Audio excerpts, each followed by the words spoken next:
Hello.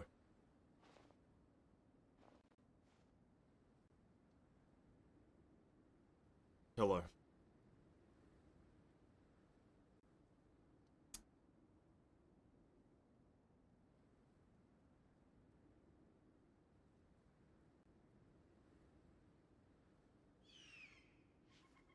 Hello everyone. King, Fat, Hazuri, welcome to the stream. Hui, welcome to the stream. You're 11 and grey there, dual in the bottle. Absolutely. Absolutely. It's good. Poured myself a bottle of water.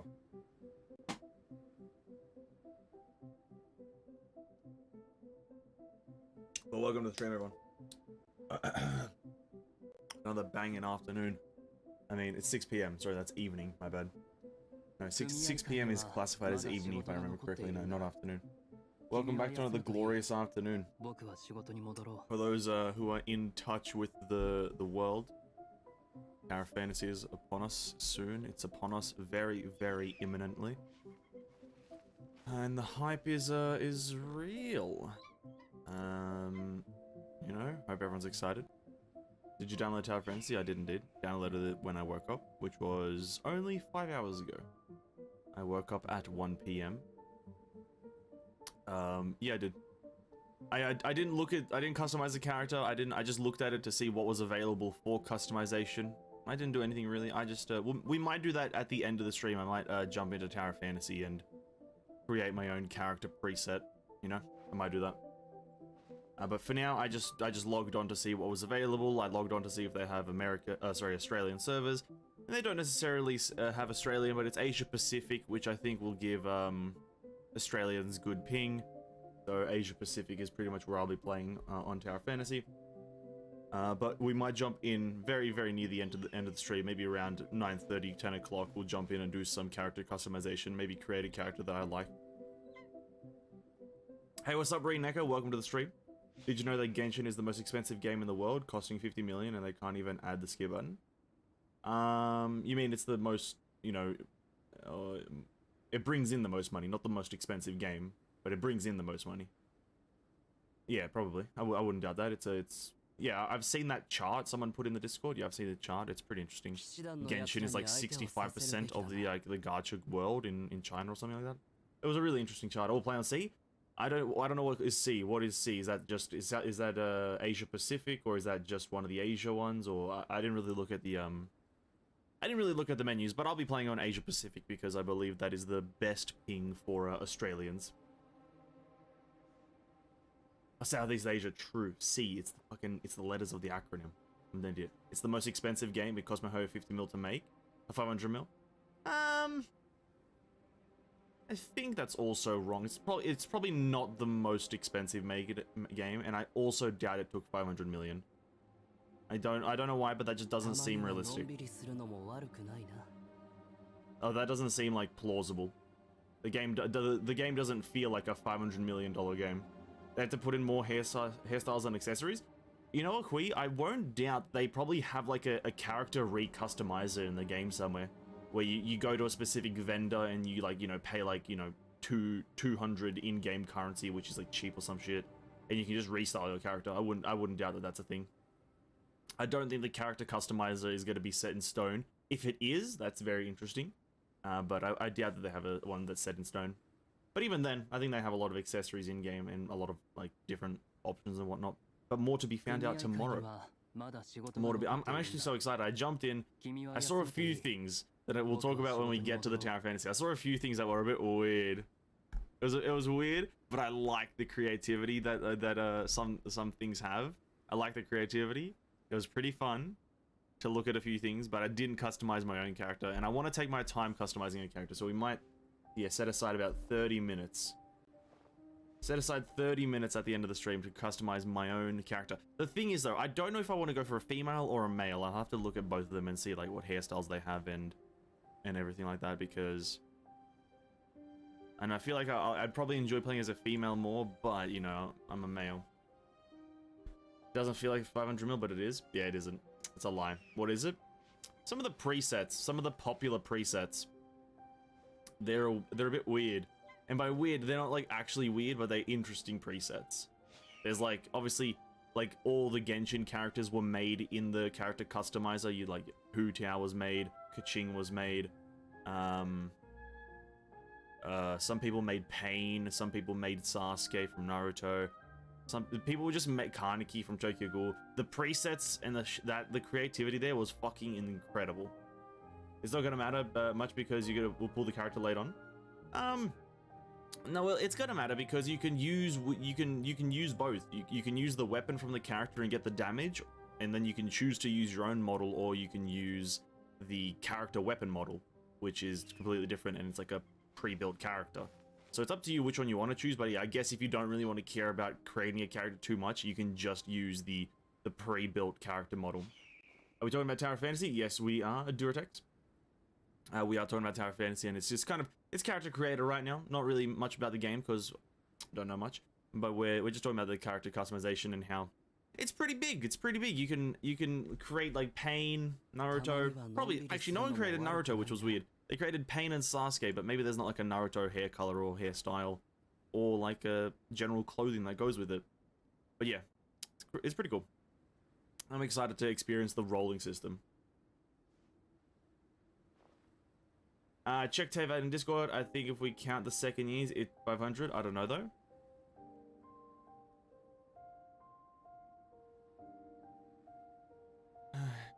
Is the cost to not only the big thing to take away here is the cost to not only create Genshin Impact but to support it. The game had reportedly needed 100 million to make and will cost the studio 200 million per year in development cost.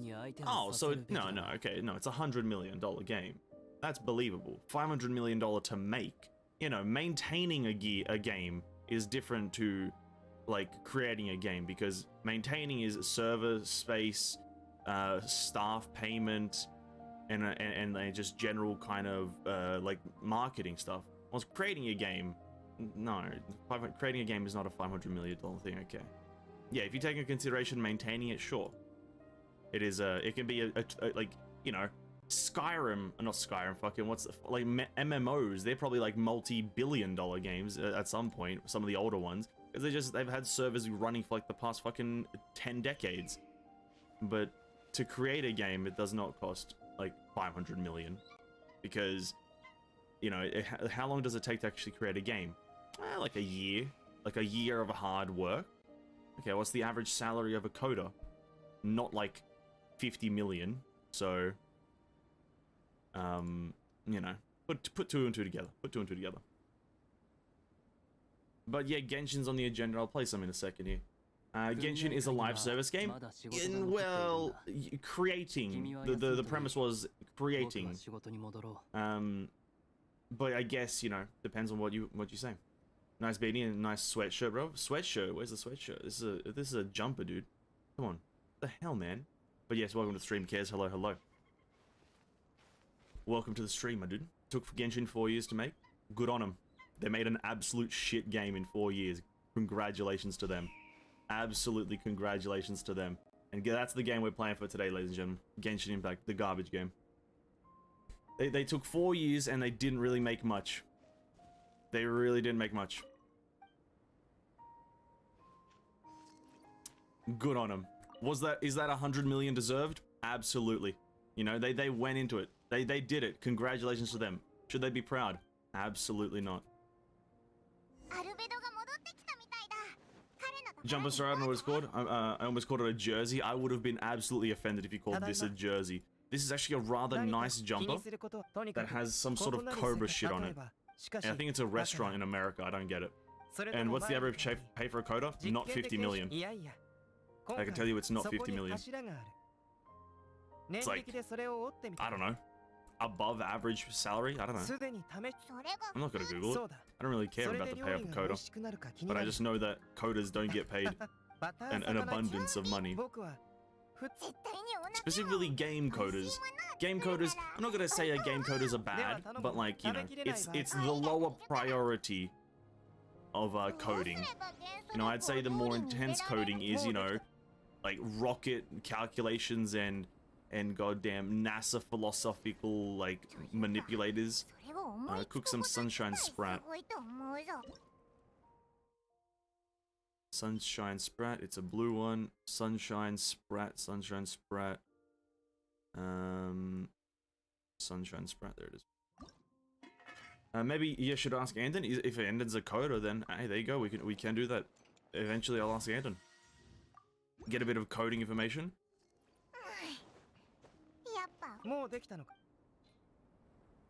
But to be quite frank, the game on launch wasn't that big for it to take that much money.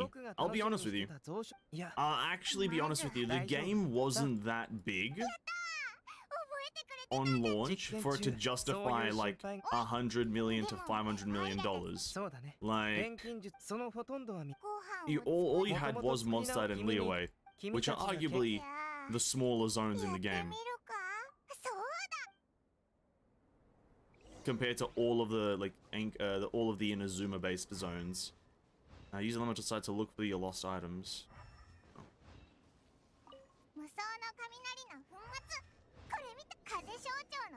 I mean, one of the biggest game company in China. Yeah, that's absolutely true. They are. Good on them. But not before Genshin though. They weren't that before Genshin, from my understanding. They were big, they were known, but I think Genshin put them on top. Whilst before that, they weren't on top, from my understanding. You know, could be my understanding. I wasn't a part of the gacha kind of community before Genshin, essentially. So I don't know. Also, what time will the stream start? Probably like 14 hours from now.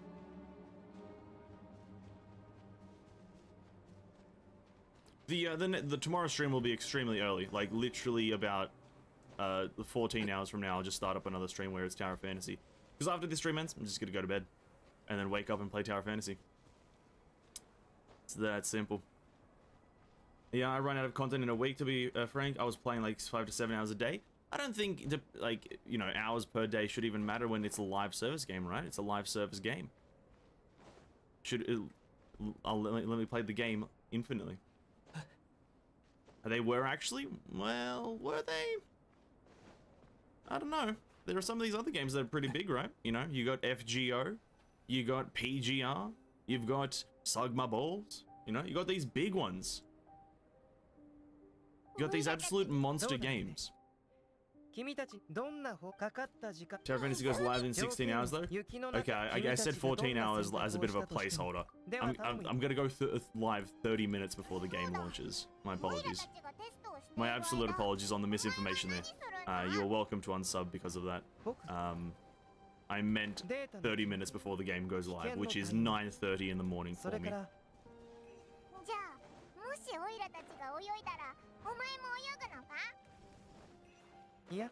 Bit of a 9:30 morning stream. Damn, I don't stream in the mornings ever, but it's gonna be a first for everything, you know what I mean? Gotta have a bit of a first for everything. I'm actually really excited though. It looks good. After watching, I believe it was Tectone's video on the game. After watching Tectone's video on the game, because here's the thing, I watched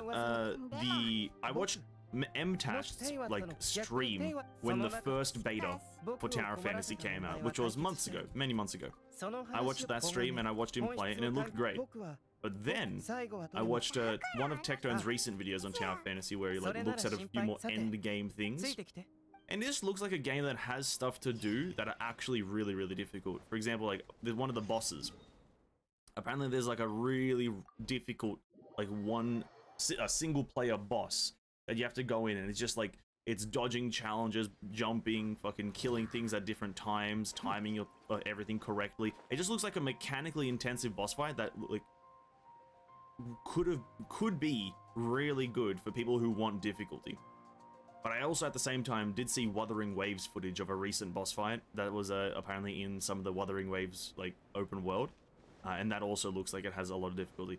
What I'm getting at right now is that I think Tower Fantasy, and when Wuthering Waves comes out, they're going to be like games that offer. They're going to be games that offer difficulty in the Genshin Impact setting for those players who can't find the difficulty in Genshin Impact. To be honest, I really think that's what they're going to be offering. That's all. In terms of like maybe quality, probably not. You know, they don't have as much money. But in terms of difficulty, they're going to be offering it. Talk to a manager and get a refund? Fair enough. PGR wasn't much of a competition at that time it came out? Fair enough. It looked hard, but I don't think it is hard as PGR/Wuthering Waves. Oh, probably not, because like Wuthering Waves and PGR are going to be based around the concept of perfectly timed dodges and time fracturing. It's going to be to the point of Honkai with its dodging and like ability usage, but I think more intense. And that's obviously just that game's kind of premise, so, and that's 100% justified. But I think at least Tower Fantasy, I think it will have the, it'll be in that direction. It'll be moving in that direction. I watched MTash 10 minutes on stream and I decided to give it a try. Later I learned I actually do meaningful stuff with my friends. Exactly, you can bomb your friends in Tower Fantasy. Can you ask for anything else? I really do like the concept of the constantly shared world though, for Tower Fantasy. It's going to give it MMO vibes. It's going to definitely give it MMO vibes, which is a good thing to an extent. It means you can like, let's say right now whilst I'm playing Genshin, I can accidentally encounter a random other player, right? Imagine that. We're just walking around, and oh, another player. Oh, what's he doing? Oh, he's died to a slime. Well, sucks to be him. Oh, another player is counted. Oh, he's getting killed by a lava shell. Oh, sucks to be him. Not helping. I'm not gonna help them. But we gotta watch. Lower the game volume, kind of hard to hear. Alright, hold up. That also could be because of another reason. Let me do something. Like, I just think that's cool. Actually, yeah, true. Why was it at 4? Take it down to 2. But yeah, I just think it's really cool that you can just interact with like a lot of other people. And it's not even a lot. It's like, I think, from my understanding, Tower Fantasy's channels are only like 50 players per channel. I believe it's 50. It could be more.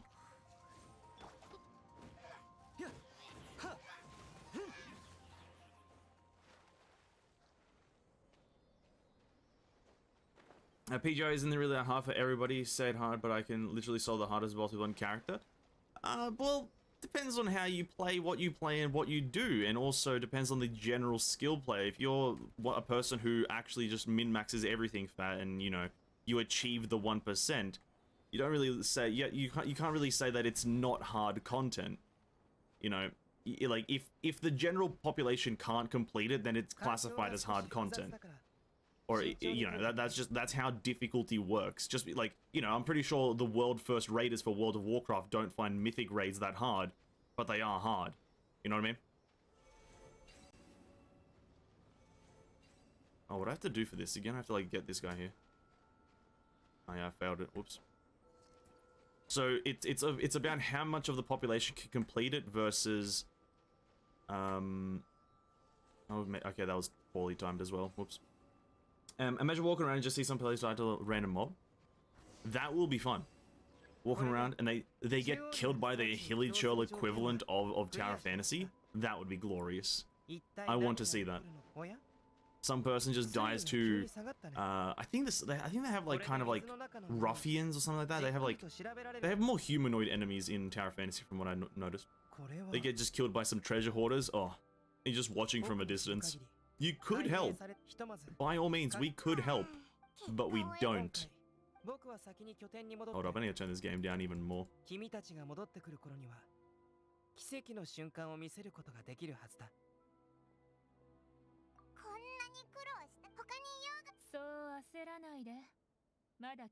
Or the player of PGI just aren't as good as they say. Again, that's not how difficulty works though. You're just saying that the average skill level of a player is lower, but not like actually saying that the difficulty of the game is high or low. Difficulty is determined by how many people can complete it. Right, if everyone can complete the hard mode, Genshin is classified as an easy game because it's extremely easy and a lot of people clear the difficult mode of all the game modes, right? That's why it's classified as an easy game. Not because, you know, the general player's skill player, or general level of skill per player is generally okay. Or the general power of every player is okay. It's just that the game is easy because everyone can do everything. Wanna watch the world burn? True. I wonder how drop from mob work, last play hit from player. It's probably gonna work the same as Genshin Impact Green Echo, where everyone has their own individual loot pool. That's probably how it'll work. In Genshin multiplayer, everyone has when you go into co-op, everyone has their own individual loot pool from each enemy. So I'd assume it's like that, because that's the most fair. But I do believe that you do have to contribute to the fight, which is how also MMOs work. You have to contribute to the fight. So, and maybe they'll even go to a step further and be like, you have to actually contribute a substantial amount of damage to the fight to get gear. But I think it's just going to be hit it and you'll get credit and get loot. But, you know, it won't be too much of a problem until there's a discrepancy between high level and low level players, you know. And on launch, that's not really going to be a problem. The more damage you do, the more gear you get. Oh, is it? Oh, fair enough. Okay, fair. I did see something about Wuthering Waves. So the clip that I saw, which is it's not too much of a spoiler because it's just the combat and like a mob. They were fighting like a world boss or something like that. And an interesting fact was they got like how do I explain this? They got high rarity weapons from just killing a boss. That probably makes actual sense to everyone. But it was interesting to just get like high level gear from killing a boss. It could have been a world boss. It was about a 6-minute fight, maybe less. But it was interesting to get gear from a boss. Could have been a world boss though. Super easy to export. Export what? Export games?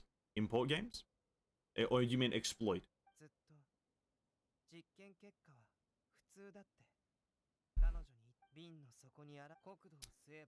Well, listen, no exploiting. No one's exploiting nothing now. Oh, wait, is that all of Albedo's quest? Oh! What a short quest. Albedo has a ridiculously short quest. Nice. But yeah, I'm excited. I'm more the biggest thing for Tower Fantasy. Don't worry about it. The worry has disappeared immediately after saying that. The bigger thing that I'm excited about is just really seeing the difference between the gearing system, because what you're rolling for in Tower Fantasy is the character / the weapon. Mainly, essentially, the weapon. Using the character has pretty much no impact. The character connected to the weapon has no impact on the actual weapon's power. So you're essentially only rolling for the weapon. But then on top of that, you have the actual gearing system, which is, you know, helmet, shoulders, like chest piece, legs, and all these like other bits of equipment, like classic, like, you know, RPG equipment. I'm curious as to where you get them, how you get them, the stats that you can get them. Are they going to be the make or break of the game, or are the actual weapons going to be the make or the break of the game? What server you be playing on again? Asia Pacific. That's like the region I'll be playing in the game. As for the actual small micro server thingy, I don't know. I'm just gonna pick the one that sounds the coolest, because I don't think those actually will have an impact on much.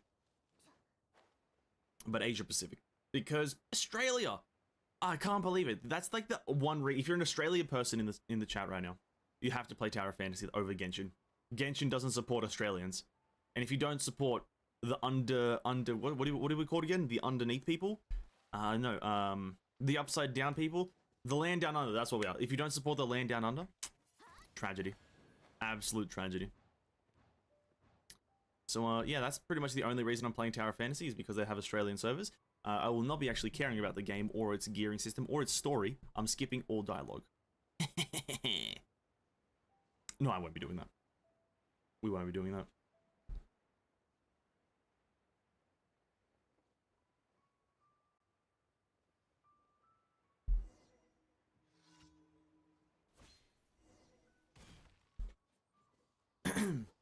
I don't get why there are so many games that don't have Australian servers. It's probably because it's like a pain in the ass to do. I don't know. I ask the same question a lot as well. I ask the same question. A lot of the games that I like playing, and I personally love playing these small, okay, small is the wrong word, but these kind of niche genre games, because let's be honest, gacha isn't like an exactly world-renowned genre. But also, like, you know, I like playing, like, random gimmicky Chinese or Korean games from time to time. I just find them interesting. And all of them just don't have any kind of, like, Australia support in anywhere. And it's kind of annoying. And I think that probably the reason is Australia is not a gaming country.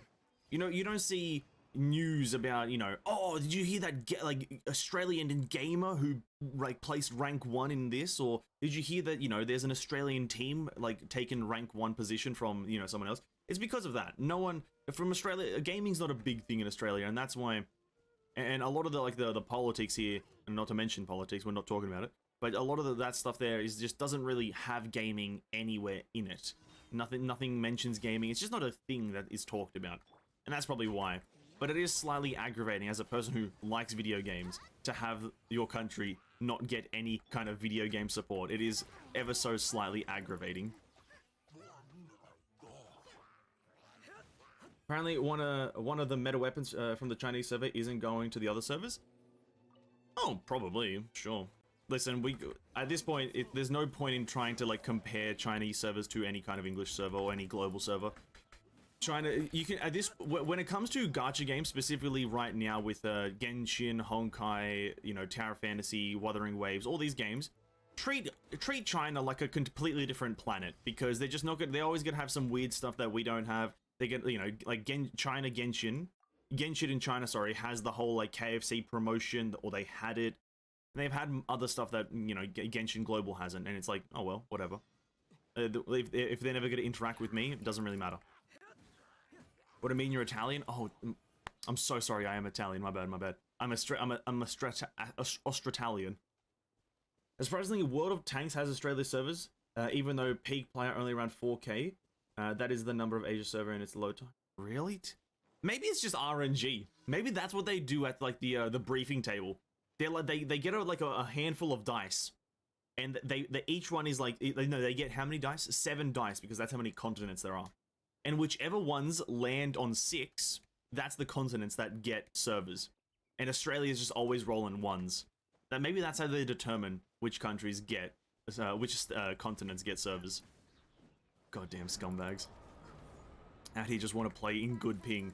There are so many games that I just want to play because they're fun, but it's near impossible to play because high ping. Like, I'll be honest with you, Genshin wouldn't be, for me personally, if it had a competitive scene. Oh god, what is this? If it had a competitive scene, let's say, you know, rankings and leaderboards, because I'm a veteran player, being day 1 player, having a lot of the stuff, I'd be able to easily compete. But I think on my American account, there's like, recently the Asian servers have had higher ping for some reason. But on my American account, roughly 250 ping. That is an extremely high amount of ping to try to compete on, to be absolutely honest with everyone. To be trying to get like rank 1 scores, 200 plus ping is a high amount of ping. It's not unable to do it, but it is rather difficult. And so then I'll be like, oh damn, can't compete because 250 ping? Cringe. Honkai also had a KFC crossover like last year. KFC loves Maho for some reason. Well, no one's gonna say no to no one's gonna say no to like an anime figurine when they order like a 6-piece chicken bucket, right? Who's gonna say no to a cute anime waifu figurine? And my Honkai C 40 ms, my Genshin C 180. I also, yeah, somehow do feel that Genshin is a bit behind Honkai in the server optimization. And how I play with 200 ping, I'm used to it, really. It comes down to it. It's muscle memory, learning how the enemies behave on your ping.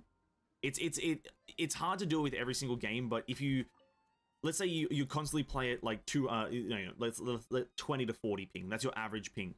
And then you start playing a game that you really like at 200 ping. You have to just get used to all the enemies and how they react to you in that ping. Like, and it's not that big of a difference, but it is noticeable from time to time. You have to be like, okay, I have to dodge. Like, when you see me dodge, I dodge well before the animation for the attack happens, because I know the ping is there. And I'm like, okay, I do need a dodge about, 0.5 seconds before the actual ability is even near going because of ping. So it's just getting used to that. That's how you play at 200 ping. It's terrible. I hate it. I hate it so much. But I like playing these video games, and that's why I do it. Like these games are fun, but goddamn ping. Even though it is a high ping plays, at least Australian World of Tanks plays are nice. It's like a Canadian is for US, Australia is for Asia, but deep down we know Aussie are not that nice. It is weird, isn't it? It is weird. That's such a weird thing to know. Australia, World of Tanks has Australian servers. Like, why? What are we doing in World of Tanks that is so important? What is Australia doing in World of Tanks? Also, it's much easier to play higher ping PvE than PvP. You notice it way more against other players. Well, you've probably seen it in the current event that I'm playing, right? I've played the current event, the co-op event, in on stream a few times. And every time we go in there, everything's very jumpy, very, stringy, glitching around, players are like rubber banding everywhere. So that's to do with my ping and then their ping as well. And so when I have 200 and then someone else has 180 or 100, the discrepancy or difference in ping just kind of makes it even worse and whatnot. And it just, adds up and it becomes a terrible, terrible situation. So really quickly before I continue, well, let's try to do something. I'm building my official still, I think. Yeah, let's go do this. Let's go do this domain, even though I know it's a miserable one. You get used to a 200 ping. True, most games I play have a pretty low ping. That's probably because you're playing, like, your region is probably supported a lot more generally. Like, if you're, there's two regions that always have their servers implemented, or that a continent that always has servers, and that's Europe and Asia. They always have servers, from my experience. They're always supported because they are the largest continents. America's pretty large, and that one's always there as well. But Europe and Asia always are supported in games because they are the largest, just population-wise. And then it goes America, and then it goes a bit more specific with, South America, North America, and then after that it goes like, Southeast Asia, Northwest Asia, whatever, and then it goes New Zealand, and then it goes let's put one in, Brazil, and then Australia. Australia's like after everything. It's weird. But that maybe is because we're like 17 hours away from any like other region. It takes about, not 17, sorry, that's the wrong number. We're about a 15-hour flight away from every other nation. It takes that long to get to anywhere from Asia, from Australia. So then maybe that's why. And you also just got a crit rate, had and crit damage EM from Dvalin. Congratulations, sweet. You now have a pretty good artifact. Genshin, every update ping goes higher. I don't know why this happens to me. Well, recently, I'll be honest, I've also experienced a weird spike in Genshin ping. My Asian accounts, which is the Taiwanese and the Asian account, used to be able to get a solid 180 ping. But recently, I don't know if other players have experienced this, I've only been getting about 300 ping from them. But my American server ping hasn't changed. So maybe there's something going on with the actual Genshin, like, Asian servers. Maybe someone's DDoSing or some crap like that, but yeah, bit of a wacky experience. I think Genshin's definitely like behind on the server optimization, mainly because they haven't had to do it ever, and they haven't tried doing it ever. I used to play it at 70 ms, and now at almost 200. That's terrible. That sounds terrible.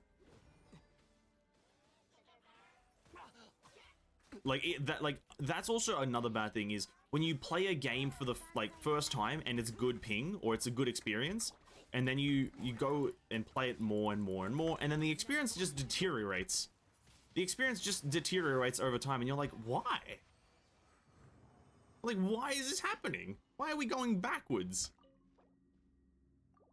I'm in Asia, but still get 100 ping. Oh, really? But by the way, Philippines players get really good ping in Asia server.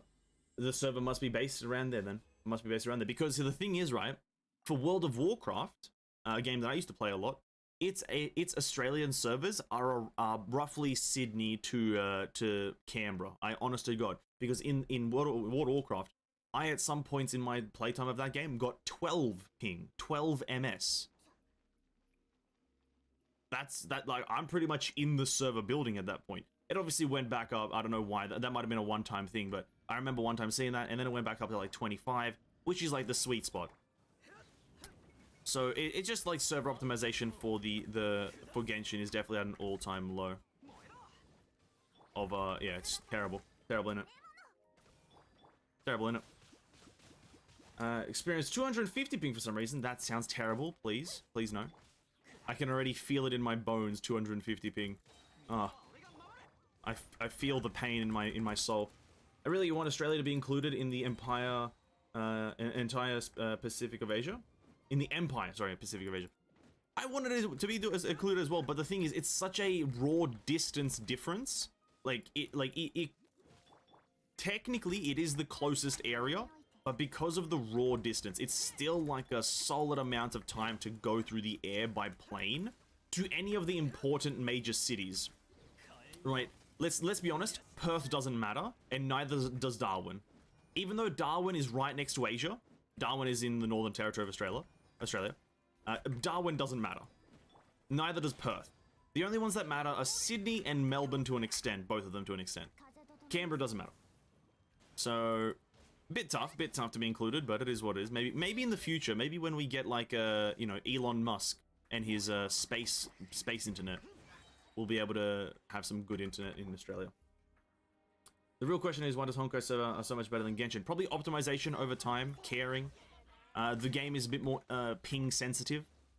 Imagine only being able to play, like, well, here's a great thing. My ping in the American Honkai servers is about 110, I believe. I believe my ping in the Honkai Australian servers, oh sorry, Honkai American servers, is 110, because you get to see it when you're doing the Super String Abyss, as well as doing the multiplayer, the co-op stuff. And my ping is pretty okay there. I'm like, okay, you know, American servers, about 110 to 120 ping maybe. Cool. It's probably good they care. The game is a bit more ping sensitive. You need to dodge at right times. You need better ping, so they were like, let's make the ping better. Okay, that's a nice roll. Better for us, yeah, but for Ven, data upload, please restart the game. Please, no. Not that far. I think the closest sea country with Australia is like East Indonesia with Papua New Guinea. Yeah, that is true. Papua New Guinea is right above Australia. But the thing is, it's right next to Australia, but the northern part of Australia. Like I said, Northern Territory Darwin doesn't matter. Neither does the western part of Australia, which is Perth, and mostly the northeastern part, which is Queensland. Those regions do not matter.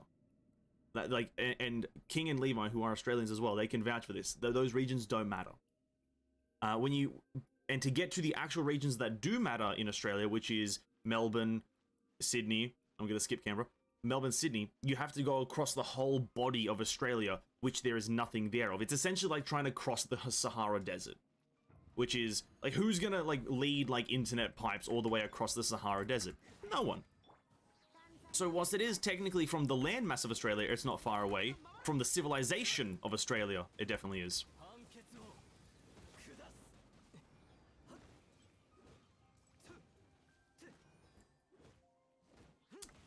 They do optimization almost every Honkai update. No doubt they do. No doubt they do. Because here's the thing, optimizing an American server so me, an Australian, can have pretty good ping, it's definitely interesting. They've definitely done something there, because average ping in America for an Australian is about the 200 mark.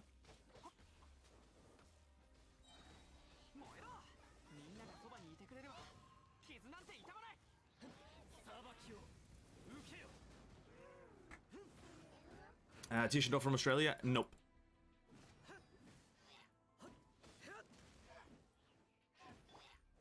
A tissue from the Sahara. Oh, that actually is true. Yeah. He's actually from the center of Australia. The very, very center of Australia. Alice Springs, as it's called. Yeah, that's the only problem, is that the whole of Australia is not inhabitable. Like, people do live in the center of Australia, but it's not recommended if you want to have, like, a happy lifestyle. It's very, very hard to live there. I don't know why people do it then. In Vietnam, you can play game from Singapore with 60 ping only. That sounds great. 60 ping, that's fine. For me personally, anything under 100 is really good. Like, if you can play under 100 ping, you're not going to play the greatest, and it's not going to be the greatest experience. ever imaginable, but it is like very, very much possible to do everything to a high level with under 100. Once you start going above 100, that's about a 0.1 second delay to everything happening. And so you're sitting there like, oh, 0.1 seconds? I can see that being a problem. Does anyone need any artifact set specifically? Going for 2-set Geo would probably be really good, Hui. 2-set Geo, which is, what's it called again? Archaic Petra?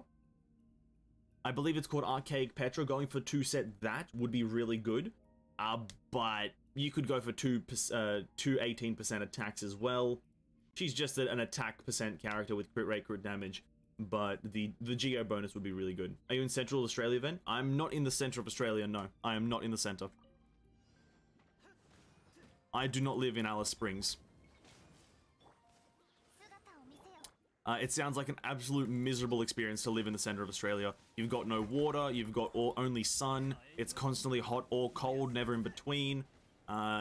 You live in a place with the name Alice. Just a negative experience. Just a very, very negative experience.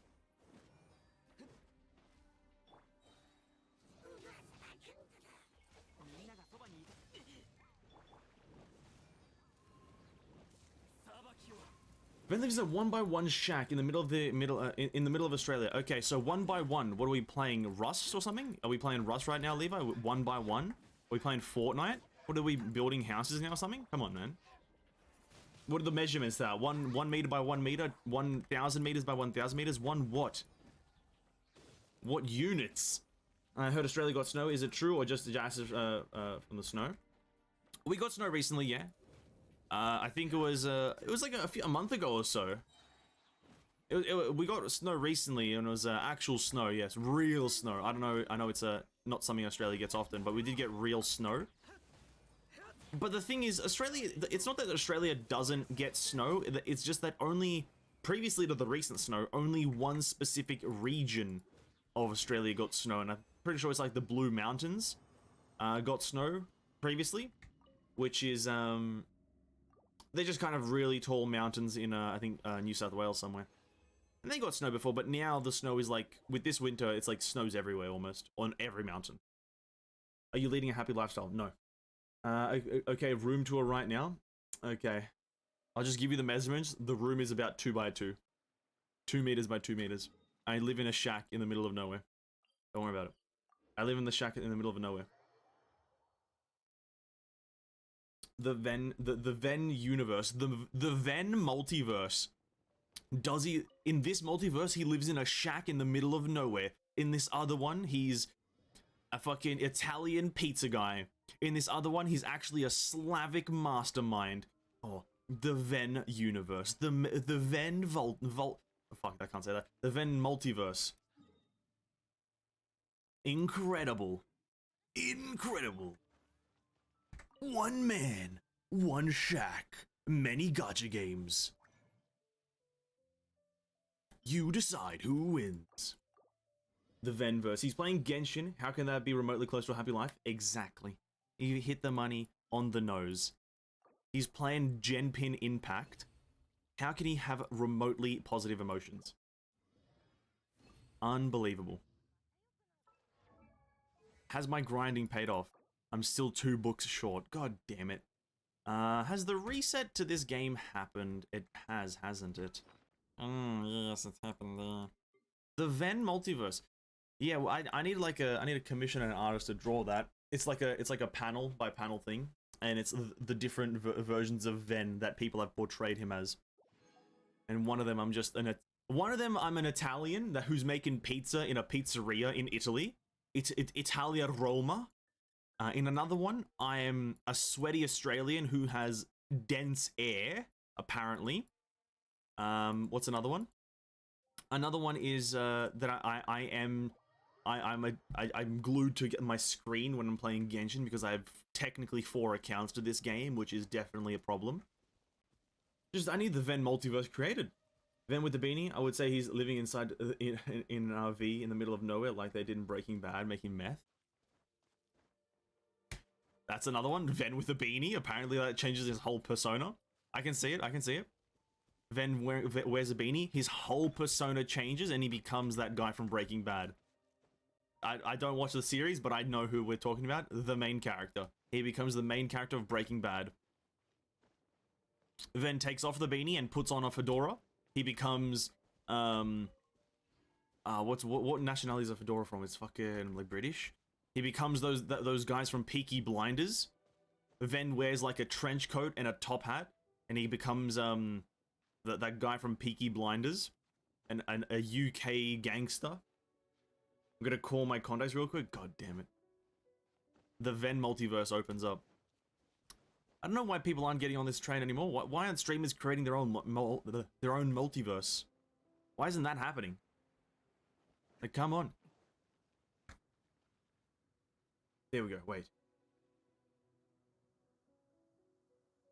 There we go. Okay, I switched it to live chat. I've just reminded myself to switch to live chat. Do a UK accent? I can't. All I know is in it, bruv. Listen, Australian sounds close enough to UK, right? Australia is UK. It's just upside down. In it, bruv. No, I was gonna put the shrimp on the barbie. That's Australian, isn't it? What's a UK thing people say?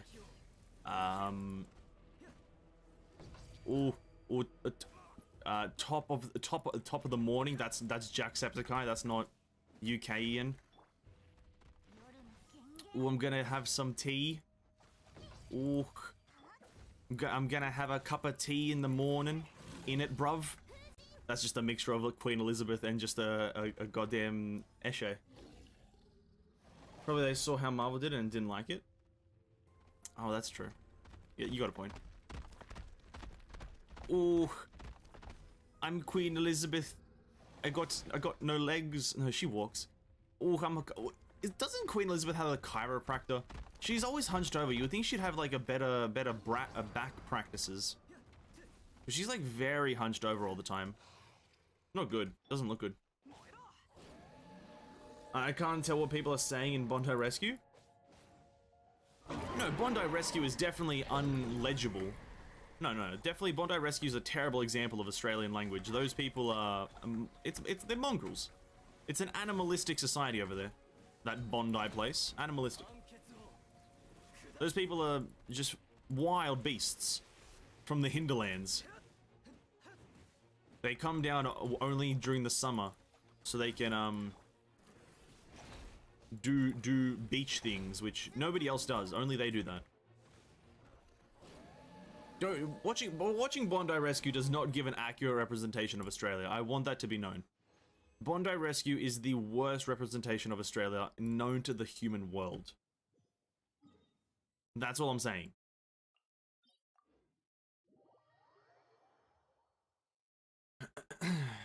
Even though how Marvel did the multiverse sucks, it does, doesn't it? I guess the live stream is on Saturday. I'm assuming you're talking about the special program, Missouri. That's a bit unfortunate that it is on Saturday. Queen Elizabeth replaced her past with cybernetics. Did she? That's crazy. Oh my god, I would love to see that. I would love to see that. Let me check the Discord really quickly. No?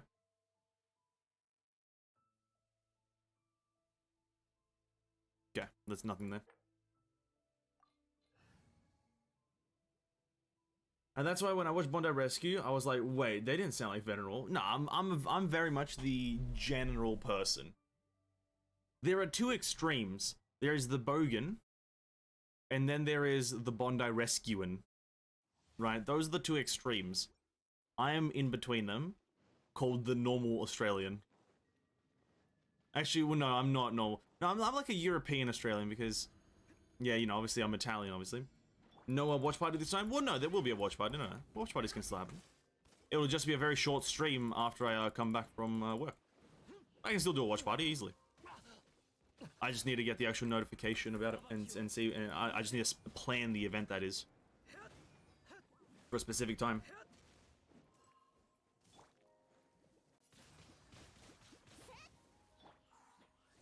I feel like every Australian on TV sounds so too Australian, if that makes sense.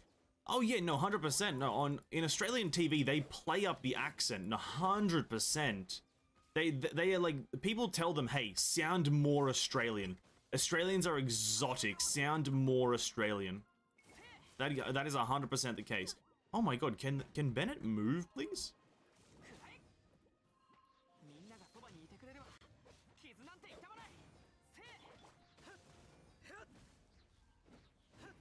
There are multiple dialects. I wouldn't call it a dialect, I'd call it an intensity.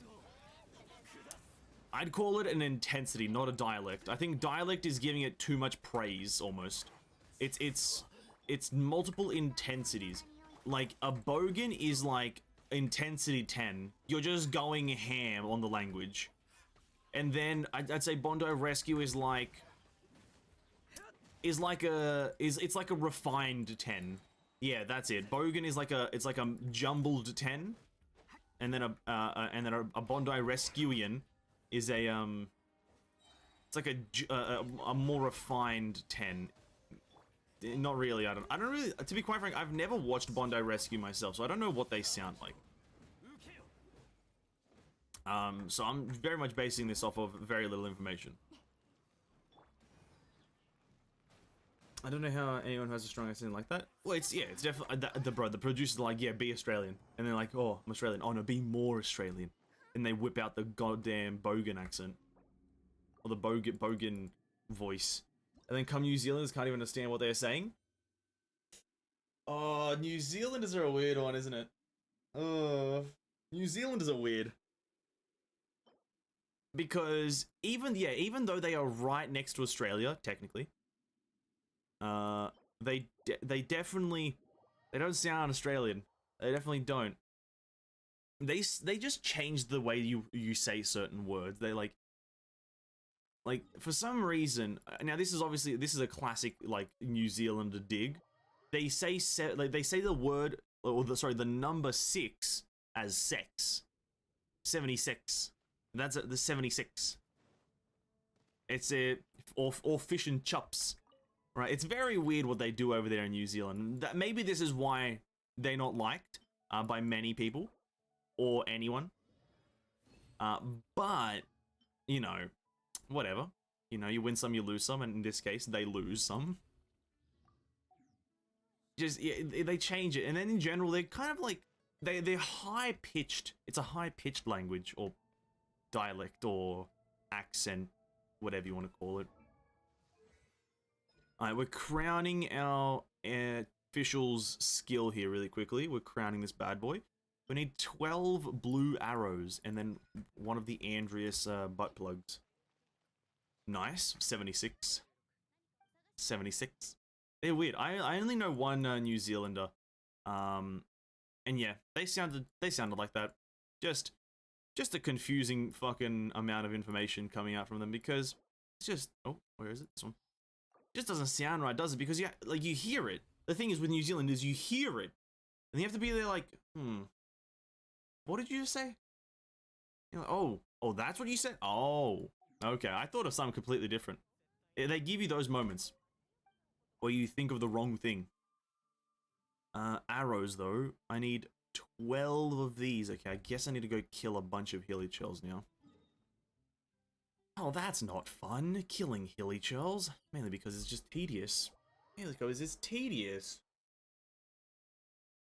Give me a second. I'm going to open up a different channel here. I think people might also enjoy the Tower of Fantasy thumbnail that's going to be used for the Tower of Fantasy streams.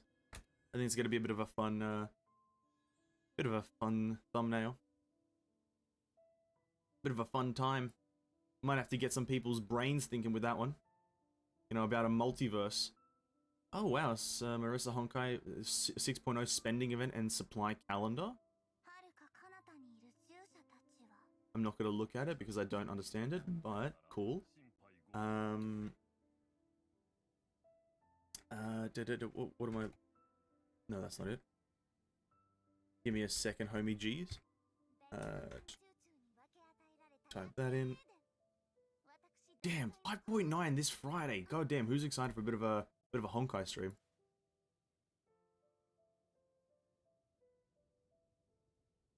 Let's hope this is not too loud now. Please don't blast my ears open.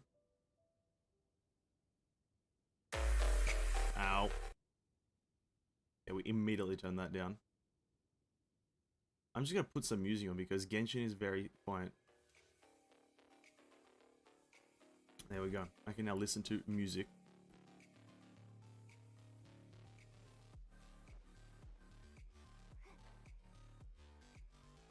That's very convenient for them. Now they say offensive, they're like, oh, I didn't say that, I mean this. Sorry, I'm a New Zealander.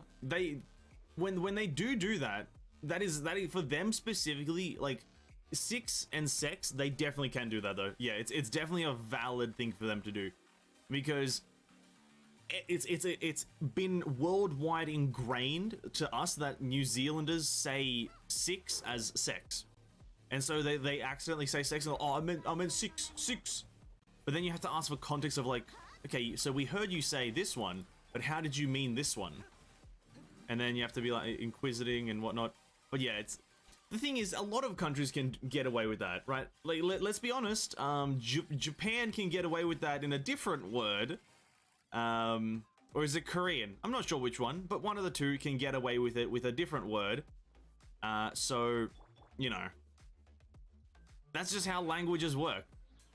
That's just how languages work. Some of them can just get away with saying a certain word because it means something different to them. But, you know, that's fine. That's absolutely fine, because that's the diversity of the world, right? As diversity, multiculturalism. Somehow Australia is known as the country of multiculturalism. I don't quite understand that. Or is it known as it? Oh, there's archers here. Oh wait, there's a lot of archers here. Hold up. Korean has an ego, which, if I remember correctly, means you, I think. It does mean, yeah, that's what I was definitely implying, is, yeah, one of the two has that, which it means, it's like, because there's a classic, it's a Twitch streamer who, like, says it, like, repeat, like, 1,200 times. I don't know what he's saying, because it's a full, like, Korean or Japanese stream, but yeah, that's one of them. And there's obviously, it creates those, the funny, you know, compilation videos of a black person reacting to it, and it's like, oh my god, he said the word! And then he actually didn't say the word because it has a different meaning. Very comedy, if I might say. Very, very comedy. I haven't laughed at a single one of those because it's very generic, but it is what it is.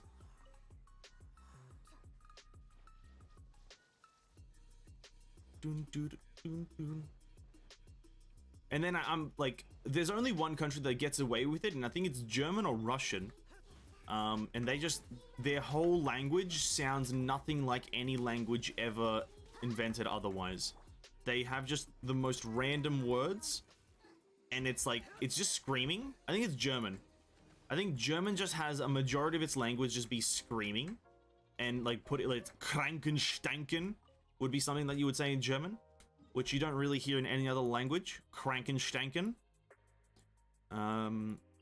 But every other language is kind of, is like all kind of derived from Europe, and thus whatever they say in Europe is kind of twisted into other languages, and then thus sounds the same but has a completely different meaning.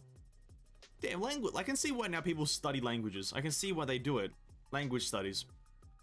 I can see it. I understand them now. I feel for them.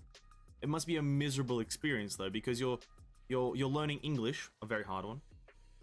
And then you switch to another one, Chinese, and you're like, oh shit, this is even harder. And then you switch to goddamn, like, probably some other thing, like Krankenstanken, which is German or something. And you're like, damn, what the fuck am I doing? Only then do you realize that you've made mistakes in your life, is when you have to study Krankenstanken.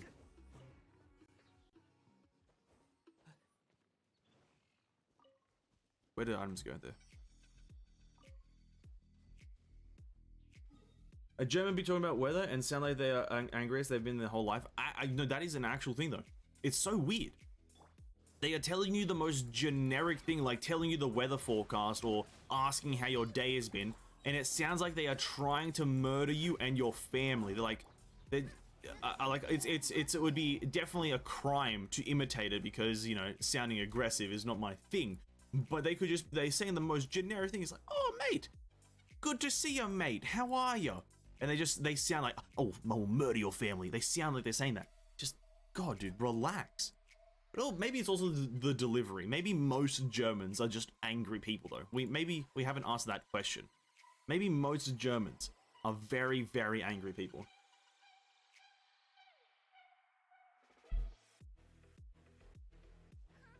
It's definitely rude of me to assume that all of them are happy after history. After history happened? Ooh, sus.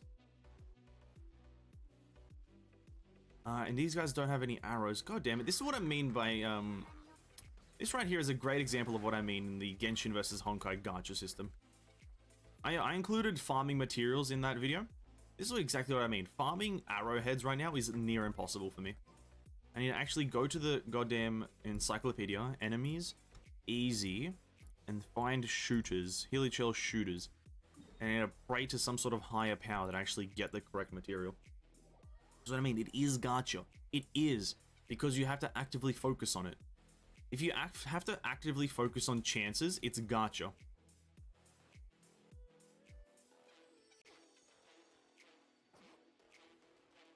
And then the climbing system, god damn it. I'm hoping Tower Fantasy has a better climbing system than Genshin, a bit more fluid.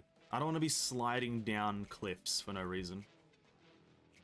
Like, let me either do the Skyrim horse tactics where you just walk a horse up a 90-degree wall, or don't let me touch the wall to begin with.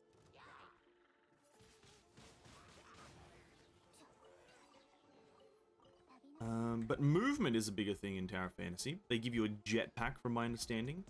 They give you a mount. I believe if you're a part of the pre-registration, which I'm assuming most of the people in chat right now are pre-registered for Tower Fantasy, just because it's going to be a bit of a fun time. I do believe that they have a mount and a jetpack and a skin for your character being released with the pre-registration, which is kind of a fun time, bit of a fun time. Free stuff.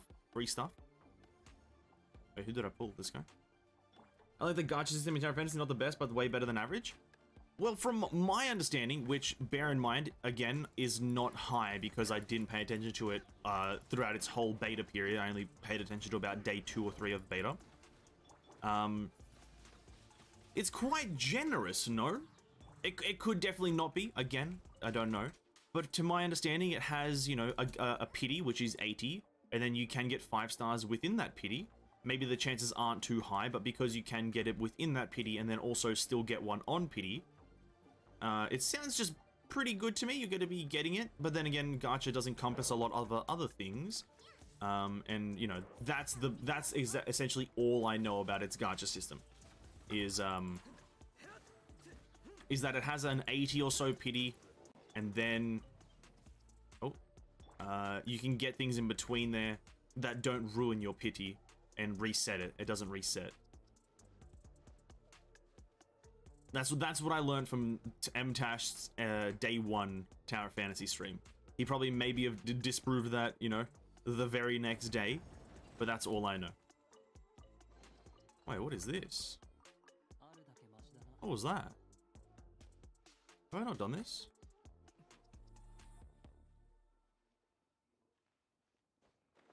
Wait, oh! No, don't go up.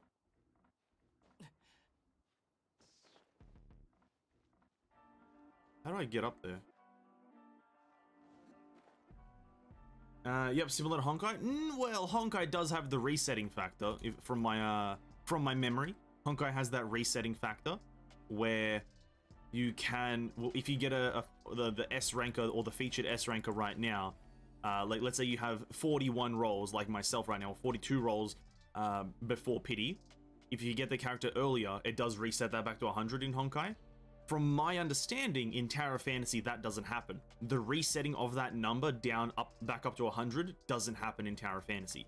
So if you're, let's say, 20 rolls away from pity in Tower Fantasy, you roll one more time, you get the 5-star or the rarity, the highest rarity just now on that one roll, you still get another guaranteed one in 19 rolls. That's how it is from my understanding. That sounds great. That sounds fine, you know? I don't know if it's like any gacha system is ever going to be liked. You know, nobody ever likes any gacha system because you're gachaing. You know, it's the premise of it. Because you're going to lose 90% of the time and win 10%, right? No one's ever going to like it, but You know, there are definitely rarities and not rarities, sorry, difference in value and difference in likability. I think Tower of Fantasy sounds great because I think when it comes down to it, just from my opinion, I don't think the game is going to be as dependent on having multiples of the weapon as, let's say, something like actually I guess Genshin. I don't think the game. Well, maybe it will. I don't know. And now I'm putting a bit more thought into it. Now I'm kind of second guessing myself because I think when you get multiple copies of the weapon, which I believe there are benefits to, I think in Tower of Fantasy, you unlock bonus features and whatnot, so it's not just like a raw damage increase, it's like bonus features. But that could just be my memory kind of twisting it, I'm not sure. It reset when you get that character, but doesn't reset when you didn't get that character. That's why I kind of, oh, okay, I didn't know that about the Honkai system at all. I thought it reset if you just get a 5-star or an SSR at all. Okay, I had no idea it was like that, Renek. Okay, thank you for telling me. Because I was going under the assumption that Honkai just resets regardless. Okay, that's useful. So if you get an SSR at 80 rolls, you can get as many SSRs as your luck gets you before it. I mean, you can buy multiples of the weapon over time, so the most important one is the first one so you can play. Exactly, yeah. Exactly. But I'm pretty sure the thing is still true where in Tower of Fantasy, I think the getting multiples of the weapon is actually like probably desired because let's say you look at Genshin, getting multiples of the weapon is great, but it's just a flat number increase from my knowledge. Like all of the Genshin ones are flat numbers increase. So you know you get a refinement of the Skyward Harp. You get an increase to the crit damage. You get an increase to the hit chance. And you get a decrease to the timer. Great, but I'm pretty sure in Tower of Fantasy you unlock extra features like. You know, obviously there's raw damage increases, raw percentage increases, but I'm pretty sure there's added features, much like pre-arming a weapon in Honkai. You get one additional feature. I think Tower of Fantasy has the same thing, but it's with multiple copies or something like that. Which I'm A-okay with, to be quite frank with you. I like the concept in Honkai where pre-arming the weapon or putting the weapon in its highest possible state gives you extra features, and that's cool. That's very cool. That's a big reason why I never recommend refining weapons in Genshin, right? I don't do it myself. Unless it's like a 4-star, I don't refine weapons. I don't have a single refined 5-star, even though I do have multiple copies of one. I'm like, there's no reason to. It's the smallest percentage increase, and this percentage isn't gonna like help me do things better. So there's no reason to it. Now, if I, let's say, did get bonuses like, you know, oh, this weapon, you know, its attack speed is increased by 1%, per hit for the next 10 seconds, and then it's a stacking thing, I'd be like, oh shit, cool, an extra feature. Or if it was like, this weapon now has like a 5% increased crit rate, oh great, you know, extra feature. But because there isn't anything like that, no reason to refine it. Unless you're literally just looking to increase your damage. Which, in Genshin, let's be real, you don't really need it. You don't really need damage in this game. Like, I'll be honest with you, right now, my, like just that thing we just saw there. My Traveler used one elemental skill, and I know they are Healy Chills, but my Traveler can do that to multiple characters. She's just rocking full Elemental Mastery. Just rocking a total of 802 Elemental Mastery. And I can just one-shot most things at the highest, like, world level. It's not that important, damage is not that important. Player's recommendation, Elysian from Hoyo Mix. That's a very short playlist, isn't it? We can chuck it on, I guess. After this one, though. After this one.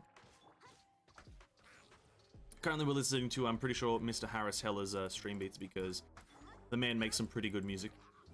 And is like a music team that makes some pretty banging music. But yeah, we can chuck on a bit of the Elysium mix. I did listen to a bit of it when you put it in the Discord cares. I did take a look at it. And it is, it's just classic. You remember some of them.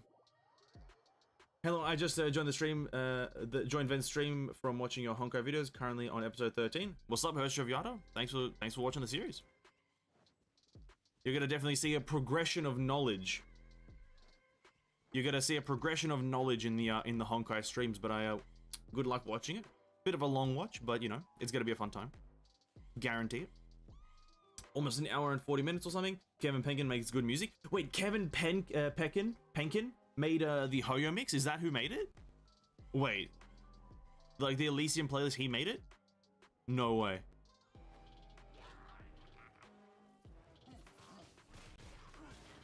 That is no way.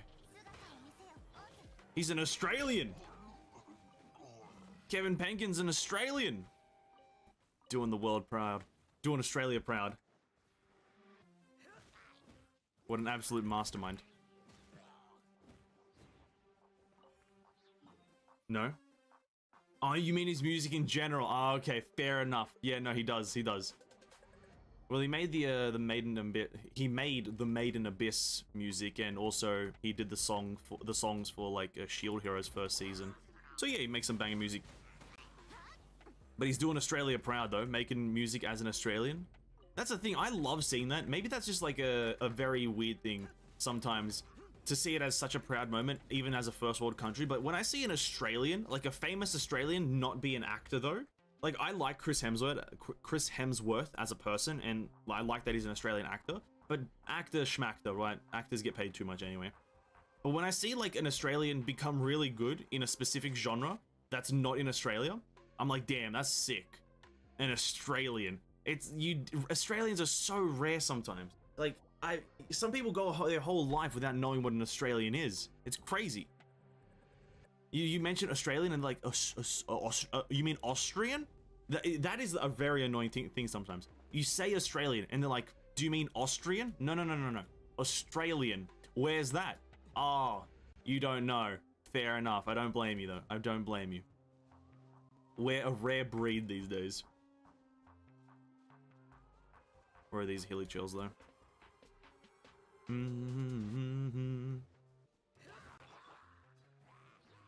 God damn it.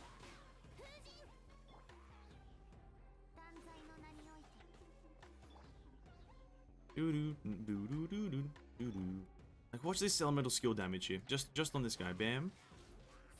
Wow. Amazing. The damage is unthinkable.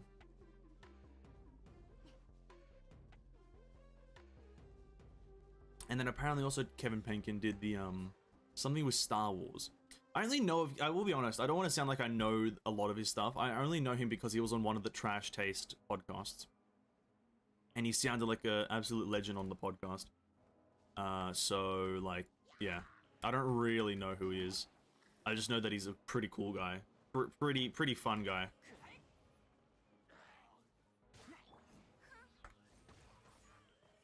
That was a lot of damage! Oh my god, Fischl's crazy. I think Internet Historian 2 is Aussie. Ooh, I haven't watched enough of Internet Historian videos to know. I'm not an avid Internet Historian consumer. I've maybe watched a few, but yeah, not any recent ones to be able to, like, confirm. As a European, I think people who don't know basic geography are just paid actors by the government. Yeah, basic geography, I do agree. Like, I think, like, there's a bare minimum, is knowing all 7 continents, or there's only one continent, 2 at most, that you can miss, right? One of the Americas, because, you know, having two continents for one whole kind of country is like, you know, not one kind of country, but, you know, one kind of slit in the world is kind of weird. But yeah, missing one of the Americas, that's fine for me, and missing Antarctica, that's fine. Those two are, like, mixing up South and North America and forgetting that the other one exists, for me, is fine. But, and forgetting Antarctica is fine because you're like, is it a continent or is it just an island thing? That's fine. If you miss any of the other ones, you're dumb. You're dumb. If you miss Asia, Europe, Australia, dumb. Negative IQ. Negative IQ. And then sometimes not knowing kind of where, like, some pretty popular countries are generally located in the world. Like, you know, if someone says Belarus, and then you say America, something's wrong here. You know, something's wrong here. If I say, you know, Barcelona, and someone hits me with a Asia, I'm questioning their intelligence. I'm definitely questioning levels of intelligence. And Barcelona's not even a fucking country. Now I'm questioning my own fucking intelligence. Or is it? I'm questioning my own intelligence if I know anything. Maybe I'm just a fucking fraud right now. Holy crap. Maybe I'm the fraud. Do I have enough? Okay, if I can get one bonus here, please, one bonus. Come on, Sucrose, you got one job. You absolute scam. Having Sucrose is a scam. Or not, we're good. Max level, first crowned ability on this account, let's go! I don't know if Aussie is a part of C or Pacific Asia, though I'm from C. But in C games, Aussie is present, I think. No, it's a tough one. I think, I think Australia would more be categorized into Pacific Asia. Because that's a larger encompassing, because Southeast Asia means just the southeast countries of Asia. Rather, Pacific Asia means Asia and kind of stuff in that area of the Pacific Sea. So personally, I think it fits more into Pacific Asia. But to be quite frank, I think Asia should encompass Australia at this point. How about we just push Australia towards Asia? I think that would be good. Make Australia Asian again. Actually, no, Sydney's pretty much all Asians at this point, I'm pretty sure. Sydney is the least Australian city in Australia. I hope everyone knows this. It's only full of Europeans and Asians, from my knowledge. There's very little Australian people there. I think I'm a bit of guilty of this because I thought Christmas Island is somewhere in South America. Well, Christmas Island is an island, right? No, I think that's fine, Kez, because Christmas Island is just an island. It's not like a continent. Continent is very, like, specific. If you mess up a continent, I'm questioning it. Messing up a country's exact location, I'm fine with that. But if some countries are very obviously not in a specific continent, it's very obvious to, like, maybe it's obvious to me, but personally, if you said Belarus, I'm not thinking, oh, is that Australia or Asia? I'm not thinking it. It's Europe. And if you say, you know, I don't even know any chili, I'm not thinking, oh, you know, Asians like chilies. I'm not thinking that, right? I'm not thinking that. I'm thinking Chile. Okay. Chile. I'm not thinking Portugal, but I'm thinking near Portugal. Oh, South America. I was panicking right now when you said Belarus. I didn't know that country. It's just that the Spanish name is pretty different than the English one. That's fair enough. That's fair enough. Listen, I only know these things recently because I've been playing a lot of GeoGuessr in my spare time because it's a fun game. But Belarus, I only know that because of a comedian. I only know that one because of a comedian. Xmas Island exists. I thought that was just a Santa fairy tale thing.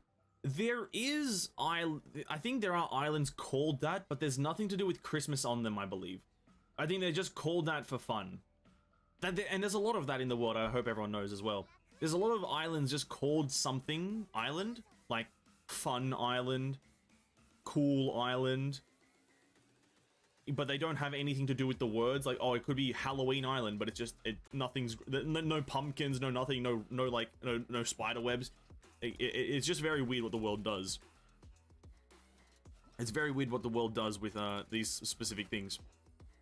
We've done a lot on this account already. I'm just gonna switch and have fun on the other ones because we're gonna switch to Honkai in about 40 minutes. Gonna go do some fun stuff there and pre-arm my Aponia, but we'll do that once we get there. We're gonna play a bit on the other accounts, which I have a few things to do. I know there's Christmas Islands because of those red crabs. Aren't all crabs red, Cares? I'm not exactly sure because I don't look at crabs, nor do I like consuming them, but I'm pretty sure all... No, they're not, are they? There's some, like, different colored crabs, I'll be honest with you. I remember now. Okay, I didn't know that. I don't know anything about Christmas Island. I don't know anything about the world specifically as to what's native to it. I just kind of know the general location of where specific things are. Like, if you ask me... Like weirdly enough, I know exactly where the Burj Khalifa is. Mainly because, you know, it was in a Mission Impossible movie. It's also, I think, a really cool name, Burj Khalifa. It's in Dubai. It's the tallest building in the world. It looks really cool in my opinion. So I know these weird niche facts about the world. But knowing, like, specific things like there's crabs on Christmas Island? Yeah, listen. No, I don't know that.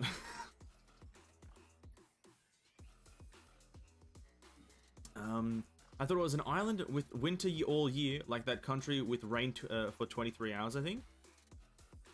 Oh, damn, that sounds terrible. A country with rain for 23 hours? That sounds miserable. I crowned my official's elemental skill recently on this account, and by recently I mean literally today. And that's pretty fun. So I think we still need to level up her alley flash though, which we will do, which we need these things for, which is Wednesday. Amazing. Let's go do that. No, the one that migrated towards the land, seasonal massive migration, I have no idea. I know little about animals, let alone crabs, which is a sea creature at this point. So I know very little about that, but that sounds interesting, I guess. It's called the UK. Yeah, you do have a point. Like, I can't argue with that. You do have a point. Like a continent or a country where it rains 23 hours a day? Yeah, the UK, isn't it? UK, innit? Yeah, got a point. Got a very, very good point there. It's shocking how much it rains there. And it's also shocking how cold it gets, but it doesn't rain from my knowledge, right? It doesn't rain in the UK. That also could be wrong, though.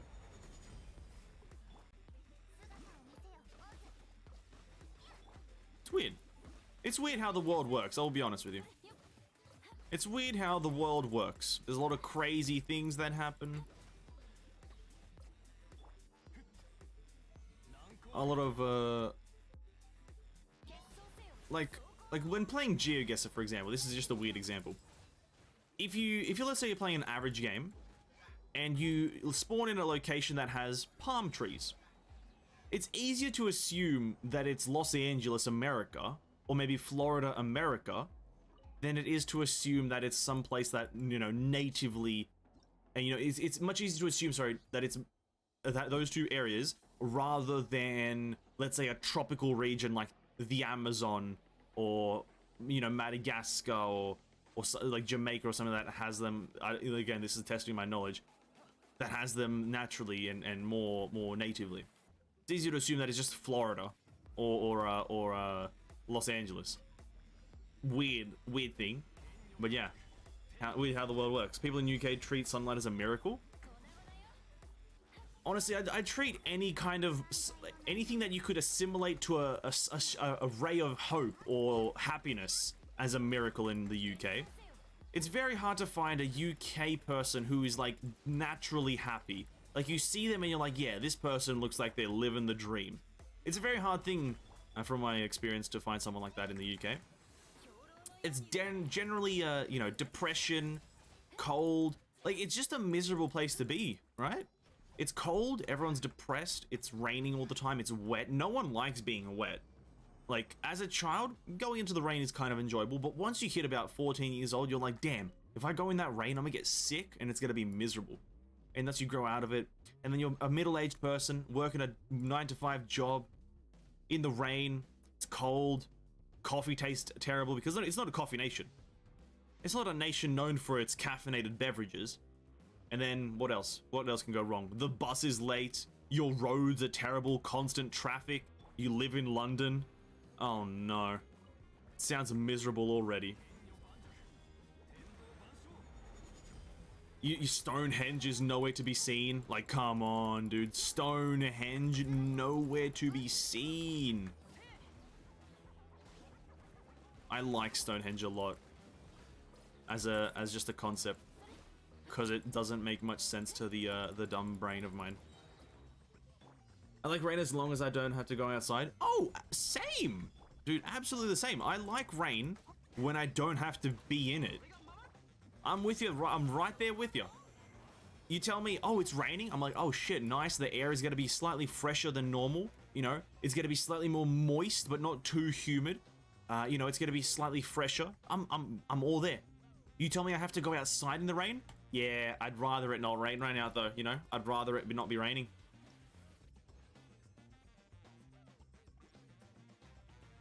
In Malaysia, the sun heat is worse and the humidity makes us sweaty as fuck. That's just how the different part of the world works, right? Because, well, from my knowledge, Asian countries in general are a lot more humid.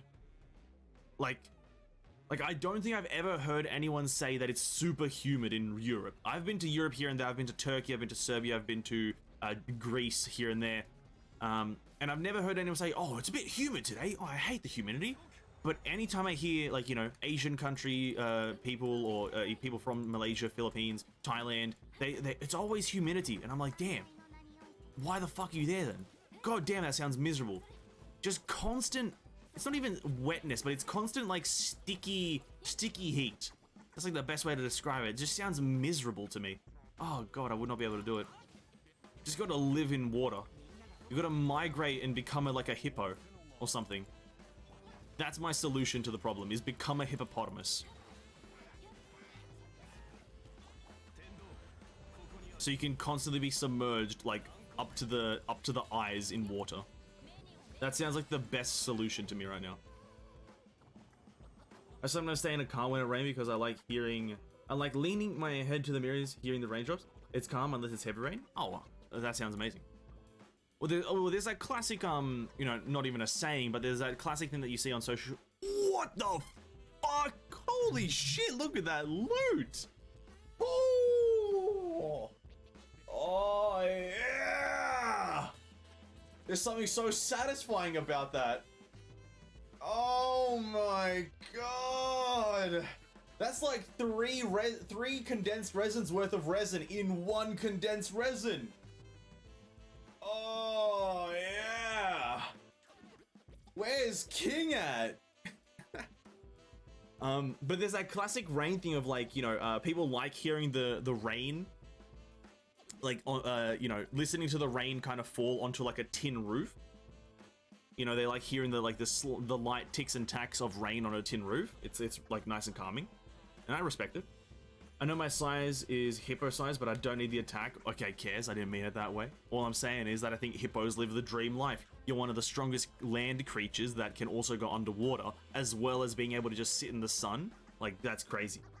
Is spider season a real thing in Australia? Depends on what you mean by spider season. Do we have spiders? Yes. Do they become more active during a specific time? It's a bit hard to kind of come to a conclusion on that.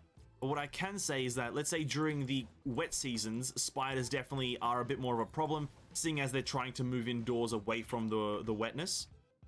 Is there an actual spider season where, like, during a specific season they're more active? I wouldn't say so, but I live in a city, so maybe I just don't experience it.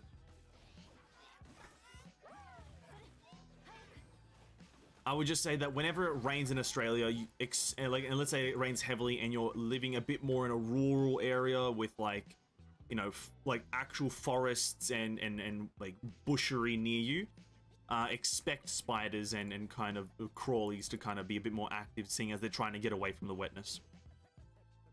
Oh, another pretty juicy roll. I think I've already overspent. I don't know, I've seen some pictures where there was a park entirely covered in spiderwebs and it looks scary as fuck. Oh yeah, you've seen that picture. Yeah, I was gonna assume that that's the picture you were referencing. That is like a very rare thing. If anything, that's probably the only area it happens in, to be quite frank with you. And I wouldn't call it a common occurrence. I would just say that that's probably like no one's walked in that area for at least like a decade. No one's been in that area for a decade, and that's why it's probably like that. That is definitely nowhere near as a common thing as you might assume.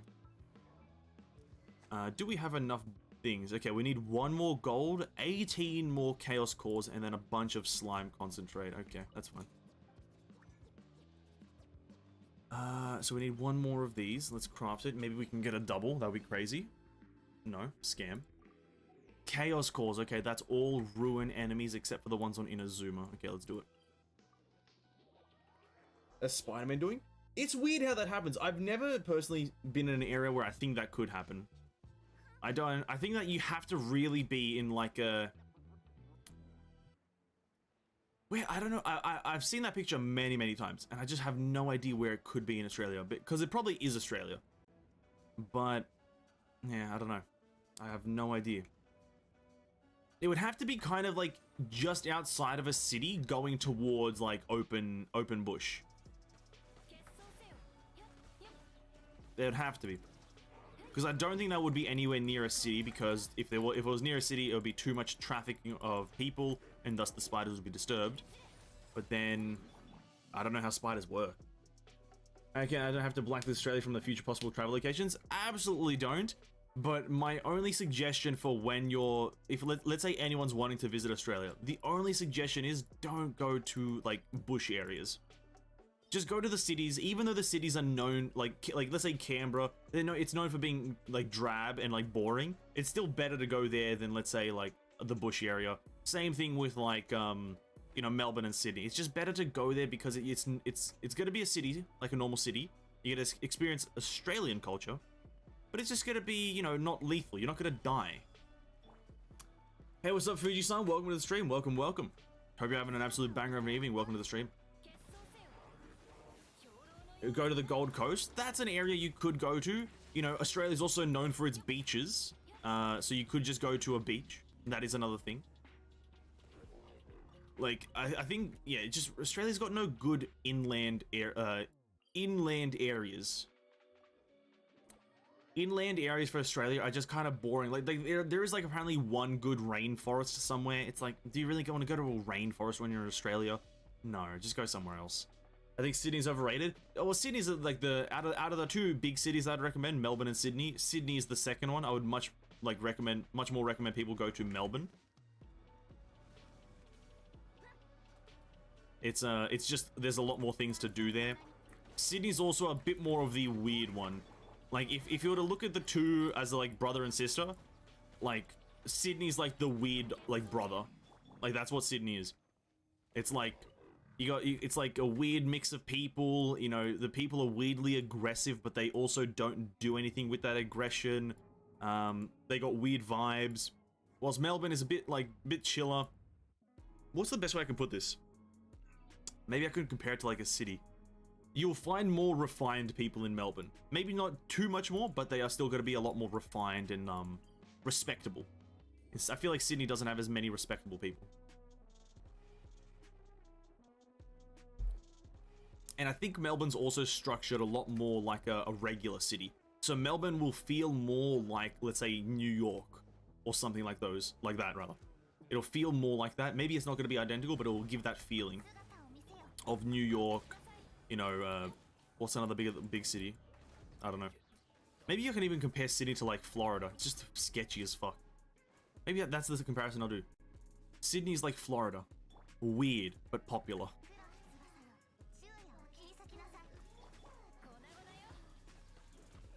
And then like all the other Australian cities just aren't it. Like, don't do that. There's no reason to go to Perth, Brisbane, Darwin, Hobart. No, there's no reason for those ones. They don't offer anything else that is important. They provide nothing to the society.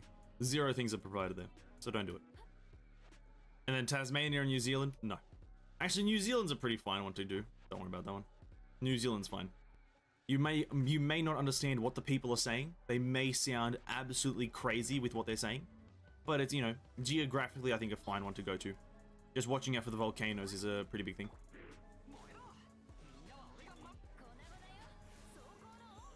Big damage. Big damage. I do know there are people out there who think that like maybe like traveling Australia and going to all of them is a great idea. I wouldn't recommend it. Ever. Don't do that. And also some people may assume, let's go to the center of Australia. Also, don't do that. It's a waste of your time. You're not going to see anything there that you can't see anywhere else. That is the one weird thing that people assume with Australia, that going to everywhere is like pretty cool. No, this is not like, you know, this is not Turkey. This is where you know, going to Istanbul and then going to Cappadocia and then going to like, you know, Constantinople is a cool thing. Don't do that. You know, Turkey, you can do it. With Australia, no. Just go to like Melbourne. You'll get the whole experience. Move on. I'm selling Australia the best way I possibly can. This is the best way you can sell Australia. I want to go to Katanning. I'm hoping I'm saying that right. There are Malay village there. Okay. I don't even know where that is. Is that Australia? No, that can't be. That doesn't sound Australian at all. Well, best of luck going there. Have fun. I haven't traveled in a long time, so I have no idea where the fuck that is. I've only been, like, the reason I mentioned Turkey is because that's the only other place that I've been where I've actually been a tourist. I've traveled through that bad boy. It's pretty fun from time to time. Ruined guards. Where can I find more of them? I think there's one on top of this rock. I've heard there's a volcano in Indonesia with blue lava. Quite interesting. Ooh. I don't know about that. I don't know about that. But do you know what I do know about volcanoes and lava? Is that people decide to live near them and then are shocked when shit goes wild. That's what I do not understand. Choosing to live near a volcano, and then when shit hits the fan, they don't know what to do and they panic. Like, brother, you put yourself in the situation where something could go wrong, and now you are surprised by the outcome. How dare you? That's what I like the Hawaii incident that happened like a year or two ago. Like the volcano erupted and there was just lava on the roads. Okay, why'd you do that? Why'd you do it? Why'd you live there? Why did we build a city around a volcano? You know, you can go all the way back to Pompeii, you know? All the way back to Pompeii. You literally built your city, Pompeii, right next to Mount Vesuvius, a goddamn volcano. And this was obviously prehistoric shit, or not prehistoric, sorry, this is ancient civilization shit. You know, building a city, Pompeii next to Vesuvius. It's like, alright, what'd you expect? What'd you expect? Shit's gonna hit the fan.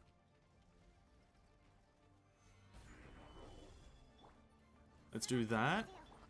That. This. Everything's about to die. That's how you play this game. Canning West Australia. Okay, why? Oh, I didn't know that was there. It sounds kind of Australian, but not really. Why try to survive when we're gonna die anyway? True, exactly. The blue lava is corrupted by toxic waste, I think. One of the few mistakes humanity made ended up recycled into a tourist spot. That just sounds like something the world will do, wouldn't it? I just sounds like something that would happen. I think you're referring to Kawa Ijen. And apparently it's not lava, it's sulfuric fire that resembles lava. It's just it's just hot stuff, isn't it? It's just a hot thing. I think it's just very hot liquid, or very hot substance. Not a very positive thing to be touching. Just don't touch it, really. Don't build around it, don't touch it. Let's just move away from the hot stuff. There's another ruined guard down here. It's just very odd to be living near that stuff. That's the only thing I find weird, is just building your house near it. Build your house, like, what do you get out of building your house next to this volcano? What do you gain? The social status of living near one? Is that it? Are we gaining social status? Oh shit, guys, I live next to a volcano. Oh, really, dude? Oh my god. What a shot. He's Legolas himself. Another amazing shot. He's Legolas himself.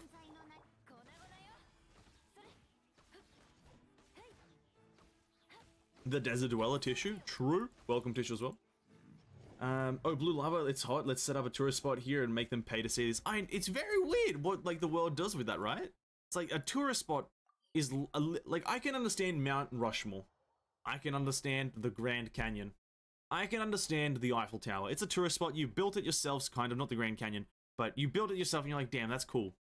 But then to look at a volcano and you're like, damn, this shit could kill us. And you're like, okay, so let's have people pay us to see it. What? What are you doing? I need more chaos cores. You can't actually farm that many ruined guards or hunters in a day. I just figured this out.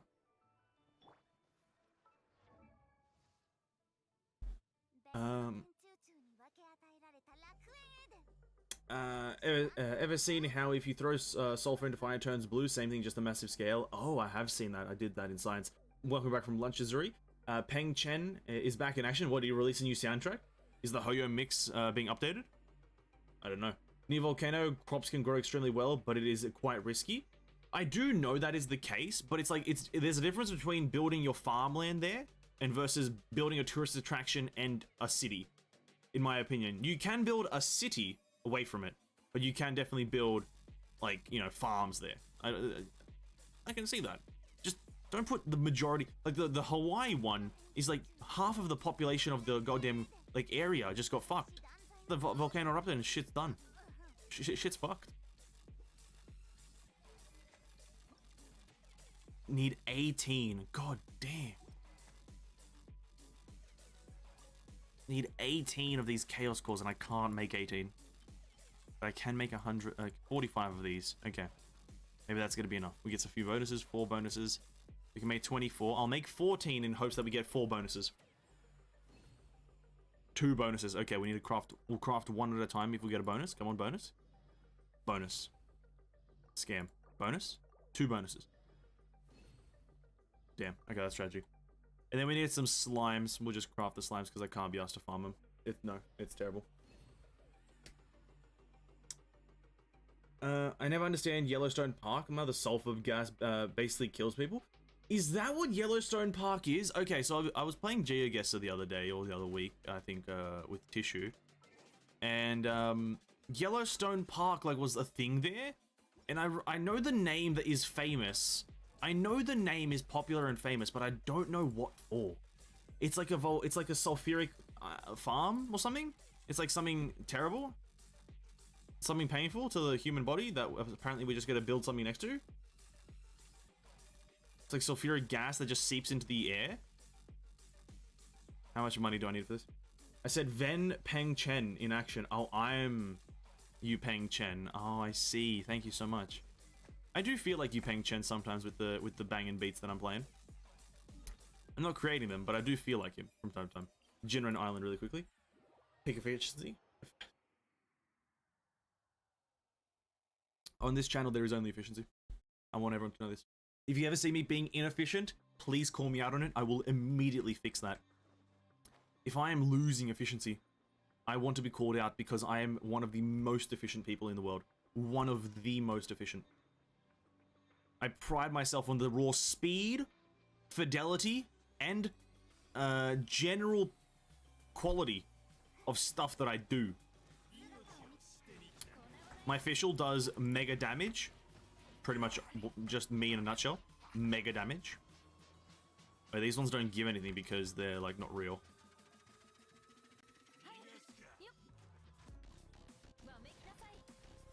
As a tourist attraction, and the park itself sometimes releases sulfur gas. It's like the Earth data there, and people really care many of the Earth ass. Oh, farted rather, yeah, farted. That's actually weird. Okay, I didn't know that about that place. I knew that it was popular, but I didn't know what for. Yeah, the world literally farts, and the rest of the human population's like, yeah, I want to see what's happening then. I want to see what's happening. That's very weird. Okay, it's a sulfuric... It makes sense. It makes sense. Yellowstone Park, sulfuric is sulfur ore and sulfur stones are yellowish. Just Yellowstone Park. Very original name. Yeah, okay, that's odd. That's a weird one, right? Like, okay, that's a weird one because of this. Yellowstone Park is weird because a volcano's attraction is the fact that, you know, it's this massive mountain that has lava just brewing in the core of the earth and ready to shoot out of it, right? That's the attraction of like a volcano.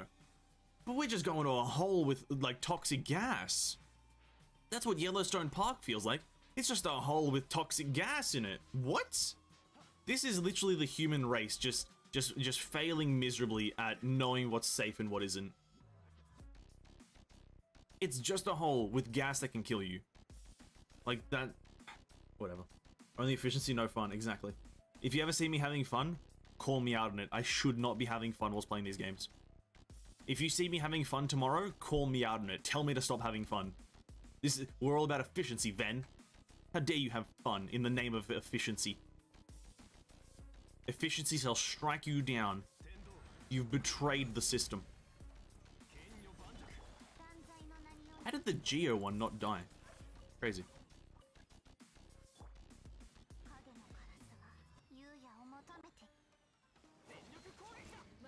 Oh.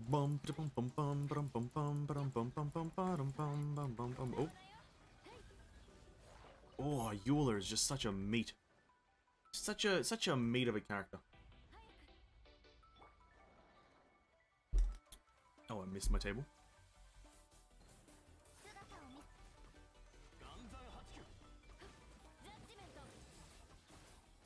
Ooh.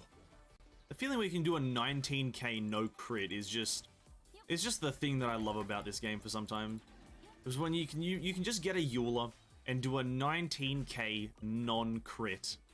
It's just so good, isn't it? It's so good. The power is just unlimited. You'll live only once. Either you die from smelling Earth's fart or other natural ways. You know what? Now that you say that, I've changed my opinion. I think everyone should visit Yellowstone whatever it's park. I think that's the best way the human race can go out, is everyone sniffs the Earth's fart. No? Am I the only one that believes this? The best way to die is by sniffing the Earth's gas. To take a nice big whiff of a massive blast from the anus of the Earth, Yellowstone Park. Now that sounds like a glorious way to go out. Sounds absolutely glorious.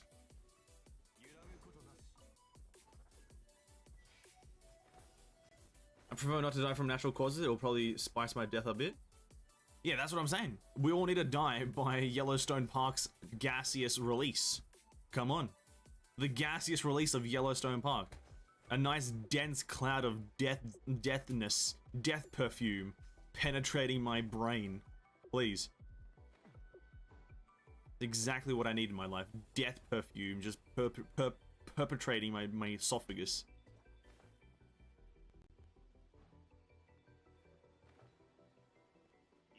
No, not perpetrating? No, that's the wrong word. That's the wrong word. Last commission, where you at? Oh, down here. It's like the worst one. Reminds me of something humans did with gas and a huge mass of people.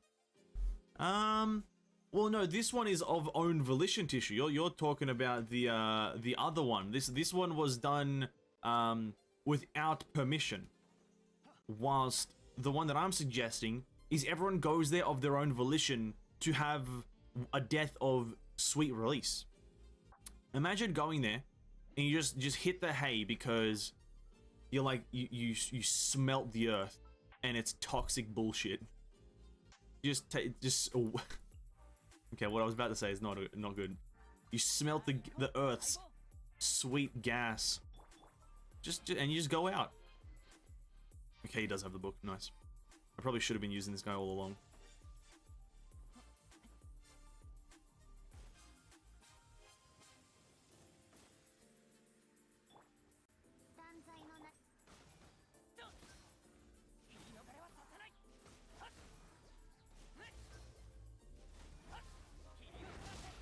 Wow, scam.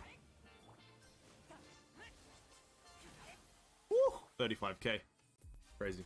I see. Yeah, so it's a bit of a context different. It's a different context. So you were thinking of the one that was forced upon people. I'm thinking of one that everyone does of their own volition.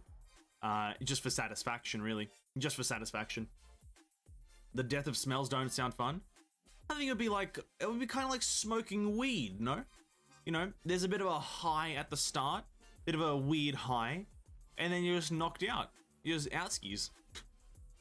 Just, you're no longer with us. That's terrible. That's terrible. That is very bad.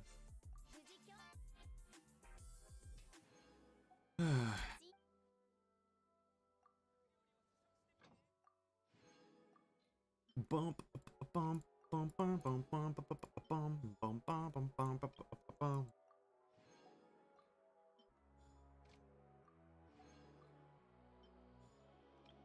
Speed running, speed running. Achievement unlocked, smelling at its finest, the deadliest sniff. Xbox. Everyone goes to Yellowstone. Everyone takes a nice whiff of Yellowstone, and then everyone gets that Xbox achievement notification. I don't even know how to mimic the sound. Blink! And everyone gets that. The deadliest sniff. everyone and it turns out to be this like Matrix kind of thing. Everyone wakes up after that and like, did you get that achievement, dude? And then everyone's like, oh shit, so that's how we break out of the Matrix. We have to get this achievement where we sniff Yellowstone. Because everyone who's currently sniffed Yellowstone has gotten that achievement and woken up, apparently. Yeah, that's crazy. I had no idea. What a world we live in. We live in a society. An absolute society. Why is this guy using Tenacity of the Millilith? That is terrible. Whose artifacts do I want to farm really quickly? Or do I want to farm anything productive? We still need to farm money for this lady, right? Do I have my things? No, I need to condense all my resin. And then we're out. Should probably ask MatPat if death is possible. What has...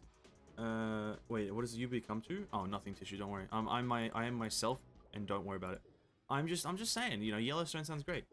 MatPat, I have no idea who MatPat is. I'll ask Internet Historian, though. I'll ask him. He probably knows. I'll ask someone knowledgeable. Can I die by sniffing Yellowstone? Is Yellowstone a cause of death? That's actually probably a good question. Has anyone died in Yellowstone? Like, by Yellowstone?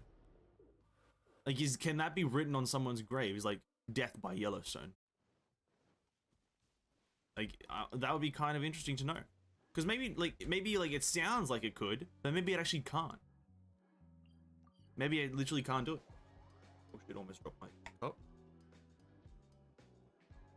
Boom,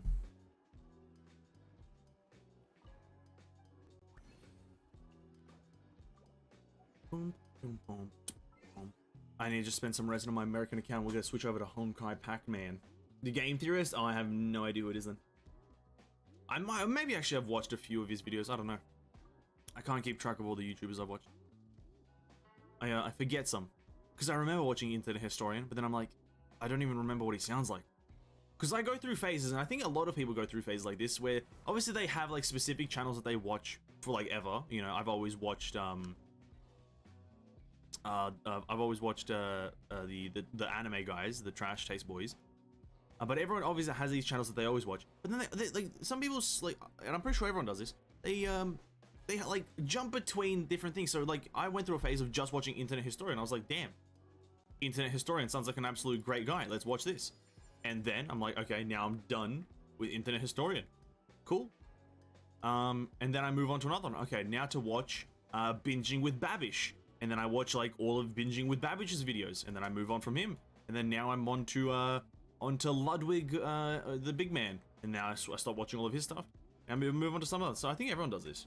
The guy who has like 3 channels and over 20 million subs. Oh, again, like I said, I can't name. I don't remember the actual person, but I'm sure he's mega big. I recommend watch Soviet Womble. I used to watch Soviet Womble. I know. I've watched Soviet Womble before, and I'm pretty sure I went through a phase of watching his stuff. But like I said, you just kind of bounce between different YouTubes. You're like, yeah, okay, let's bounce between this guy. Let's bounce between this. Let's go to this. Let's go there. Let's go. Oh, I'm back here, back there, up and down, left, right, and center.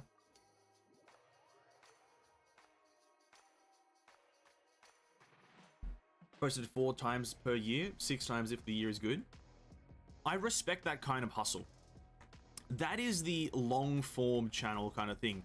You're like putting all of your effort into these specific like few videos per year, or you're putting all your effort into these like long, long conceptual videos that take massive production value. It deserves a lot of respect, those videos.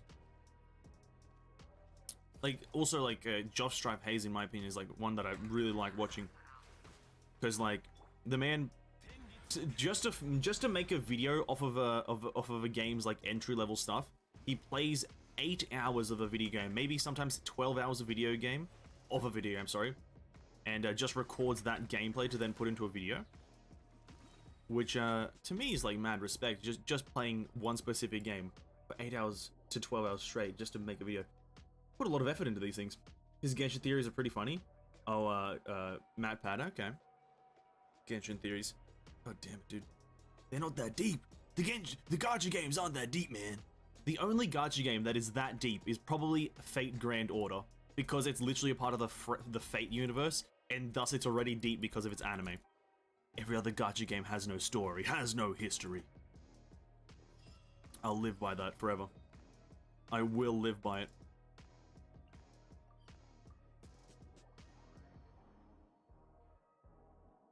I like 2 years to draw a straight line with godly meaning behind the art. Exactly. Those types of videos are respect. I respect them so much. And that's kind of what I tried to do with the most recent Genshin versus Honkai, but seeing as it's like my first time ever doing that type of video, ain't gonna be that great, is it? Try to do this long form research, or not even research, sorry, long form kind of explanation essentially into also recording and whatnot. As time goes on though, they'll get high quality, more thought, more gameplay, more juice, more information.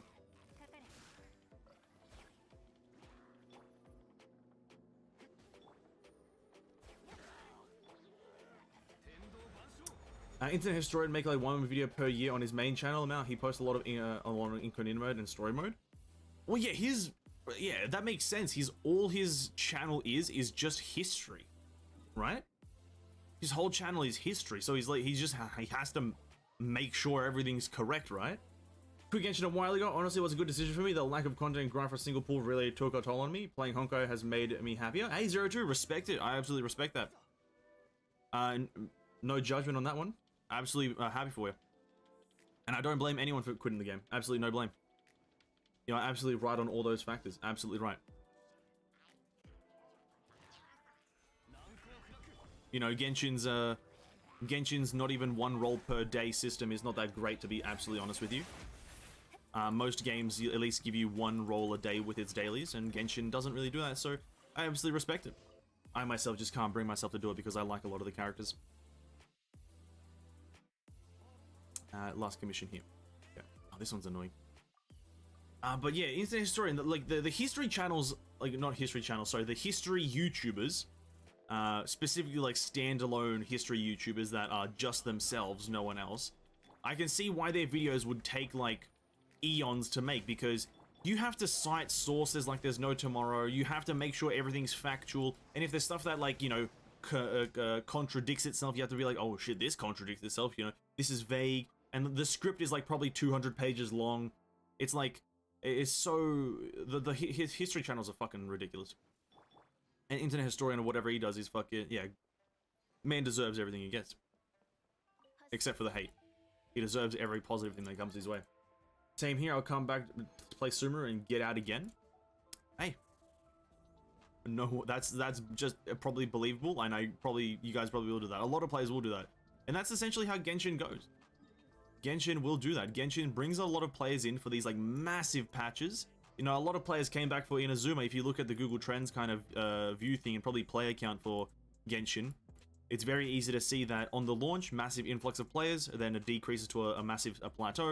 And then on Inazuma's launch, a massive influx of players, and then it plateaus back down to like, you know, a pretty solid amount. Sumeru will do the same thing every single time. All the new zones will, or rather all the new zones will always do that. Just like massive spike and then right back down to where it was. Because the game doesn't have anything to retain those players. Because that specific archetype of player falls into a specific category of they're invested in the game in terms of story and kind of they know about it and follow it. But they're not invested enough to play the game on a day-to-day basis.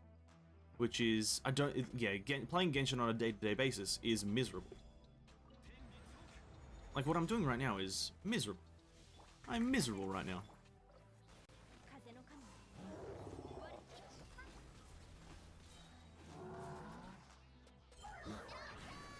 Miserable now.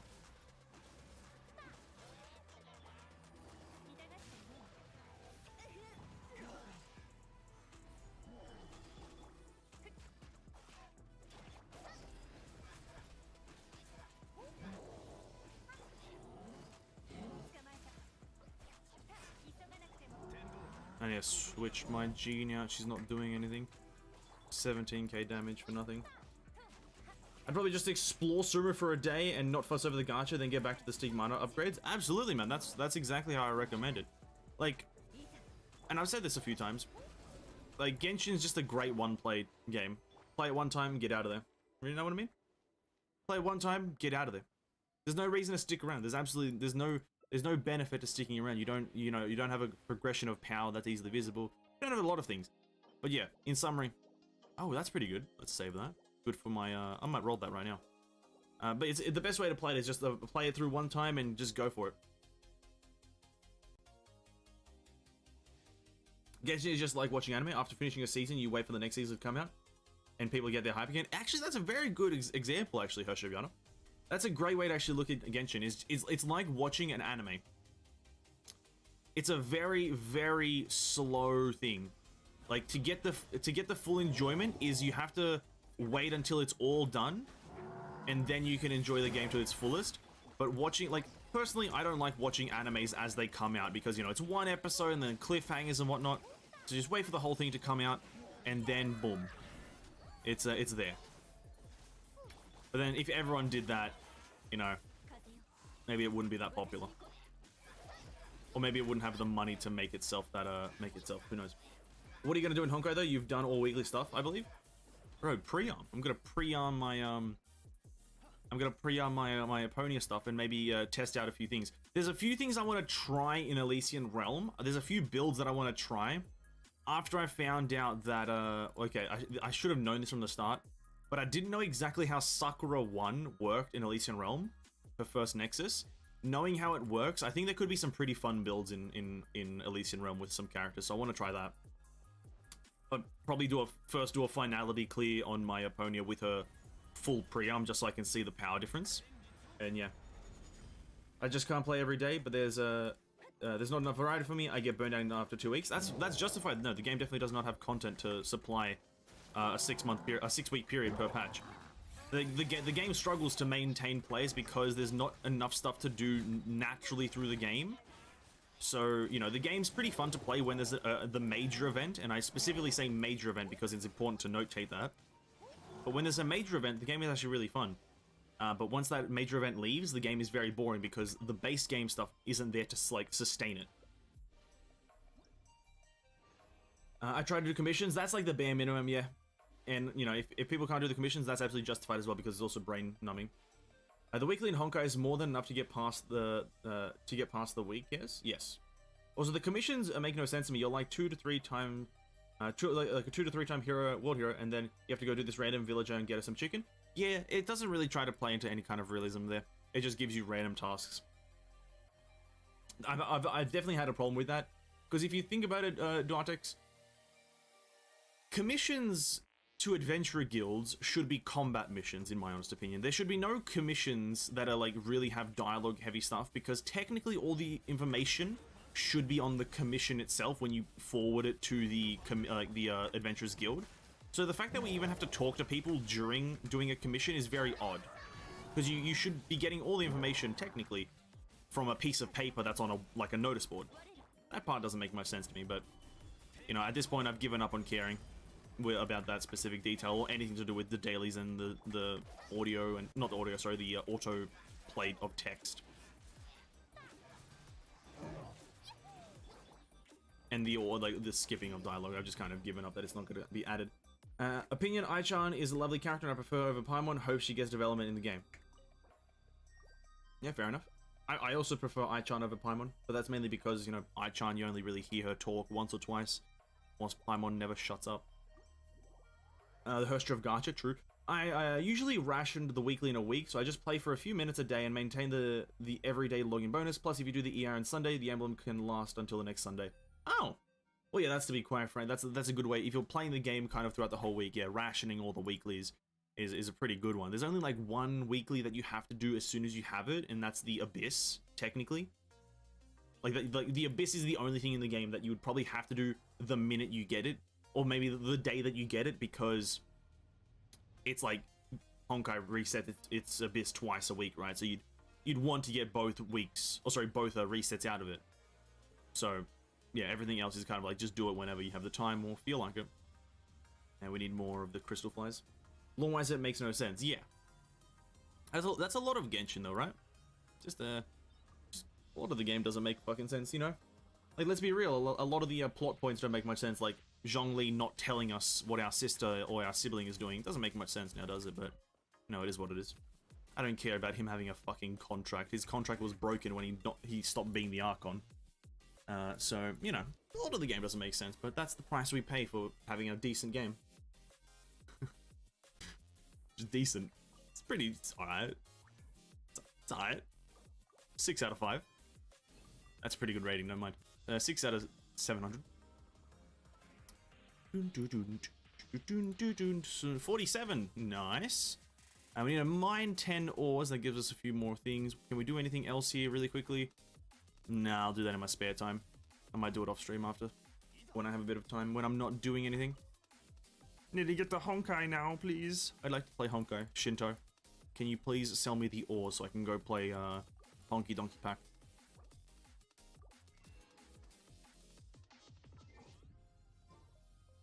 Alright. Do this, claim that, leave this, bam bam. There's only one thing that that Genshin wins against in Honkai. Everyone needs to accept this. Everyone needs to accept this. Its battle pass is a lot more value than Honkai's. It is. End of story. Thank you. Thank you for listening. Alright, we're switching over to Honkai Impact. We're gonna do some we're gonna pre-arm level 65 our Aponia weapon, which is absolutely mega juice. And then we're gonna try out some stuff in ER. Oh shit, okay, that covered that up. Oops. And Zhongli sealing 2 gods right next to his region. True, he just did seal 2 gods in his region. It's quite crazy. For every single coin you have in Honkai Impact 3rd, do 1 push-up.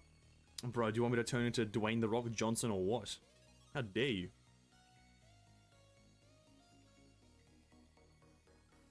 You want me to turn into Dwayne The Rock Johnson or what? It's definitely not, but sure. No, it definitely is. You get a lot more gems to the actual amount that a 10 roll is worth, and you also get a limited time weapon, as well as talent books, which take a lot of stuff, as well as like rolls and just raw rolls as well. It's definitely a lot more value. I want the battle pass in Honkai because I'm collecting Valkyries. Yeah, fair enough. No, that's fair enough. Absolutely fair enough. I'm not saying people should be buying the Genshin battle pass, but just in terms of the raw amount of money that you put in versus what you get out of it, it's a lot more value. Genshin's battle pass is only $15. That's what I'm saying. When I say value, I'm not saying that the items that you get in one is better than the others. I'm saying the money that it is worth to buy versus what you get out of it is more. Genshin's is $15 and you get a limited time, or sorry, a buyable weapon, plus a lot of gems, plus a lot of talent books. Hey chat, what's up Province? A bit late today. Hey, all G man, take your time. No rush to stream. The stream's here for 4 hours. Jump in whenever. Downloading Tower of Fantasy. Hey, so you're joining the meta. We're migrating to Tower of Fantasy from tomorrow. Never playing Genshin Impact ever again. Never. I quit Genshin Impact now that Tower of Fantasy is out. I quit. Is Crusader good with Herzog of Sentience DPS? I have no other physical supports. I'm pretty sure, yeah. There are 2 peas in a pod. They're both kind of physical supports, but, you know, obviously when you buff, when one buffs the other and the other buffs the other, they both turn into DPSs, so they go good with the other, yes. Do you think you will get a level 80 gacha curse? I feel like veteran players usually can't get featured Valks below 60 pools. Maybe because you know how to farm a lot of crystals compared to beginners. Oh, there probably is. You know, Herstriviata, I'll be honest with you, and this is probably with a lot of gacha games, is that when you first launch the game, you probably have a slightly increased chance. Like, that is probably a thing. Like, I don't doubt it for a single second. I think it's a fair assumption as well that you have increased chance when you're a beginner because they want to, like, incentivize you to play the game. But is it by a lot? Probably not. Probably not by a lot. The battle pass in Honkai, you get a 5-star and more. Yeah, but it's $40. It's like 30 Australian dollars. I'm talking about how much money you put in, Fat. I'm talking about how much money you put in. Genshin's $15 for like much more than $15. Whilst in Honkai it's like $30 for like roughly less. Or roughly the same. I already AR60 and only Heizou left that doesn't have Friendship 10. Yeah, so I'm free to quit whenever. Honestly, Province, you just quit, just instantly quit when you get Heizou to Friendship 10. That would be funny as hell. That would be so funny. That would be so funny to me. Just plays Genshin. Just for as long as he can. 3.0 is about to launch. Gets Heizou, gets him to Friendship level 10, quits the game. That's honestly a Chad maneuver. That is very much a Chad maneuver. Let's quickly do this. Collect the coins, errands. This is what's going to get us our, Aponia to her maximum power. We go here. We go back to the dorm. We go to the dorm shop. We buy 2 Tauruses because we need 100 Tauruses. We go back here, we'll bam, we'll bing, go here, go to this, we'll bam, click on the weapon, weapon, upgrade now, level 65. Let's go, boys. That's how it's done. Enhance the weapon, level 65. Congratulations to me. We've now achieved maximum lightning power. Maximum lightning power. It looks beautiful. It looks marvelous. Conviction lost damnation. Said that in the wrong order, but it doesn't matter. Amazing. I see a luck with Aponia. I burn about 20k crystals to get the full set. I think, yeah, there definitely is a lot of beginner luck that goes into it. But the thing is, all gacha games are like that. I genuinely believe all gacha games definitely try to give early game players a bit more RNG because it's an incentive to then continue to play the game. That's all it is. If they gave the beginner players shit RNG, most of the beginner players would probably quit, right? And I think that's why on day 1 of Genshin's launch, if you did play during that, there was a lot of rolls. You were given like 30 to 40 free rolls, which already puts you at pretty close to pity, or soft pity, and you just have to play the game for a few extra hours and you get a 5-star character. And as for my affixes, okay, they're not that great, I don't think. Not that I really care about my affixes. 02, Griseo, Carol. Different support types, Griseo for non-tanky physical. Just a little bit of a help there. Luck go bro. Okay. As for, yeah, this bio on this, it's pretty good because Aponia's bio, so that's pretty good. This one, crit rate, it's kind of not useful, but, you know, that's also not useful. I probably could roll this one as well. And then this one, attack and bio characters get attack, so it's pretty cool. They're important to say the least. No, they're not. They're not. They're not important. They're a bonus if you want to get the rank 1 percentages, but they're not important, no. If you're a person who just wants to play the game, you should not have to care about the stats or affixes, and you don't. Let's do some sims. They are? No, they're not. No, they're not.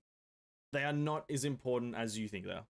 I could switch them all to something completely different that doesn't have to do with Aponia, and I'd still be able to do pretty decent damage and also clear like a finality with Aponia, right? That's what I'm saying. They're not as important as you're saying though. They're not. That's just wrong.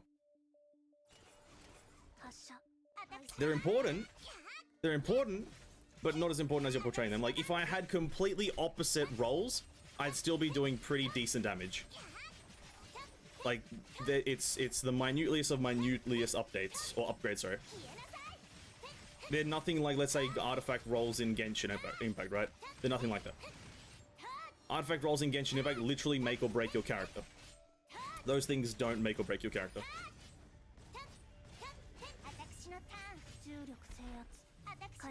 If you want rank 1 percentages, absolutely, you have to do that. But there's a reason that rank 1 percentages are only achievable by the rank, you know, by the 1% of characters. It's because it's rank 1 in it. Rank 1 in it, bro.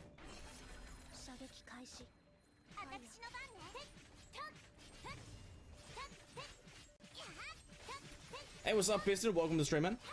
Welcome, welcome. Hope you're having a great evening.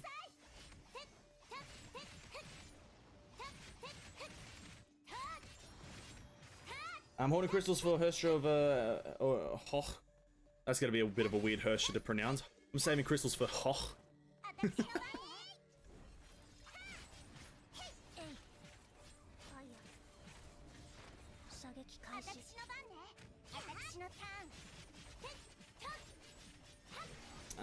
But I'm starting to think I shouldn't pull for her because the gameplay feels kind of plain to me. Okay, fair enough. I haven't seen any of her gameplay, to be quite frank with you. I've seen one ability be used by her, but other than that, I haven't seen anything, so that's a bit of an interesting bit of information that I'll have to take into consideration, but I'll probably think about it as we get close to her release, which is a while from now, to be absolutely honest. What were we just talking about? The affixes and their importance in general gameplay. We were just talking about affixes and their kind of impact in the general kind of gameplay loop. Can't wait to play Memento and ER tomorrow. True, I'm actually also excited. That's the first thing that I'm gonna do on a Friday is do a Memento ER run. Because we're not playing obviously Honkai tomorrow. We're playing a bit of Tower Fantasy tomorrow all day. But on Friday, which is gonna be a Honkai stream, Definitely going to be playing some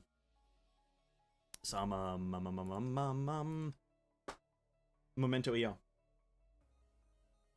I guess pulling for Vilvi. Nope, nope, nope. Pull for Moby outfit. Vilvi easy skip. Nope, forced to passer. Nope, Moby's outfit. Same arena code. Damn. Damn. Pulling for Vilvi. Nope. Yeah, it's a bit sad with Vilvi, isn't it? Like, you know, getting released just before the Hersture. That's really tough. I feel like the character before a Hersture should always be like a rerun. That is so tragic. Like, it's literally like the characters right before like an Archon in Genshin, right? It's just, they're not getting pulled, right? Fuck, that's so tragic. Because Vilvi looks amazingly fun. Vilvi looks amazingly fun.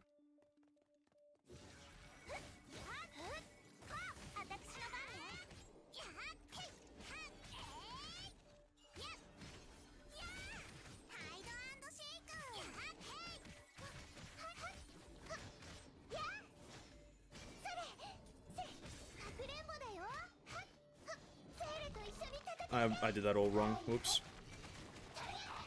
I did that terribly.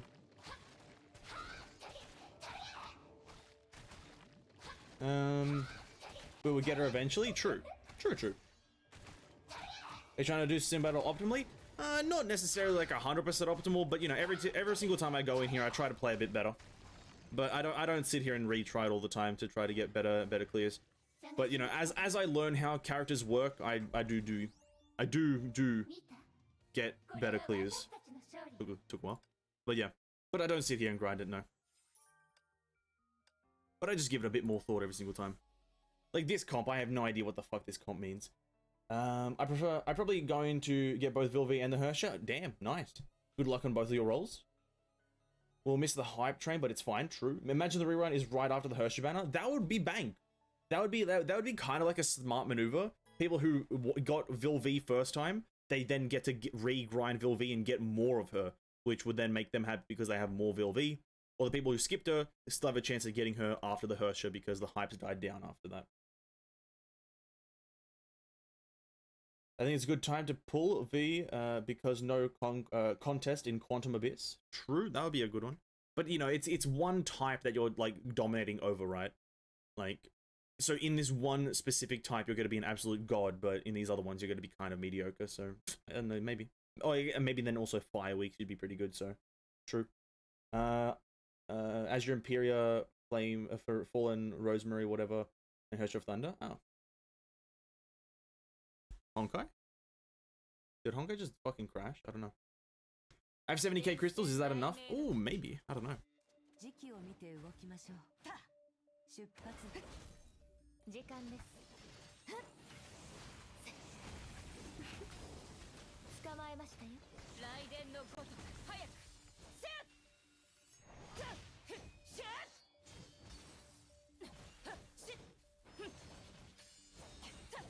I don't know, maybe 70k might not be enough.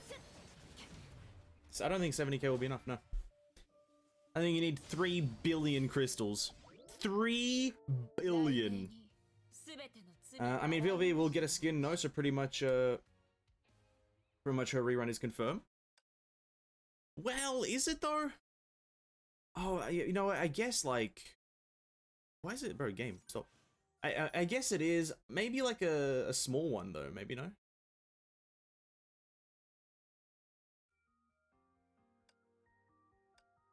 Who knows? There's a lot of things that you know, could happen. There's a lot of things. I remember she's getting an outfit, but she's not getting a rerun as far as I know. So yeah, see, Dante's, that's a thing. That's an absolute point right there. Like, you know, Mobius is getting a skin, but not a rerun. You know, so who knows if Vilvi will get a rerun? There's no assumptions that we can come to because like, no, it's still the patch is like still a while away. 5.9 isn't even out yet. This is the thing that you know, it's a problem with Honkai, not Honkai, sorry, it's a problem with Genshin sometimes, is that people speak on a lot of the future patches, but even though the current upcoming patch isn't out yet, so it's like, how about we wait for the current one to then come out, because on the day of usual, like, the current patch that's coming out, releasing, a lot more information is then released after that, which is a specific thing with, Genshin. Like, on the day of 3.0, much more 3.1 information will come out. Much more 3.1 information. I need to do these guys now, though. Will I create a character? Probably Herstrom Yard. I'll probably create one at the very end of this stream. I'll probably jump into Tower of Fantasy for about, you know, 30 minutes about there. Just kind of go through the character creator for people who, like, aren't so sure on the game. You know, create my own character preset, and that's about it. Yeah, but pull Vilv equals free stigma plus weapon. That's why I'm still confused now. Oh. Well, here's the thing. You can always give it a few days, right? After the launch of 5.9, give the game a few days. Or give the character, sorry, a few days to, you know, release. And then you can come to a conclusion on if you want that character. Now, this enemy is a biologic and physical required character. We need Gather as well. We would want a mech character. By the way, I don't have one. I have Psychic, though. Maybe it's better if we go Deval in here. No, sorry, Benares, my bad. Maybe it's better if we do this. Fire, Ice, and Lightning, and less physical. Okay, that's probably possible.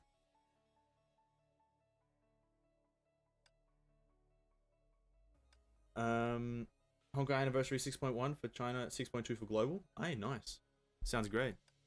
Sounds fair, doesn't it? Parador, Feliz, Nano. You're level 65, Parter, fellas, but we're gonna hope that you can do it. That would put you up to 72.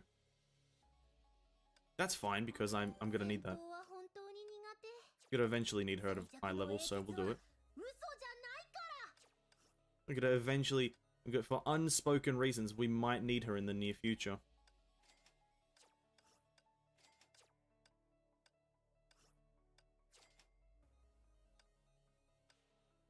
You know, I'm not going to say why I might need her in the near future, but there is potential that we might need her in the near future. That's fine. Don't really care. Don't really care about Pardo right now. I can't start through. Game, what are you doing? Yeah, Absinthe, let's just go. Do you have any good support, Steve? Nope. Absolutely not.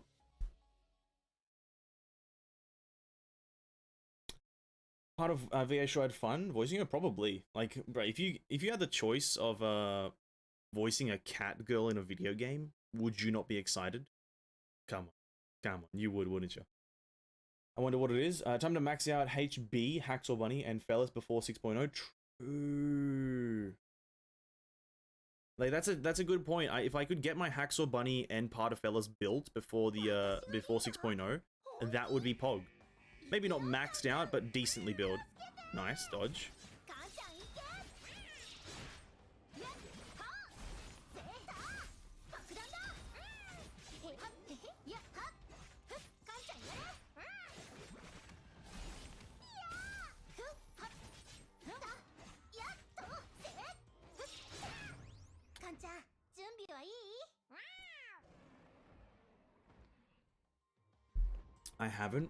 I've only been playing the game for about 2.5 months there, Fat. I haven't been playing this game for like 3 years. I don't have the materials to do that. Materials are very much limited in this game. I hope you understand this. Very much limited materials.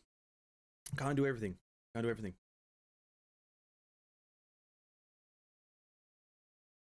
You know, I've only recently just built my Aponia and Eden to essentially full power.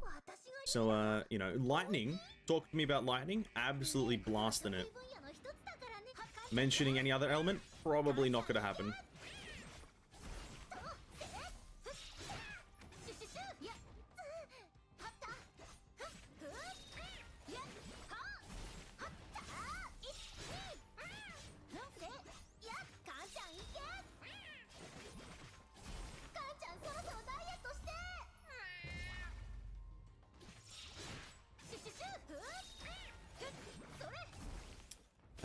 Been focusing on ER more. Oh, it's a fun game mode, isn't it? You don't even need 2 MA to complete the weekly mission. I'm just doing it because I want it, right? Since ER reward give more, and they got Fire Team and it's not even half built, I think. Yeah. At least I've got a few characters that are maybe good. Is Phoenix a support for Fire, from my understanding? MA Fun Man? Hot take. MA is for Whales? Probably. Only if you have the correct gears. Yeah, I don't know. I feel like you just do the modes till the stopping point, right? right? Isn't that just maybe that's just how I play games, but I just play them until a stopping point, like MA and ER as well. I just play them until and then once you can't go any further, you're just like, alright, that's me. You know, like, see how, like, you know, Raven complements Pardo very well? Like, they literally have no synergy. You see that? That's amazing.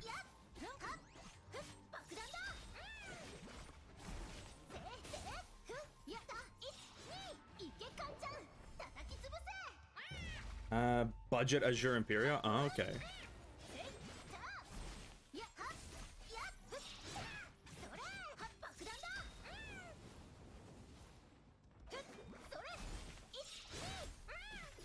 I'll keep that in mind. Didn't even know that was an attack.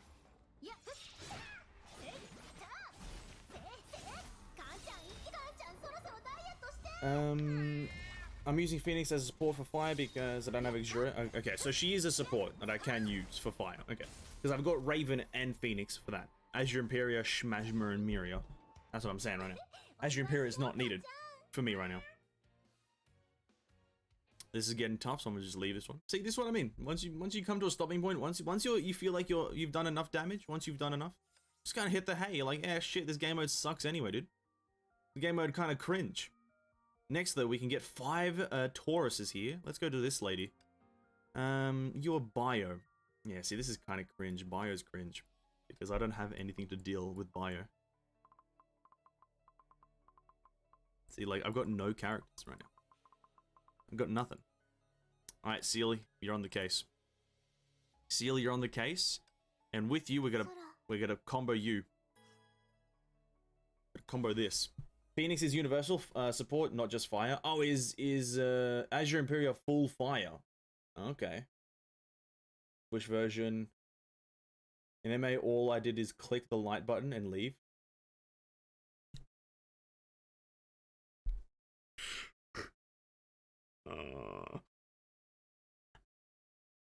Province, fair enough, man. That's just funny to me. I wish I could do that. I feel like it's a time thing. I haven't been playing the game long enough to experience that. And so, like, if because I wish I could do the same thing with Genshin. I wish I could just press the one button and kind of do everything. Or, like, auto-complete something.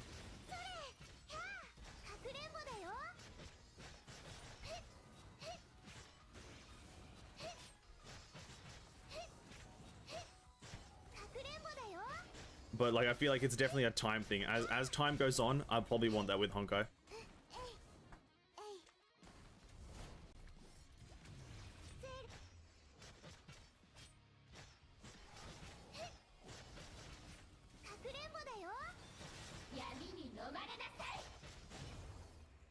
Oh, that was a lot of damage. We're just doing this one kill. Azure Imperia is also universal. Oh, okay. A is universal. I'm using Phoenix and Sakuno with Herstro Flame on DPS. I could use Raven instead of Sakuno, but I don't know. Is Sakuno? Oh, it's Sakuno Rondo. That's the small bunny girl, right? So the Teresa bunny girl. So that's what I don't get. Oh no, wait. I don't know.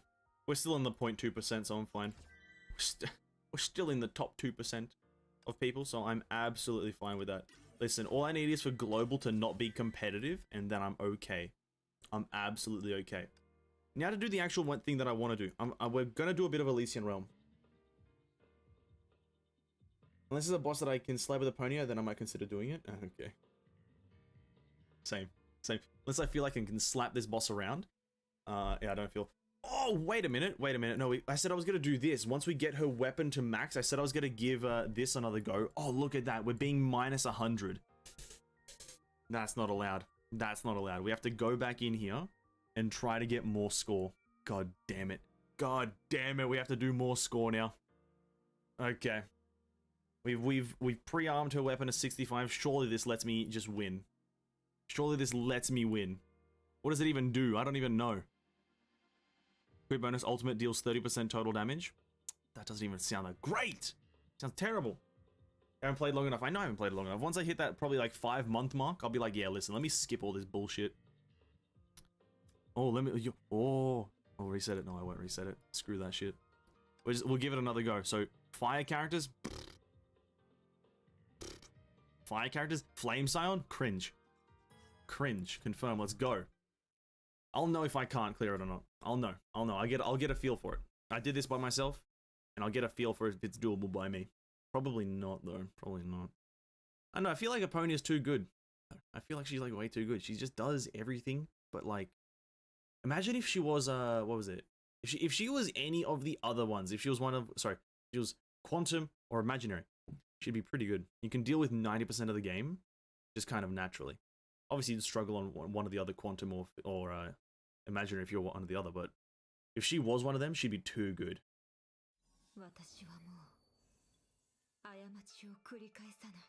Boom, boom, boom.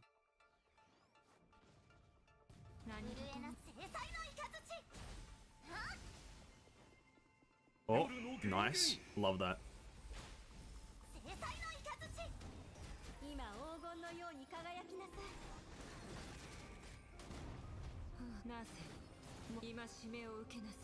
Pyro is good at nothing. Sorry, he's good at everything but a master of nothing. Exactly. That is exactly true. Great at everything, master of nothing. What's up, Sad Boy? Welcome to the stream. Welcome, welcome. Hope you're having an absolute banger of an evening.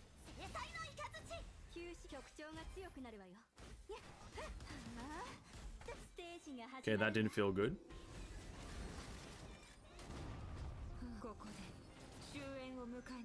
Quantum is the most neglected type in the game. It does feel that way now that, like, well, I've just seen the whole saying of, like, you know, Vilvi is going to be the best for Quantum weeks, and I'm like, is there no other character that's like a Quantum character? And it seems that it is that way. You know, with the whole, yeah. Seems very weird.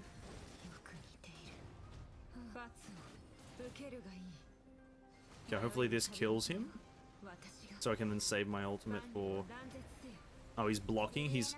Oh, that's cringe. This game is cringe. Imagine having shielded characters in this game. Holy fuck. Cringe-ass game, dude.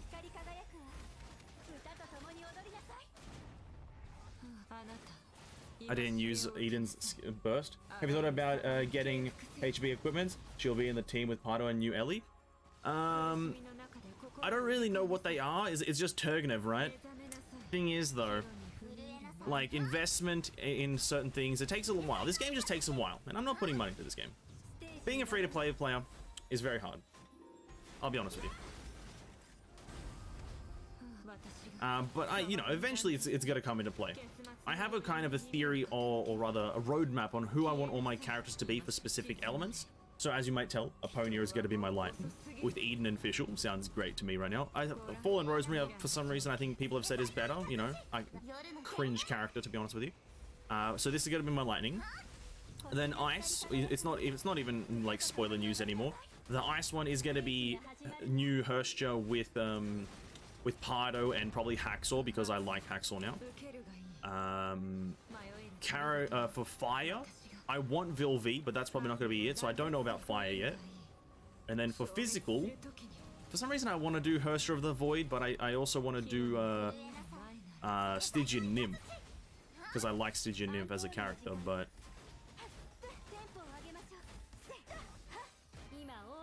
Yeah, that's the roadmap right now for characters.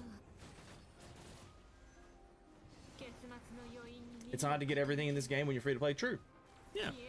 Well, I think you can get everything. It just takes time. That's the thing. No. I think you can get everything, definitely, but it just takes time. You can't, as a free to play, it's all about expectations and where your expectations are. You can't be a free to play and be like, oh, I want everything now. It's like, you know, you'll get everything eventually. Just wait. Or be patient with your roles or whatnot. Or just plan your roles accordingly. One or the other.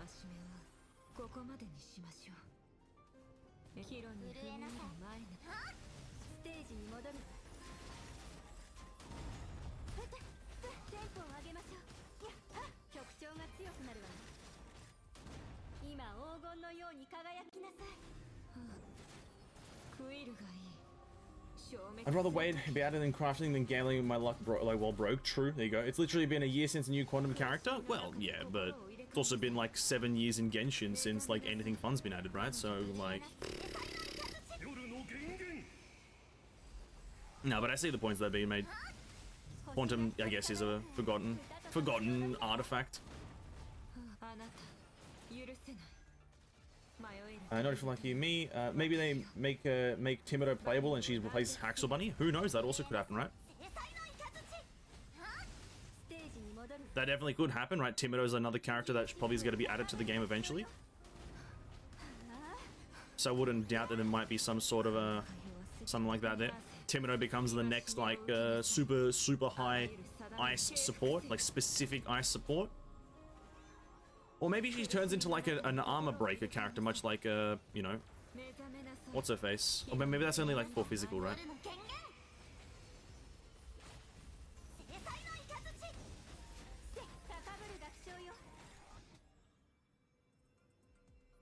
Oh? Oh, okay, fair enough. What the oh?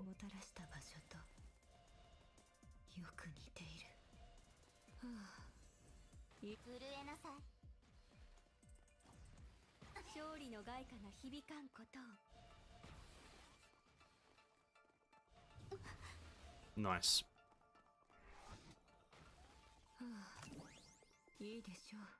How much time was that wasted?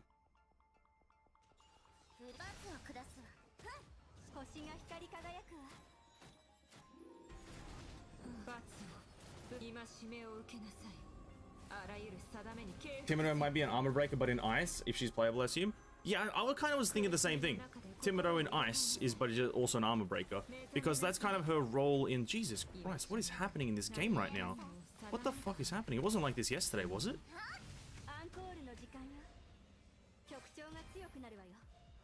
What, bro? What is this box thing?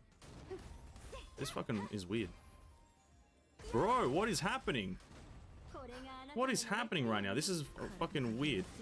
This wasn't like this yesterday.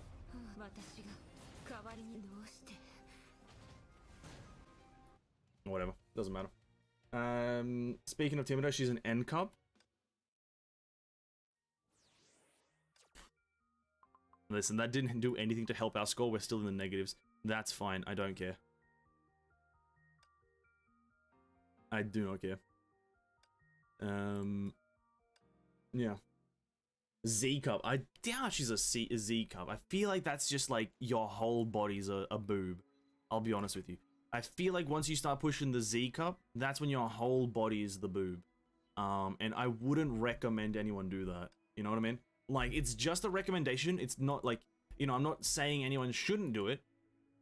But let's be real now. People shouldn't be making their whole bodies boobs. Shouldn't be doing it. Let's go with a bit more of a. Let's go with a bit of a weirder build. Let's go with damage. Raw DMGs. We still want to get inclusiveness, so we still got to carry that like that. She's World Cup. Oh, true. Yeah, she is our World Cup. She's a great character. We all love Timido here. We all love her.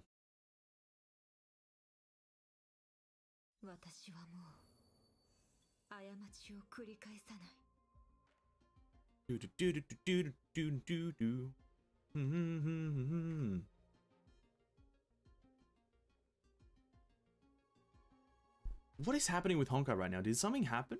Hello? Bro, how does the game do this to me? Fair enough. Fair enough, game. Fair enough. Like, I swear this was not happening yesterday, right? I could be wrong, but it just wasn't.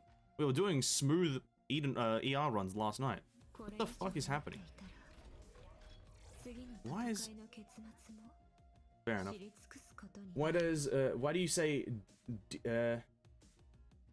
DMG every time? It's damage? Duh.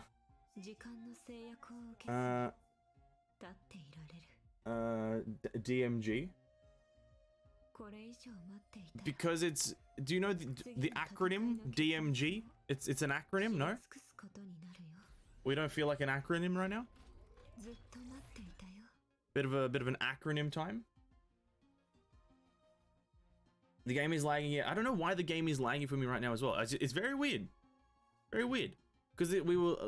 maybe it's because now I've gotten Aponia's pre-arm. And they're like, yeah, listen, we're just gonna fuck you over right now. Like, oh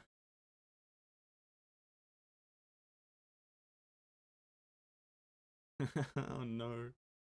Maybe, yeah, they were like, yeah, shit, this guy's got Aponia's pre-arm, let's fuck him. Did Genshin team heard you and hacking your stream? Yeah, maybe they heard me quit their game halfway, like, through playing it, and they were like, shit, this guy is, like, not allowed to play our game anymore. Like, why? Why is this happening? Hello? Why? Nothing's even happening on the goddamn screen, man.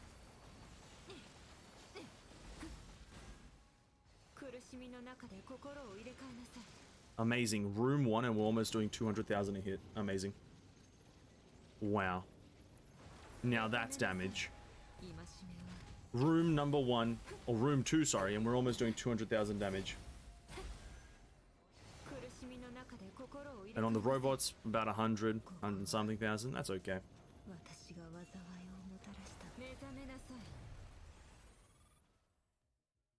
Restart the game. So I'm in the game right now though. I'm in an ER run. It's going so far so good. Even though I shouldn't have gone for Sakura, we're just in the game right now. We're too deep in. We're floor 2. We're too deep in. Too deep. We're way too deep in. What all the pingo? The pingo? What do you mean ping? In the top right corner? It's never there. It's only there for the super string, dude. I don't know why it's even there for super string. I don't enable it. I might have to, yeah, I might actually restart the game though. That's probably a good suggestion.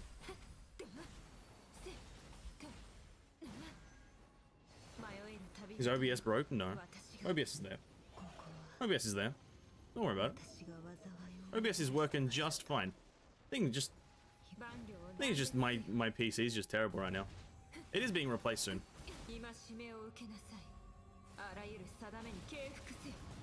Way too deep to go back. Exactly right. Like we're at floor 3. We can't restart right now. If we restart, we lose too much progress. Wow, look at that damage. Amazing. Beautiful. Beautiful damage. Maybe I can get value there. There we go. We got the Vilv item. Could use that on the start. We gotta just absolutely decimate this next floor. Damage taken by all enemies is up there. Bodhi. Maybe we can get another Setsuna. Maybe. Ooh. Go for maybe this lady. I'm gonna try to do this run. Without going for Griseo. Maybe it is possible. I highly doubt it because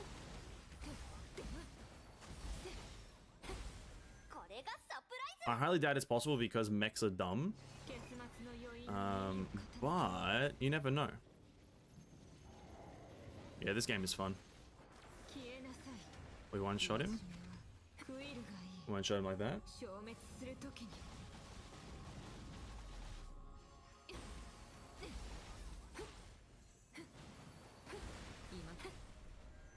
Brain dead damage? How dare you assume that? How dare you say that? Brain dead damage? This is high skill right now. This is very high skill. Use Calpus.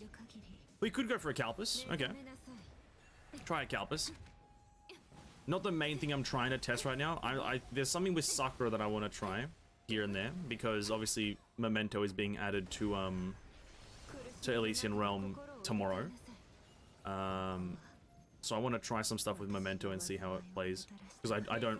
Generally, I haven't used Memento 2, but I think that's gonna be the go-to for Sakura. I think you gotta go for Memento 1.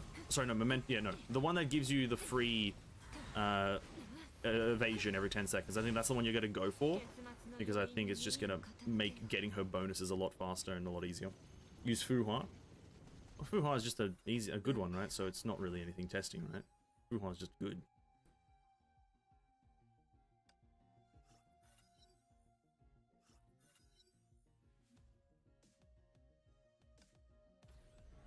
Bum, bum, bum, bum, bum, bum, bum, bum.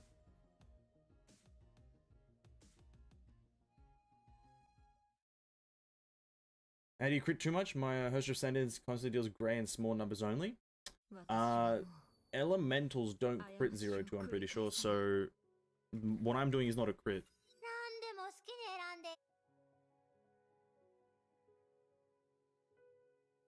from my knowledge of the game, elemental damage doesn't crit. So I'm just doing high normal numbers, and also I'm like super jacked. My character's like mega powerful. That could be a reason. What do we have? What doors do we have here? And also it's Elysian Realm. Okay, we're gonna go for a Aponia there. We're gonna just try to get as many nexuses as we can. We're gonna buy the Calpus here. Then we're gonna switch our door. We're gonna switch this. I guess we don't care about Elysia right now. We're gonna switch to the Calpus one. Maybe get a Calpus on the next door. And then go Aponia here. I tried to use Sakura 1 Nexus on Elysia. It is possible to freeze Nihilus non-stop. That's what I mean. I feel like the Sakura signets are so good. It's just their early value is so bad that it's hard to make it work and have it be useful the whole time. Like late game, I think Sakura is actually a really good signet because it's easy to get an ultimate evasion at that point, and the bonuses are pretty high. But because it doesn't have like unless you have like Sakura 1 by the first door essentially, or sorry, by the first double, then it's like moderately shit.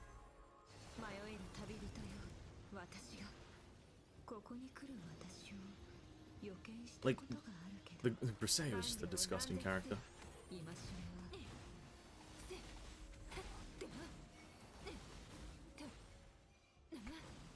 God damn it. Get Calpus? I will be getting Calpus, yes. That might just be me being a noob. Oh, maybe, but it's definitely not something that's explained. Definitely don't feel bad about it. It's definitely nowhere explained that physical is the only one that crits.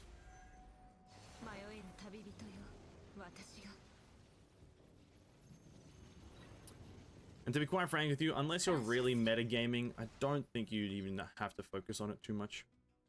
Obviously, if you're trying to get the rank 1s and high percentages, it's something that you might have to research. But generally speaking, focusing on the crit rate and whatnot doesn't feel like that much of an important thing. There's Calpus. Alright. You don't refer stats in Honkai too much, you refer crit and crit damage from equipment and effects. There you go. Let's do that.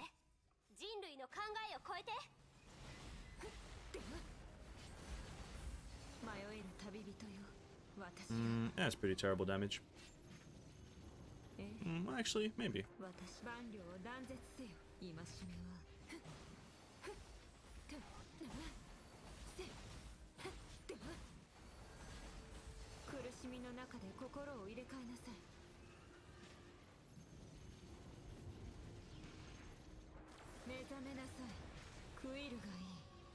Give Oblivion, Siren, ST, Jack.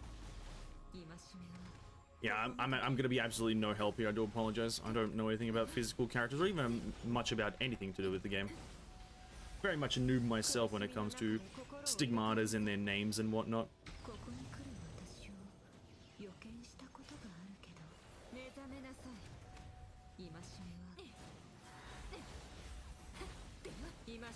Let's do this, I guess.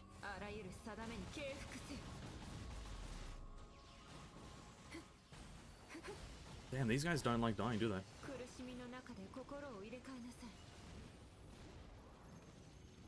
This is what happens, I guess, when you don't run a Grisaille, eh? This is just what happens when you don't run Grisaille on Aponia. This doesn't go well, does it?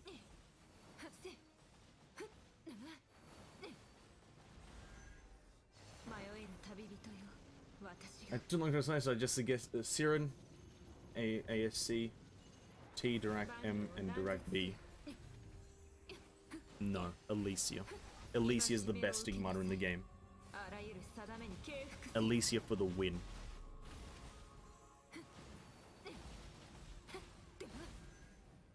If you don't have Elysia stigmata, peasant. Peasant.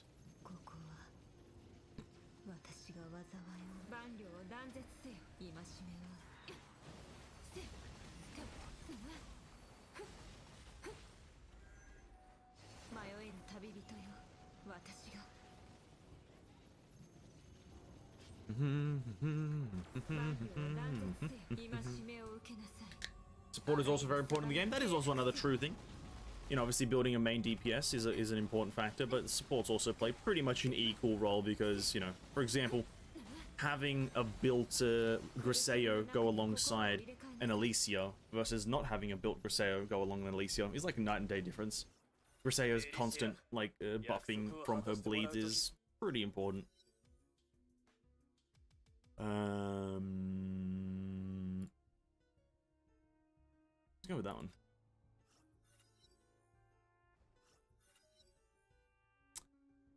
Go with that one as well, I guess. Now, if we die in one shot, everyone else is to blame. Ooh, we could even go for a bit of a Mobius here, even. I have Griseo S with Fire Angel and triple level 3 minus. I just started 2 weeks ago. Hey, man, if you started 2 weeks ago and you've got a lot of good stuff right now, that's pretty fine. Don't worry about it. Humble beginnings, as they say. Humble beginnings. As time goes on, you'll have more things.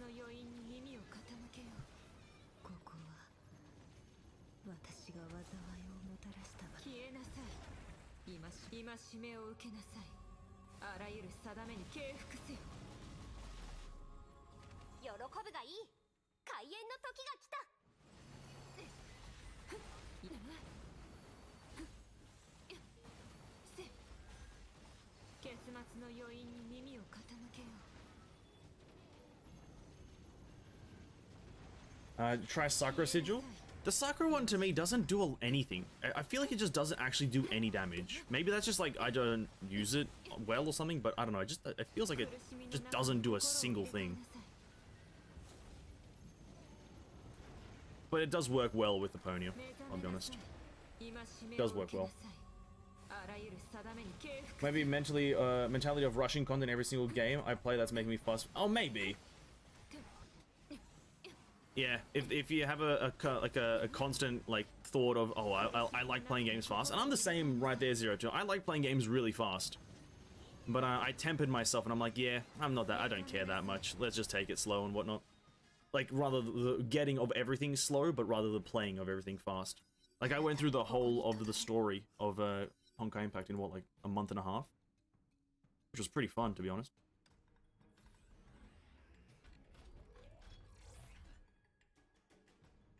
I mean, your F button? Yeah, I mean, the sigil. Yeah, I know what you're talking about. I just don't feel like it does anything. I know exactly what you mean. The usable item, the sigil. I just don't think it does much. The times that I have used it, it hasn't killed anything. I'll use it. Why not? I've got no other reason not to use it. I think we will continue with Calpus. I think that'll be fine. Oh, we can actually get 3 Calpuses right here. Okay, let's go with that one. Oh no, that's upgraded. Whoops. Fuck. That's upgrade. That's not good. That's embarrassing. Whoops. Let's try to get more Calpuses though. No more Calpuses. We got enhanced this lady. Vicissitude. Upgrade Calpus, I guess. Boost total damage, that's fine. Calpus sigil thing. No Calpus. We have one reset.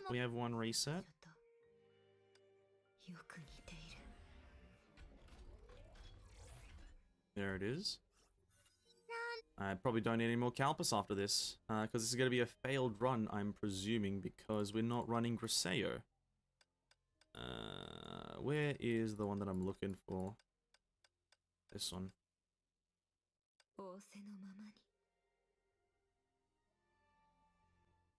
You can spam it here and there? Oh. Okay, I didn't know that.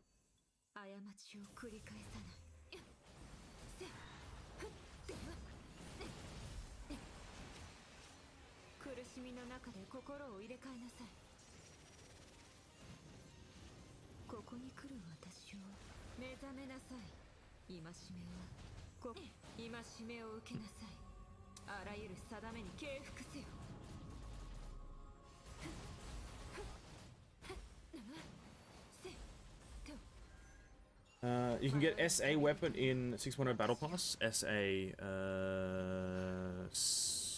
don't know what SA is. So... Wait, no, that's the one. No, that's the, I know what SA is, but I just can't remember what it is. Rises by 500 at 1500 charges, damage can absorb. Get that one. Will you do Pardo finality now that I have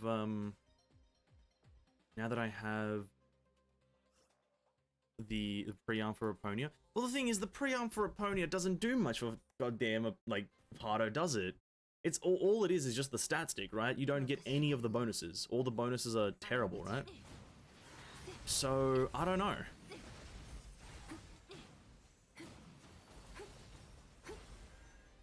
I don't know. It sounds like a terrible thing.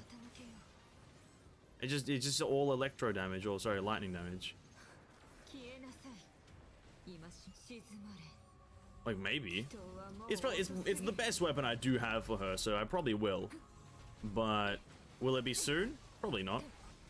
I think she still has terrible stigmatas. I definitely need to get either Anna Shariak or Robert Peary full.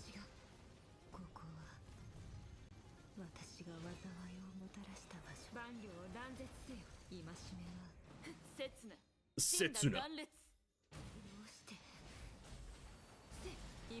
Definitely need to get full that.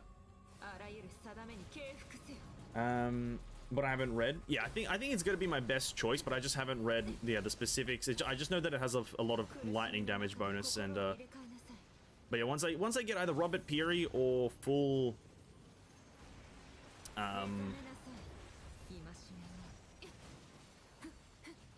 who's that other one? Anna Shariak. Once I get either full that, I'd probably do it. Why not? No harm. Is this gonna be a double? What the fuck?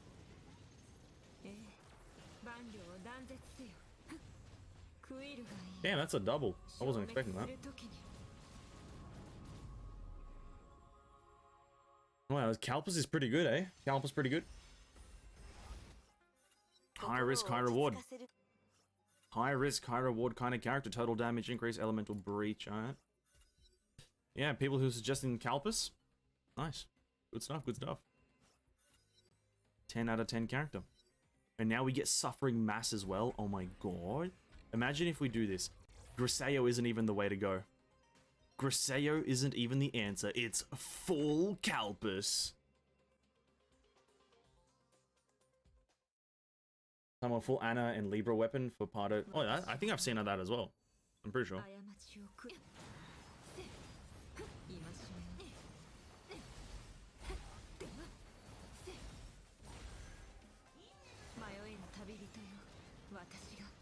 It definitely is possible.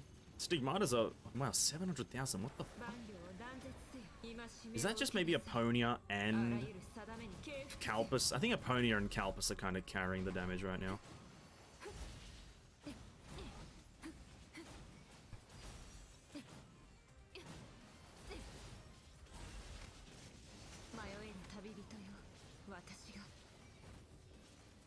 Why is there so much fucking damage?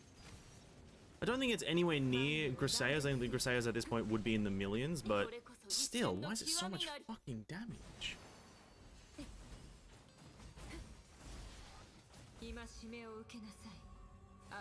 you have a streaming schedule? I like to drop by every once in a while. Hey man, every single day except Saturdays, pretty much.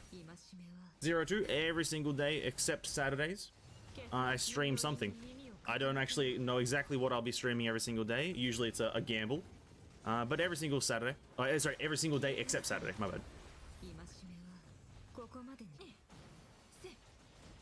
Just a bit of a 4-hour stream, hang out, and just, you know, play some fun video games. I don't want to lose HP because of this week buff. That's absolutely fair enough. I think on a Calpus week or a Calpus like buff week when he's super juiced up, I feel like he's actually, that would be like the strongest thing you can fucking do. And if I could just get another ego door for inclusiveness, I think I could easily just win this game no matter what. This is crazy. And then I go for Griseo right now.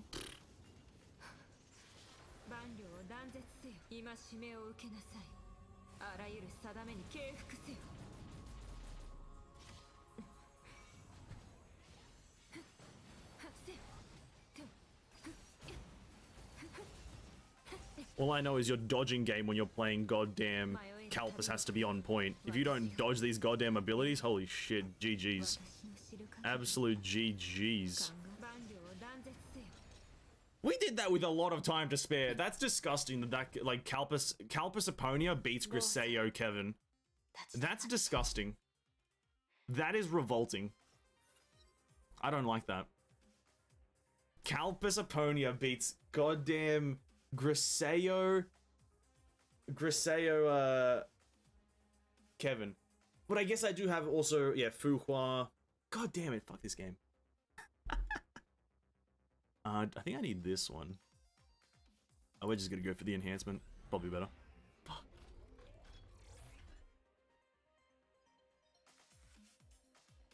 When Griseo drew a Calpus, the painting almost destroyed a city? Oh, I didn't know that. Or just use Fuhua, that's true. Or just Fuhua, she's also good. Fuhua's good only on, like, I feel like the more recent characters, because all the more recent characters have just, like, immunity windows like there's no tomorrow. Iframes. I feel, you know, this is just personal. None of the characters before the Flame Chasers have good, like, iframe windows. Or at least not super consistent ones. Imagine, oh, we can go for a paint now, but Cosma's, I saw someone suggest Cosma. But we have Vilvi here as well. Maybe we can, no, Vilvi, I want to wait till Vilvi gets her next Nexus tomorrow, and then we might give that a shot at eventually. Maybe in that whole Honkai stream, it will just be Elysian Realm, and we're just having fun with Elysian Realm stuff. Reverie, it's kind of too late to go for Reverie right now. And we have no other stuff here, so maybe we go reset. That stuff's not important. More Calpus. More Calpus. Let's go with that. Let's go with that. We can get one more good Fu one.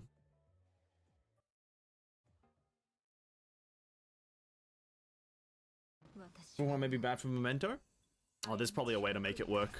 Nah, I'm gonna bet $1 billion that there's a way to make it work. I think there's gonna be some with, like, you know, ice application, ice trauma. You freeze the enemies, because I feel, well, just maybe first instinct. I haven't put that much time in Memento, but because applying that first bit of ice trauma is gonna be super easy.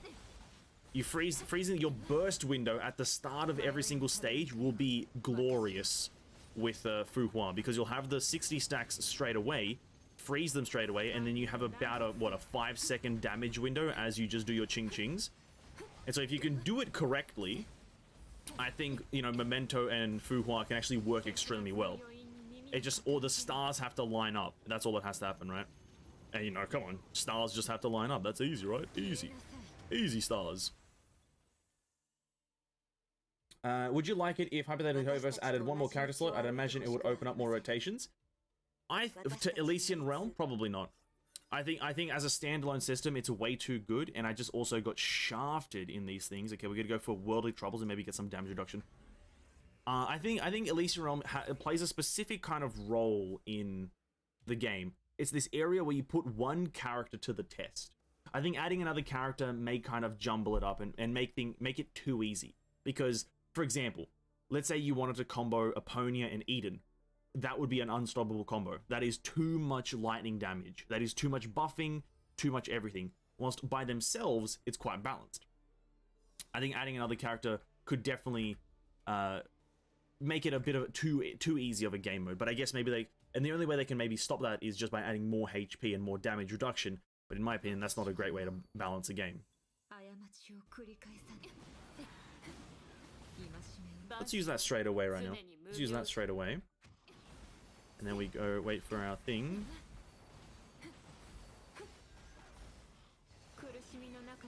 We need to regen as much HP as possible.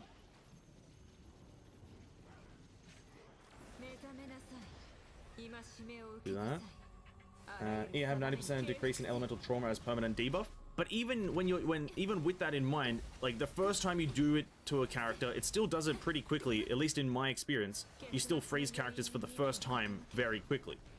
So even with that as the concept, I think it's still gonna work fine as like a single fire super mega burst damage comp. Like your first bit of damage per floor is just going to be this absolute juicy bit of damage. But again, that's just a theory. I know absolutely nothing about how Sakura plays. All I know is that she has Ching Ching. That's all I know. I don't know how she plays in general. I barely have a level 81 and I barely have a pre-arm, so I am doing so much fucking damage. If I do, holy crap, if I complete, what's his name? What's this guy's name? Nihilus. If I complete Hus Nihilus right now, easier than I did yesterday, I'm gonna complain. I'm gonna file a lawsuit on someone. Holy crap. What is this? Bro, he's a mech and I'm killing him faster than with Griseo. What the fuck? What?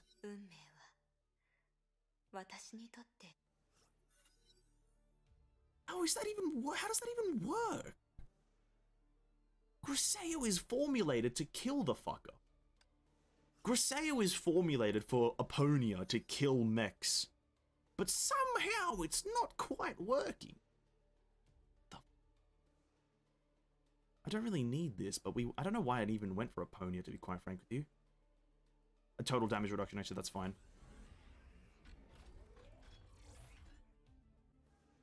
I hate Heimdall. 02, change that Heimdall to mech enemies. That's how it is in the game. Mech enemies is the thing that you hate, because all the mech enemies are actually rather annoying in general. Will you pre-arm her weapon? Her pre-arm improves her gameplay a lot because the ice circle will follow you where you go with the bigger radius. Yeah, Hershriviard, I'm definitely going to try to pre-arm her weapon. I won't be able to do it straight away, obviously, because I only just pre-armed her Aponia's weapon. But I will eventually try to pre-arm her weapon. I'm going to try to pre-arm all the characters' weapons as I unlock them. But let's say, you know, Eden unlocks, like, Eden's pre-arm is added to the game. That's, like, my next focus. But for now, the next one is the Frozen Naraka, yes. Griseo requires build-off of paint. Well, here's the thing. With Aponia's rotation, you can apply all the paints instantly. Because you press U, then burst, and all of them are on. Red, blue, and yellow. All of them are on at the time. And even then, my burst, or my damage, total damage, is less than with what I just did. It's crazy. That's so crazy. But what do I need to do now is... Here's the thing. I could do so many things. I could go for yellow paint here. But I also could go for Bodhi. Because here's the thing. I'm dropping in discipline stacks without one Bodhi. So I'm going to go for one Bodhi here. And then we're going to upgrade something.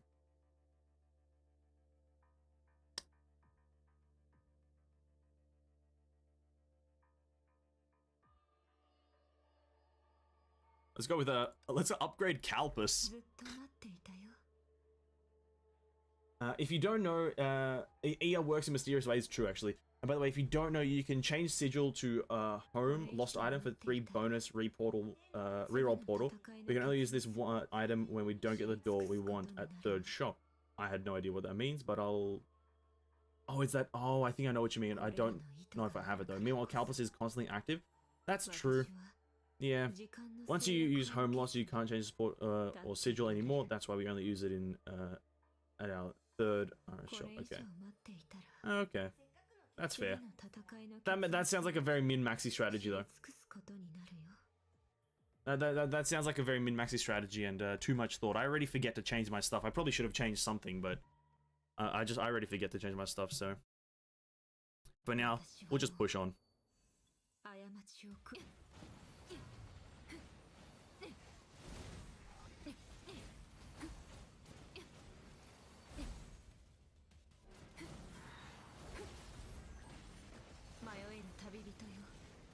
Let's just get this bad boy rolling.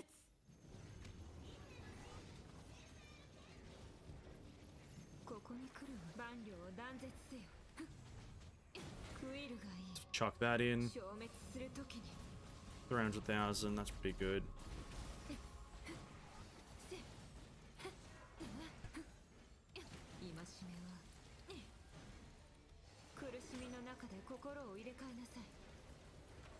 Trying to get away from that fucking circlet. Oh, he's dying so quickly. This is such a bullshit game, dude. This game is so fucking bullshit. Fuck this dumbass game, man. Fuck this dumbass game. He just died. Bruh, fuck this dumb game, dude. Bunch of bullshit. Fuck this. How did I struggle so much yesterday? What the fuck?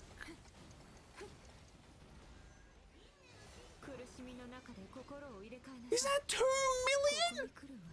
Oh, fuck this dumbass game. This game is dumb. Nah.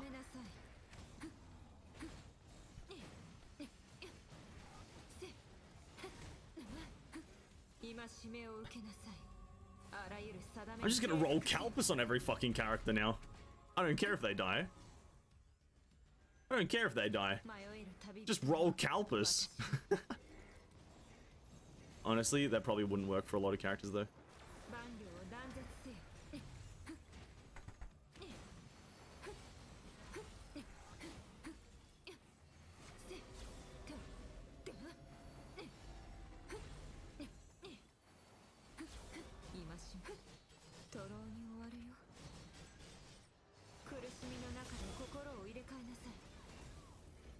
Oh my god, it's 4.2 million damage, boys! What the fuck? It's that easy. It's that easy. It's that easy. Fuck this dumb game, man. Fuck this. I'm not happy about, bro, I put so much thought into yesterday's run. I was calculating. I was like, oh, Kevin, oh, then Alicia, oh, then Griseo, then War. And then this one, I went for like Sakura out of a pure joke. I have Sakura 6. I don't even have Sakura 2 or 1. I just have random Bodhi shit. I have random Sakura shit. I have just random bullshit. I don't even have 3 egos. And I'm winning. This game is bullshit. That's what it, this game is dumb. I'm uninstalling this dumbass piece of crap. What the fuck? I put so much thought into it yesterday and I had to restart Nihilus.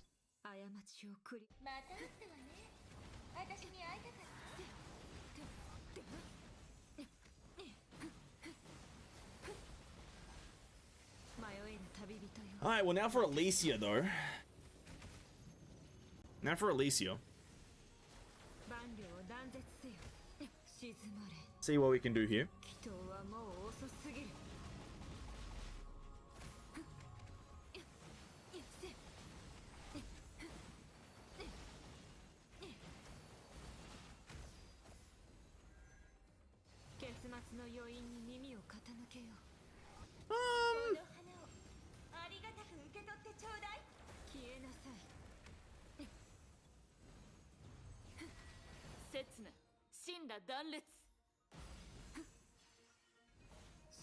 Maybe just press everyone.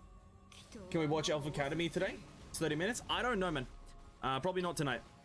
Mainly because we've already planned to go into Tower of Fantasy's character customization a bit. So Elf Academy might have to wait for another day.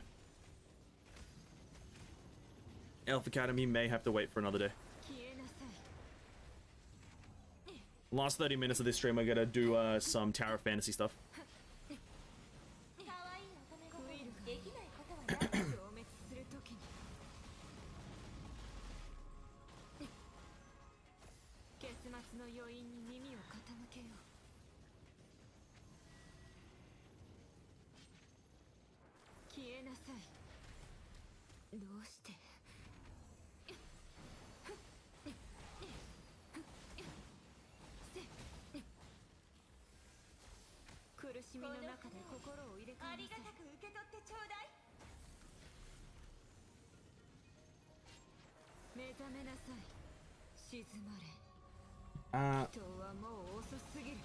I'm gonna go do stuff before dinner. Yes, Amen. Thanks for stopping by, man. Really appreciate it. And I'll catch you in the next stream, or if you drop by for the Tower of Fantasy stuff tonight, or even tomorrow, Tower of Fantasy. Be excited. But yeah, thanks for stopping by, man. Enjoy dinner. 80 million HP. I feel like I've already done more than 8 million HP. I feel like I've done more than 8 million. I feel like I've done 5 quadrillion.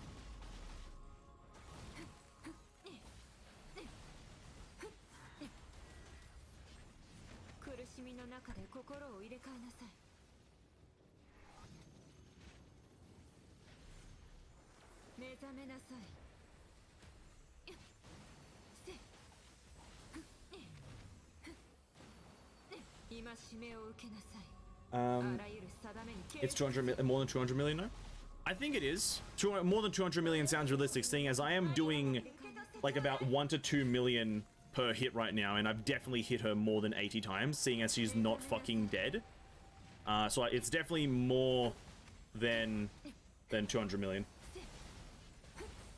Seeing as we just failed, and that I was doing a roughly what 1 to 5 million damage per hit. So it's definitely more than 80 million. I will say that. Definitely more than 80 million. A 13-minute run though, that's not bad. That's not bad. Calpus. I think if we probably went for more Calpuses instead of more disciplines, we would have won. And if these two Sakuras were into Calpus, that probably would have been it, right? Probably. Alright, listen, we're gonna just jump over to Tower Fantasy right now and do some stuff there. Because I do want to just jump over and, you know, showcase the game. The game is quite nice to look at, and you know, for anyone who hasn't like pre-installed it, and for people who just want to see the game before they, you know, commit to playing it in any way, you know, I'll just showcase the game around. So we're gonna jump over to just the Tower Fantasy stuff in 1 second as I check everything. I have 3 Universal Mirage tickets, so let me do this really quickly. Let me spend my Universal Mirage stuff really quickly first. So who are we going for? Universal Mirage. We're going here. Foundry. I believe. Oh, did I say I was going for Anna Shariak? I said I was gonna go for Robert Peary, but I kind of don't want to anymore. I will though. I will. Have I made my character? No. I looked at the System King, but you're gonna watch me create my character live on stream. You're gonna watch me create my character live on stream right now. I bet if you use a usual signets, you can't hit more than 20 bar on the HP Alicia. Probably. No, I absolutely probably, because she has no type, right? So then all of Griseio is essentially thrown out the window. A troll build left by Alicia on bar 2. Yeah, it's fucking crazy. Yeah, I guess that's just how I. But okay. Now on a real scale, I know that's a very funny thing that happened. But on an absolute real scale, is that not fun? Like for a troll build to like net you some really good value. Okay, we need G2. Okay, I just need to notice. Like to me, that's a really nice and endearing thing. We did a troll build. And it ended up working. That's fun as fuck. Man's really saving content for stream. You gotta, dude. You gotta. The hustle and bustle of content creators. I just tried to play. Oh god. I just tried to play Aponia like she is in Elysian Realm. That's the only bad thing about Elysian Realm, is that I forget that the character doesn't work like that in the normal game, and thus I'm like, oh shit. Oh, I tried to move around as Aponia single player. That's not good. That's not good. I do that way too much with Aponia. I'm like, oh shit, okay, let's play around. Okay, I'm spamming J. Oh, nothing's happening whilst I'm spamming J. Fuck, no. Oh god. No. We haven't even gotten one Robert Peary, and this is not looking too good for our memento.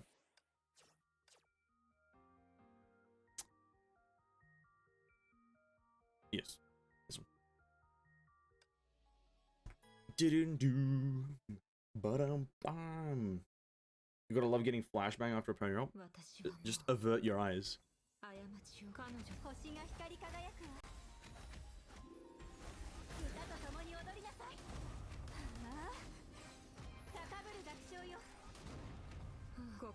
Here it comes, flashbang incoming, flashbang, flashbang. Whoa! Flashbang! Oh, it's still there! I'm blind! Shit! Yeah, I don't know why the fuck they thought they'd include a flashbang at the end of a fucking ultimate, but they did it. They did it, and they reduced the eye quality and eye health of 90% of players immediately. God damn it, dude. It's such a cool ultimate until the flashbang.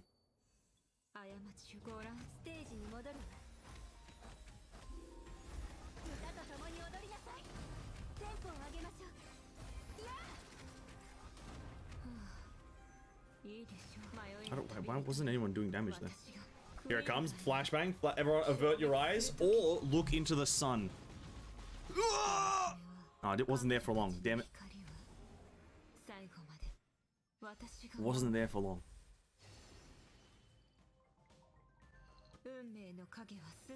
Unme Kagewa. Yes, yes, Aponia, shut up, please. Thank you. Alright, let us jump to... Look at that. How close are we to 82? 83? Oh, oh, okay, pretty much on next reset, we should get to 83. And then that gives us 50 Einstein Tauruses. What? And then and then a Honkai cube, and then 50 and 80. Oh my god. And then oh my god, 56, 86. And oh my god, that's amazing. And then more Tauruses. Essentially gives you like a bunch of like free PRI-ARMs, to be honest with you. Gives you a bunch of free PRI-ARMs. All right. Let's get out of this game though. Switch over to me whilst I launch up Tower of Fantasy. Tower of Fantasy. I also haven't really tinkered with the settings that you can tinker with. I probably should tinker with those so I don't launch the game and then it's like so laggy it's unplayable. Because I was expecting my my new PC to arrive before the game came in, but it didn't. So we'll have to make do for now. The lagging should reduce heavily when it arrives. Epilepsy warning is true. It's not really an epilepsy warning. It's just more of like a, you know, those like you know, you're just laying in bed. It's like, you know, midnight or so. You're just laying in bed looking at your phone. The screen is. What the fuck? Oh, what the fuck was that? That was so loud. Holy fuck me. Oh my god. Oh.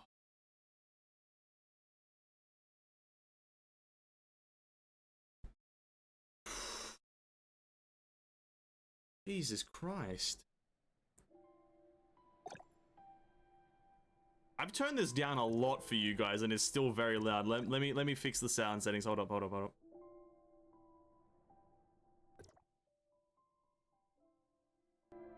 Hopefully that didn't kill anyone.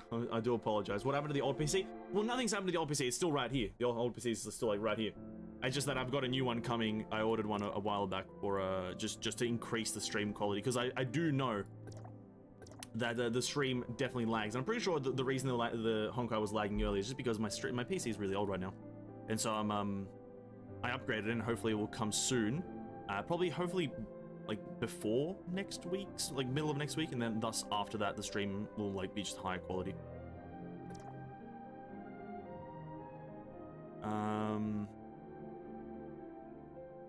Permanent folding buff.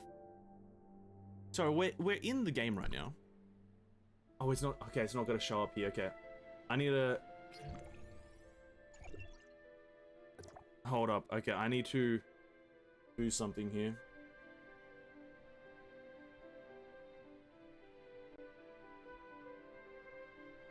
Hold up, I need to add a... Okay, it's not picking it up on the specific channel.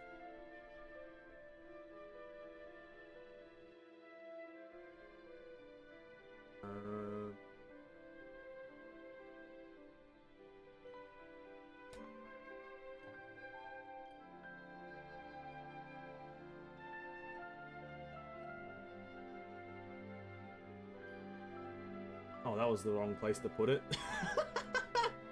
That was the wrong place to put it. Shit. Hold up. That's a Windows sound. Professional. I'm professional. Don't worry about it.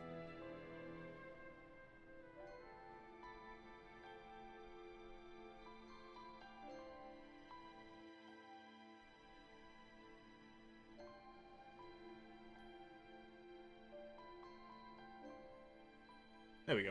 There we go. great. Looks great.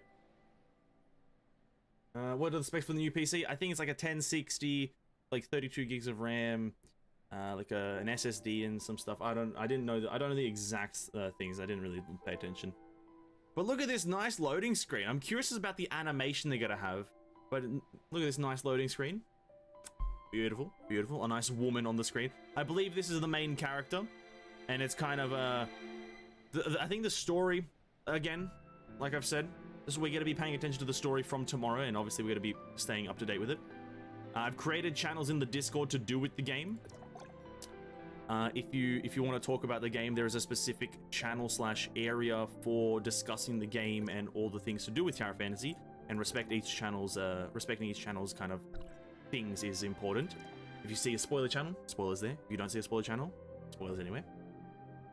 But here we are. Wait. Still quite loud on I think your guys' end, so we'll just take it down to a nice 5%. We'll tinker with it in the future. But yeah, here we are. Make a review of it later, of this game, or the PC. Oh, the PC. Maybe, I don't know. I'm not that much of a PC kind of knowledge man. I just kind of have PC. That's kind of my thing. I just have PC. Alright, so here's the thing with the game. You can have a male or female character, and you can choose them and customize them. We're gonna customize our first character. Here's the thing. The male, I don't know if I want to be a male in this game. This is the dilemma with me choosing a customizable male or female, because I think females usually have the better customization from my experience in gacha games and kind of like Korean, Asian like made games, that females usually have the better customization. The males usually are these very generic kind of like main character guys, and no one fucking likes them. Like, look at this guy. He literally looks like a main character. It's like, brother, get out of here. So I'll probably play with a female. I'll probably play as a female because I don't fucking know. And it's also booba, you know what I mean? Booba. So you gotta do what you gotta do. For those who don't know, you have a preset tab. And you might notice some of these characters here in the preset tab, you might recognize them from other video games. Well, it just so happens that you can create characters quite well in this game, to the point of you create Hu Tao from Genshin Impact. You know? There is enough character customization in the game that you can just literally create Hu Tao, or the character from Nier Automata, I think 2B, Kaching. You know, so the game has enough customizability, which is pretty cool. I think this is a very cool concept, being able to create these characters. But for now, we'll create our own. We will create our own and start off with... honestly, I don't think the preset fucking matters much. Start off with the generic woman. Generic woman. Outfits. Outfits-wise, I took a look at these slightly. I do like this one, actually. This one's quite nice. Jacket. The jacket kind of looks boring. This one, fishnet thingy, looks great. That one's kind of nice. You can alter the color. What color am I? I'm orange man, aren't I? I'm Venessence, the orange man. Go with a nice orange. Accessories. Glasses, eye patch, size, bandana. I'm not much of an accessory kind of guy. The shape of the body, though. Look at this. You can have a fucking tall lady, dude. Fucking tall lady. I like short, so let's go with short. Bust, just jack up the bust like there's no tomorrow. The physics are a bit haywire, but that's fine. Head, let's go for a nice shape head. Hairstyle, you might be able to tell that I don't really like care about the look of my character, because it's just a character. But you know, let's create it. I'm very nonchalant with it. I did find one hairstyle that I did like. The hair flows crazily. The hair flow is crazy, but it kind of has collision, doesn't it? Oh yeah, it kind of has collision. That's kind of interesting. Oh, nice. A lot of games would have just had it phase through them. The pigtails is cool. The hair. This is Bronya right here. How did no one create a Bronya? That's kind of nice. I think this is the one that I try to make a Yelan out of, right? Full bust, exactly. Full bust. Herschel Flame Sign you saw. Okay, that's interesting. You can have accessories. Oh, there's like multiple ones. Okay, we're gonna go with no accessories. I don't really like accessories. I think I like this hairstyle or this one. This one, that's kind of nice. Let's go with this one. Recolor. You can then do colors. Okay, so we're gonna go with like a blue. And then we're gonna go with an orange. Nice shade. Then we're gonna go with like a nice pink. That actually doesn't look too bad. Let me kind of play around with the top. Let's go custom. You can customize the color, which is really nice.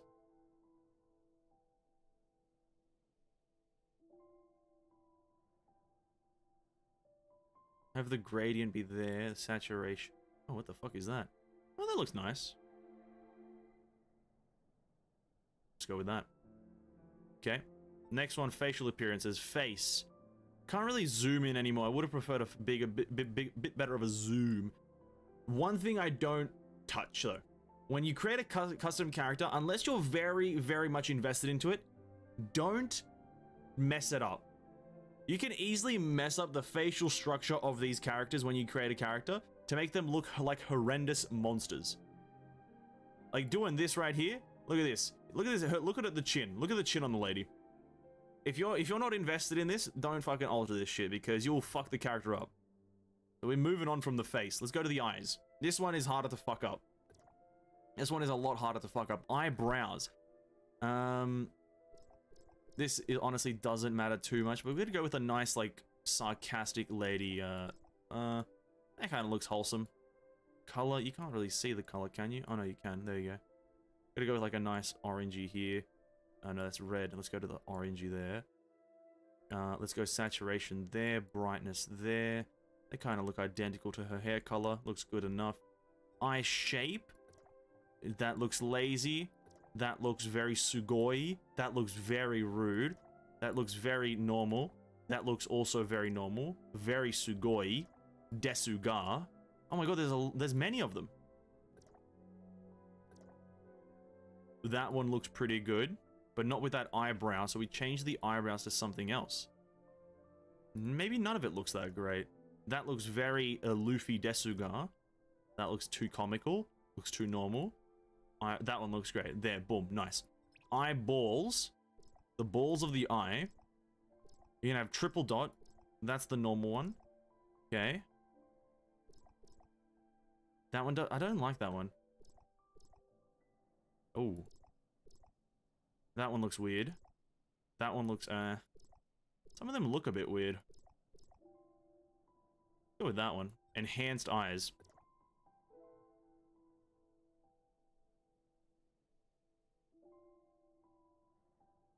Fucking, yeah.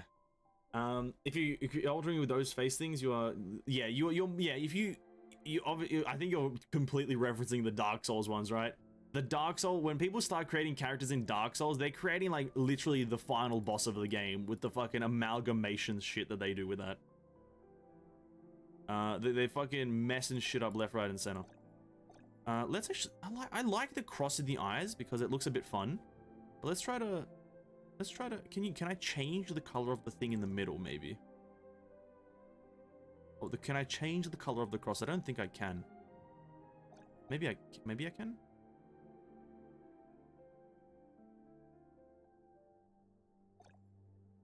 Eye color of both.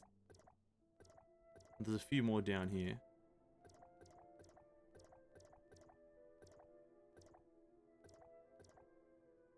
I like kind of that thing. Imagine we can do Giga Chad here, just like how they did in Elden Ring. That you can. No, Sedboy, you can. I just don't like doing it, personally. You can make the face shape very weird. You can make the face shape very, very weird. But I just don't like doing that. I hate it. Seeing those Dark Souls character creation things, I vomit. I'm like, oh, this shit looks fucking terrible. But, you know, people who do spend hours doing it, respect. Spend hour creating character, respect as well. Click on the 1, 2, 3. Is that it? Oh, is that it? I wish I could zoom in more, though. Oh, shit, you can. Okay. Now we're in business, boys. Now we're in business. Okay. I didn't know you could do that. Oh! Shit! What the fuck?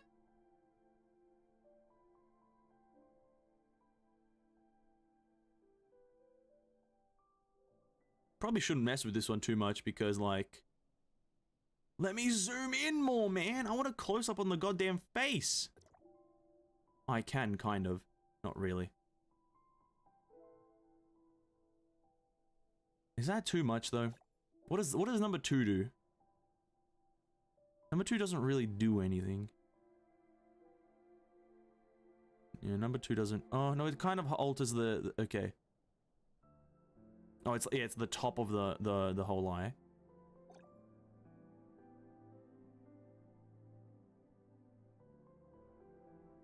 Maybe I don't even want blue.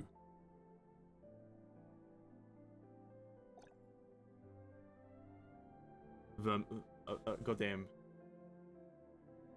You could look like a Demon King wife. Isn't that exactly what we're doing? I think it's better if you put Ivy on white.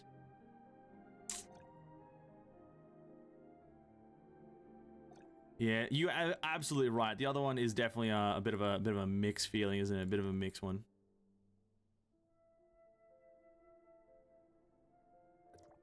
I saw some people create pain from Naruto, right? It's just so weird. I saw that one and I was very curious as to how they created it. But anyway, we'll leave it at that. We'll leave it at that. I'm not too too concerned. No, like this one here, like nose up and down in curvature and height. Messing this up, bro, you'll ruin the character. So I don't touch that. I don't touch that. Markings. Okay, what does that mean? Markings? No. A scar. Listen, if it's not a hyper-realistic game, I don't recommend anyone ever do this. What the fuck is that? What the fuck? What the fuck? What are we, Scottish? Okay, okay, buddy. Okay. Oh my god, you can actually do so much fucking shit. Hold up, I don't know how to do this.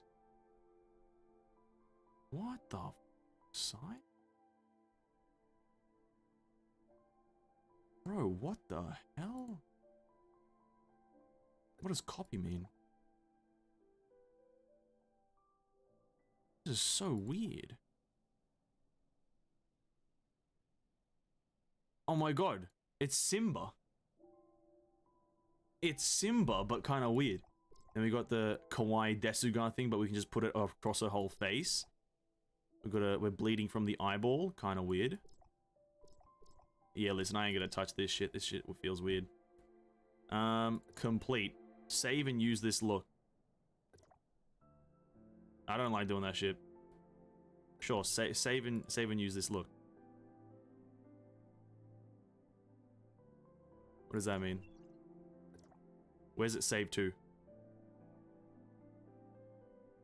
Appearance saved. Oh shit. Oh. Latest and greatest. Popularity vote. Oh, here it is. We can go through them like. Click share. Oh, it's in share. Oh, okay, my bad. Okay, I'll do that in a second. But yeah, look at this. This shit's fucking so interesting. So let's go through all these characters. Hu Tao, 2B, Kaching, Ken Kaneki, that chick from a current anime, Raptalia, Bennett, Hinata, Sasuke, I think Ruby, Pain from Naruto. I don't exactly know. Onto the next page, you got Sealy, Zhongli, some other character from some other anime probably. The chick from Code Geass, some other character.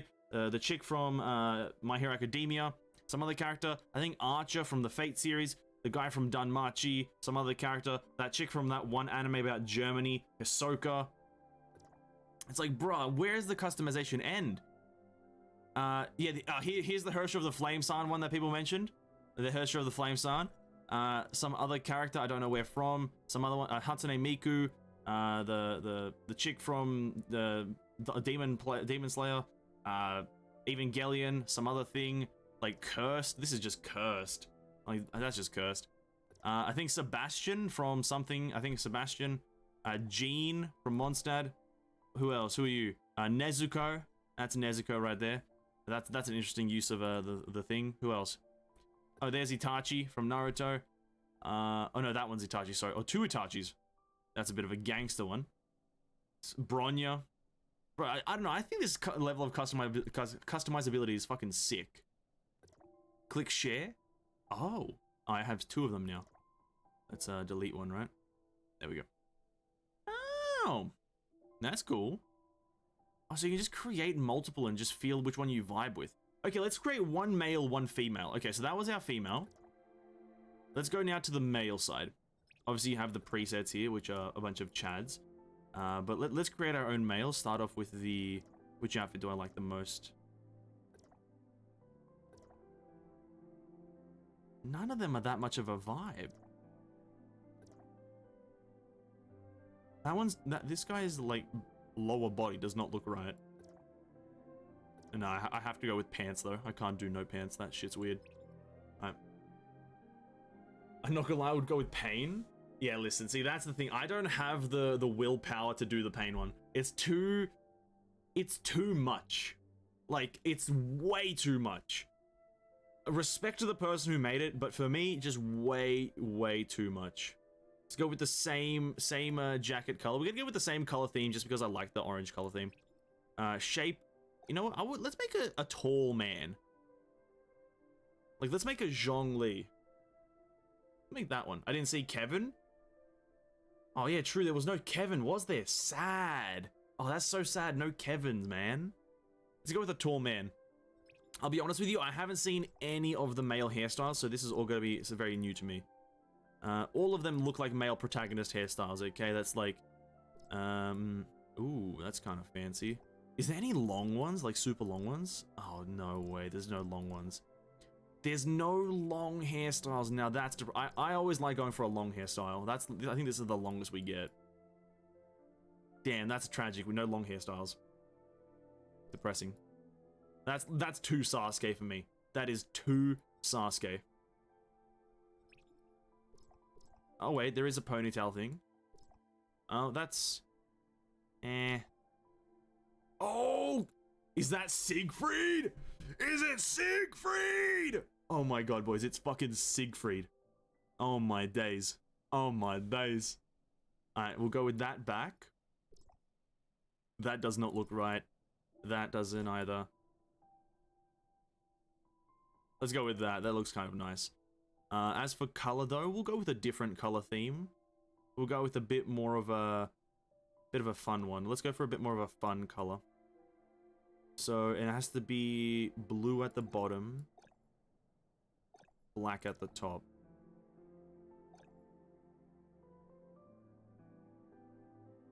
The black is just kind of too black.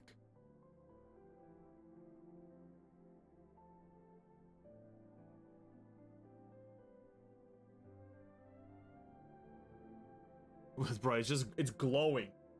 Jesus Christ. Not the lean. Levi, fuck off. I'm leaning. Fuck you. I'm leaning. That's just, bro, he's just glowing. He's just glowing. Bam? Maybe. Maybe, I can't remember how he looks. Is this how he looks? Let's go with that. No. Not that. I don't know what I want to do. I'm not that much of a creator, man. I'm not that much of a creation dude.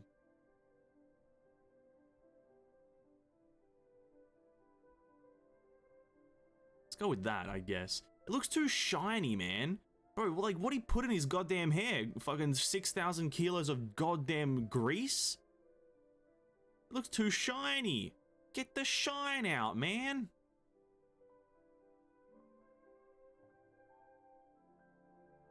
Do that. I don't fucking know.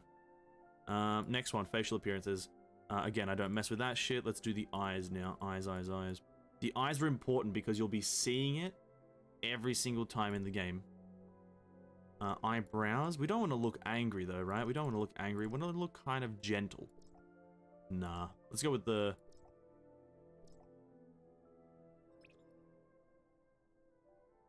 eye shape. That looks terrible. So that's like Orochimaru. Orochi. Let's go with that. That one looks kind of nice. Eyeballs. We're gonna go straight to this one. Let's go with the half-half. No? Let's go with the snake eyes. Because we're a slithery slimer. Oh, that looks very impactful. Okay, left. Okay, number one changes the pupil thingy. Let's go with like a... oh god, that looks horrendous. We're switching that immediately. It looks horrendous. People who do that, go for it. But fuck me, it looks horrendous. This one kind of looks like it could be fun to make. Hold up.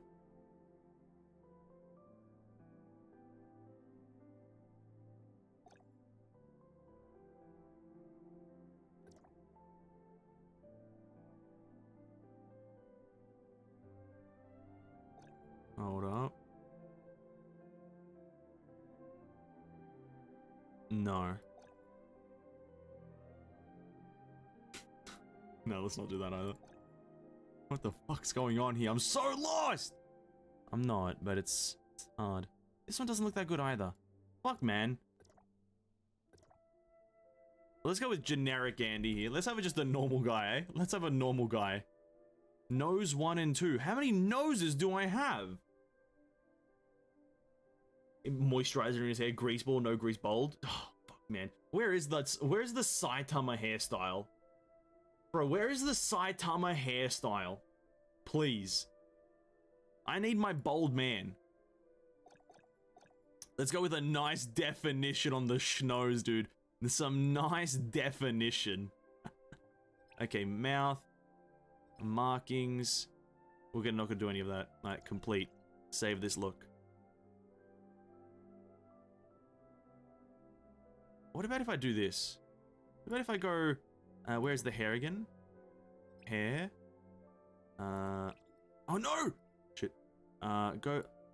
Oh, wrong one. No, wrong one! Shit! What was it again? It was just black. Fuck, don't do that ever again. Oh no, but there needs to be like... Black. Okay, do that. Now let's change it to there.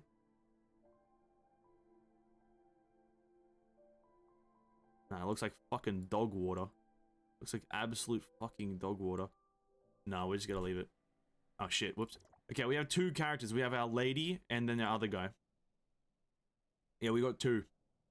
Listen, I'm probably picking the female. I'm probably picking the female. Man, looks like he slips on every stair he walks on. True. I think my guy have a sun in his head. Fair enough. Fair enough. Yeah, we're probably gonna go with the female.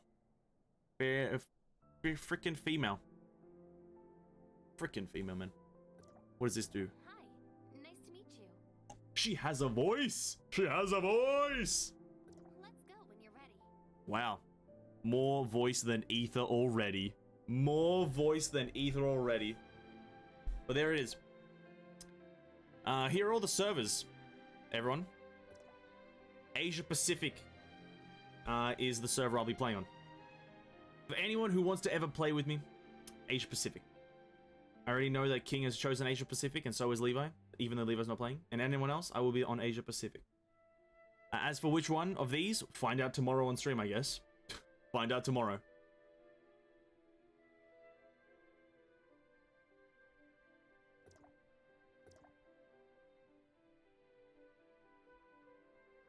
You play in Eden? No one's chosen on any servers.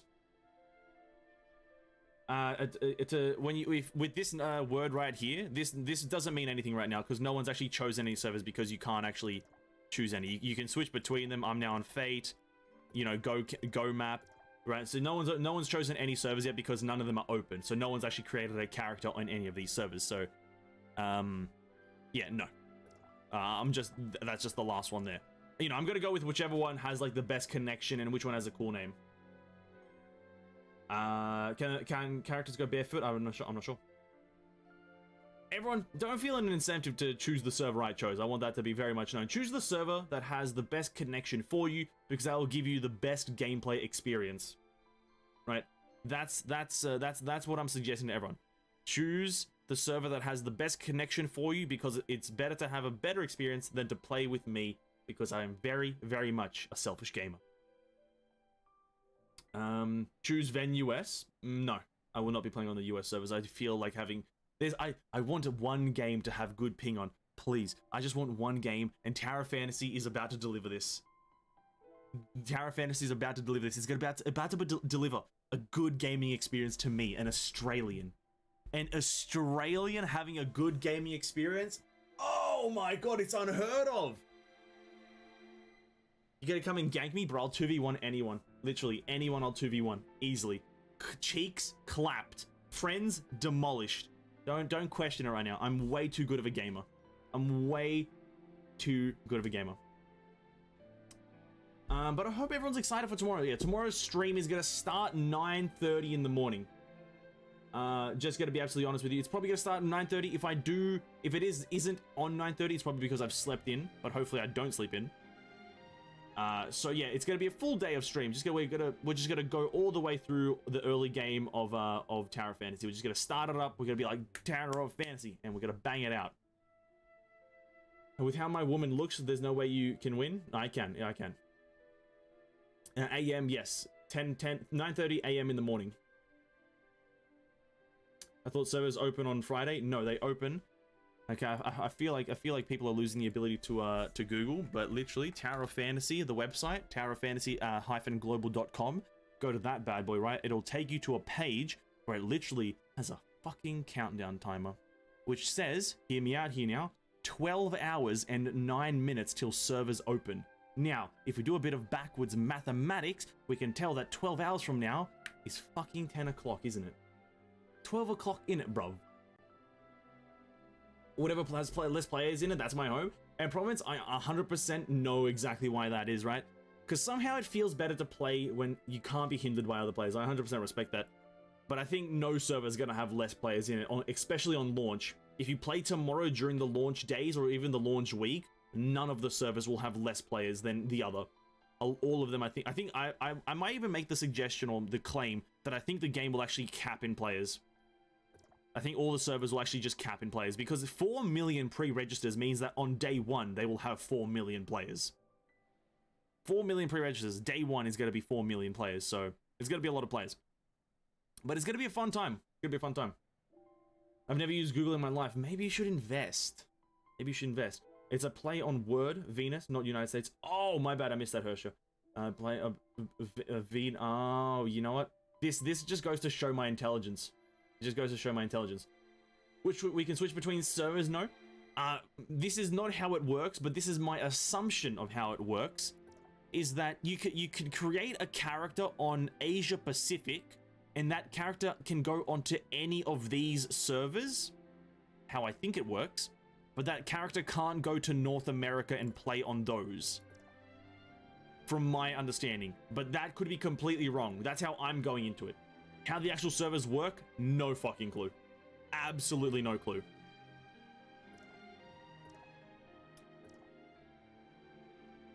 I think they had a Q&A. I think they posted it. Let me open up the. I think I can open up the Q&A because it's in the Tower of Fantasy news channel. They had a Q&A about like the launch day stuff. Let me just try to find it really quickly. So, no, it's preloading Q&A. Okay, let me just see if it has the right information because. Tower of Fantasy, the dev team seems to be a lot more memey. I don't know if you guys are paying attention to a lot of the stuff they're posting in the Tower of Fantasy news channel, sorry, even on their Twitter, but they're very memey to me. It feels like they like to meme around, you know, bit of a tee-hee ha-ha moment. So let's answer this. Let's see what questions that were asked. So why does the app stop from downloading? Doesn't matter. What are the avenues available for registering? Can I log into the same account through different login avenues? Okay, so big question here. Can I log into the same account through different login avenues? Yes, a single account supports logging in through multiple avenues. You can bind your account with all 6 login methods in the PC version. In the mobile version, you can bind your email account with any one of the supported third-party accounts. There you go. So one account can be played across multiple platforms, essentially. Are accounts synced between platforms? Can I play with wanderers from other platforms? Can you cross-playing? Characters information is fully synced between platforms. Your character's progress, resources, purchases on any platform will be shared between all other platforms. Amazing. How do I select my region and server when registering and logging into the game? The regions in the Tower of Fantasy are divided into North America, Asia Pacific, Europe, Southeast Asia, and South America. There are multiple servers to choose from within region to guarantee a smooth experience. Amazing. Great. This is a great question here as well. How many players can each server hold? I'm afraid that I cannot get into the same server as my guild/crew member. There will be guilds and crew members. I'll be starting my own guild in my own server, so, you know, I'll be the best. Don't worry about it. There will be an icon showing if the server is empty/crowded. Green light equals empty. Okay, true. So we suggest wanderers check the server condition at times and discuss joining the same server together if you want to join the same crew. There is always a max limitation number of player registration at the same time or on the server. We are preparing to make sure everyone gets a smooth game experience no matter which server they are in. They didn't though. They didn't actually specify how many players can join a specific server. They didn't specify a specific number, so it might not be that high. And then I didn't pre-register. Can I still claim the pre-registration rewards? This is also true for any people who aren't sure if they want to play day one. You guys can't see it? I know. I just don't feel like switching the channel. I know you guys can't see it. You guys have to take my word for everything now. You guys have to trust that I'm not scamming you. I know you can't see it. Fine, I'll show it. Fine. Fine. If I can jump into a server, then whatever they have less, the players I switch to. There you go. That's a fair strategy. Next question.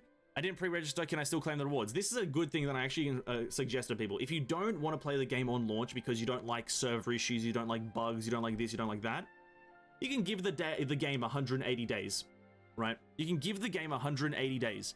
You can still, once pre-registered milestones are reached, even if you didn't make the pre-registration, you can also claim the rewards within 180 days from the launch of the game.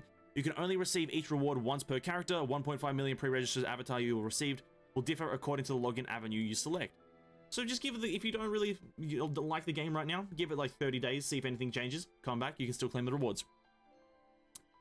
Anything else? How do I delete my account? That's a classic question everyone should be asking. What should I do if my game lags? Upgrade your system. What should I do if my game crashes frequently? You know, throw it in the bin. I'm using a Xiaomi phone. What should I do if my game crashes? Get a better phone. And what should I do if I do not receive my purchase? Get a refund. I've encountered other issues. How do I contact you? By phone number. What's the game's official social media? Fucking Tower Fantasy. Can I share my game or derivative work on public platforms? Absolutely. But I don't think they say anything about whatever the question was actually posed. I have a client launcher from the closed beta. You have to reinstall the game. So if you're in the beta, you have to reinstall. Here's the minimum specs you need. It's a quite useful thing. Why does this stop the thing? Why am I unable to win? What platforms are supported? Most of them, actually. You know, the one thing that Tower Fantasy will have against Genshin?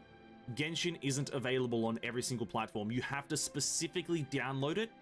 Sorry, that's the wrong word, not platform. You have to specifically download it from its website on PC, whilst I think Tower Fantasy is becoming available on Epic Games Launcher as well as Steam in this year. Not on launch, but eventually it will become available on Steam and Epic Games Launcher. But there you go. There you go.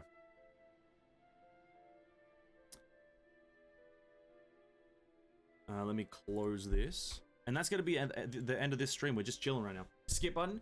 I don't know if it has a skip button, but I do know one thing, Hui, and everyone who's curious about just not caring about the story. I know, King, you don't really care much.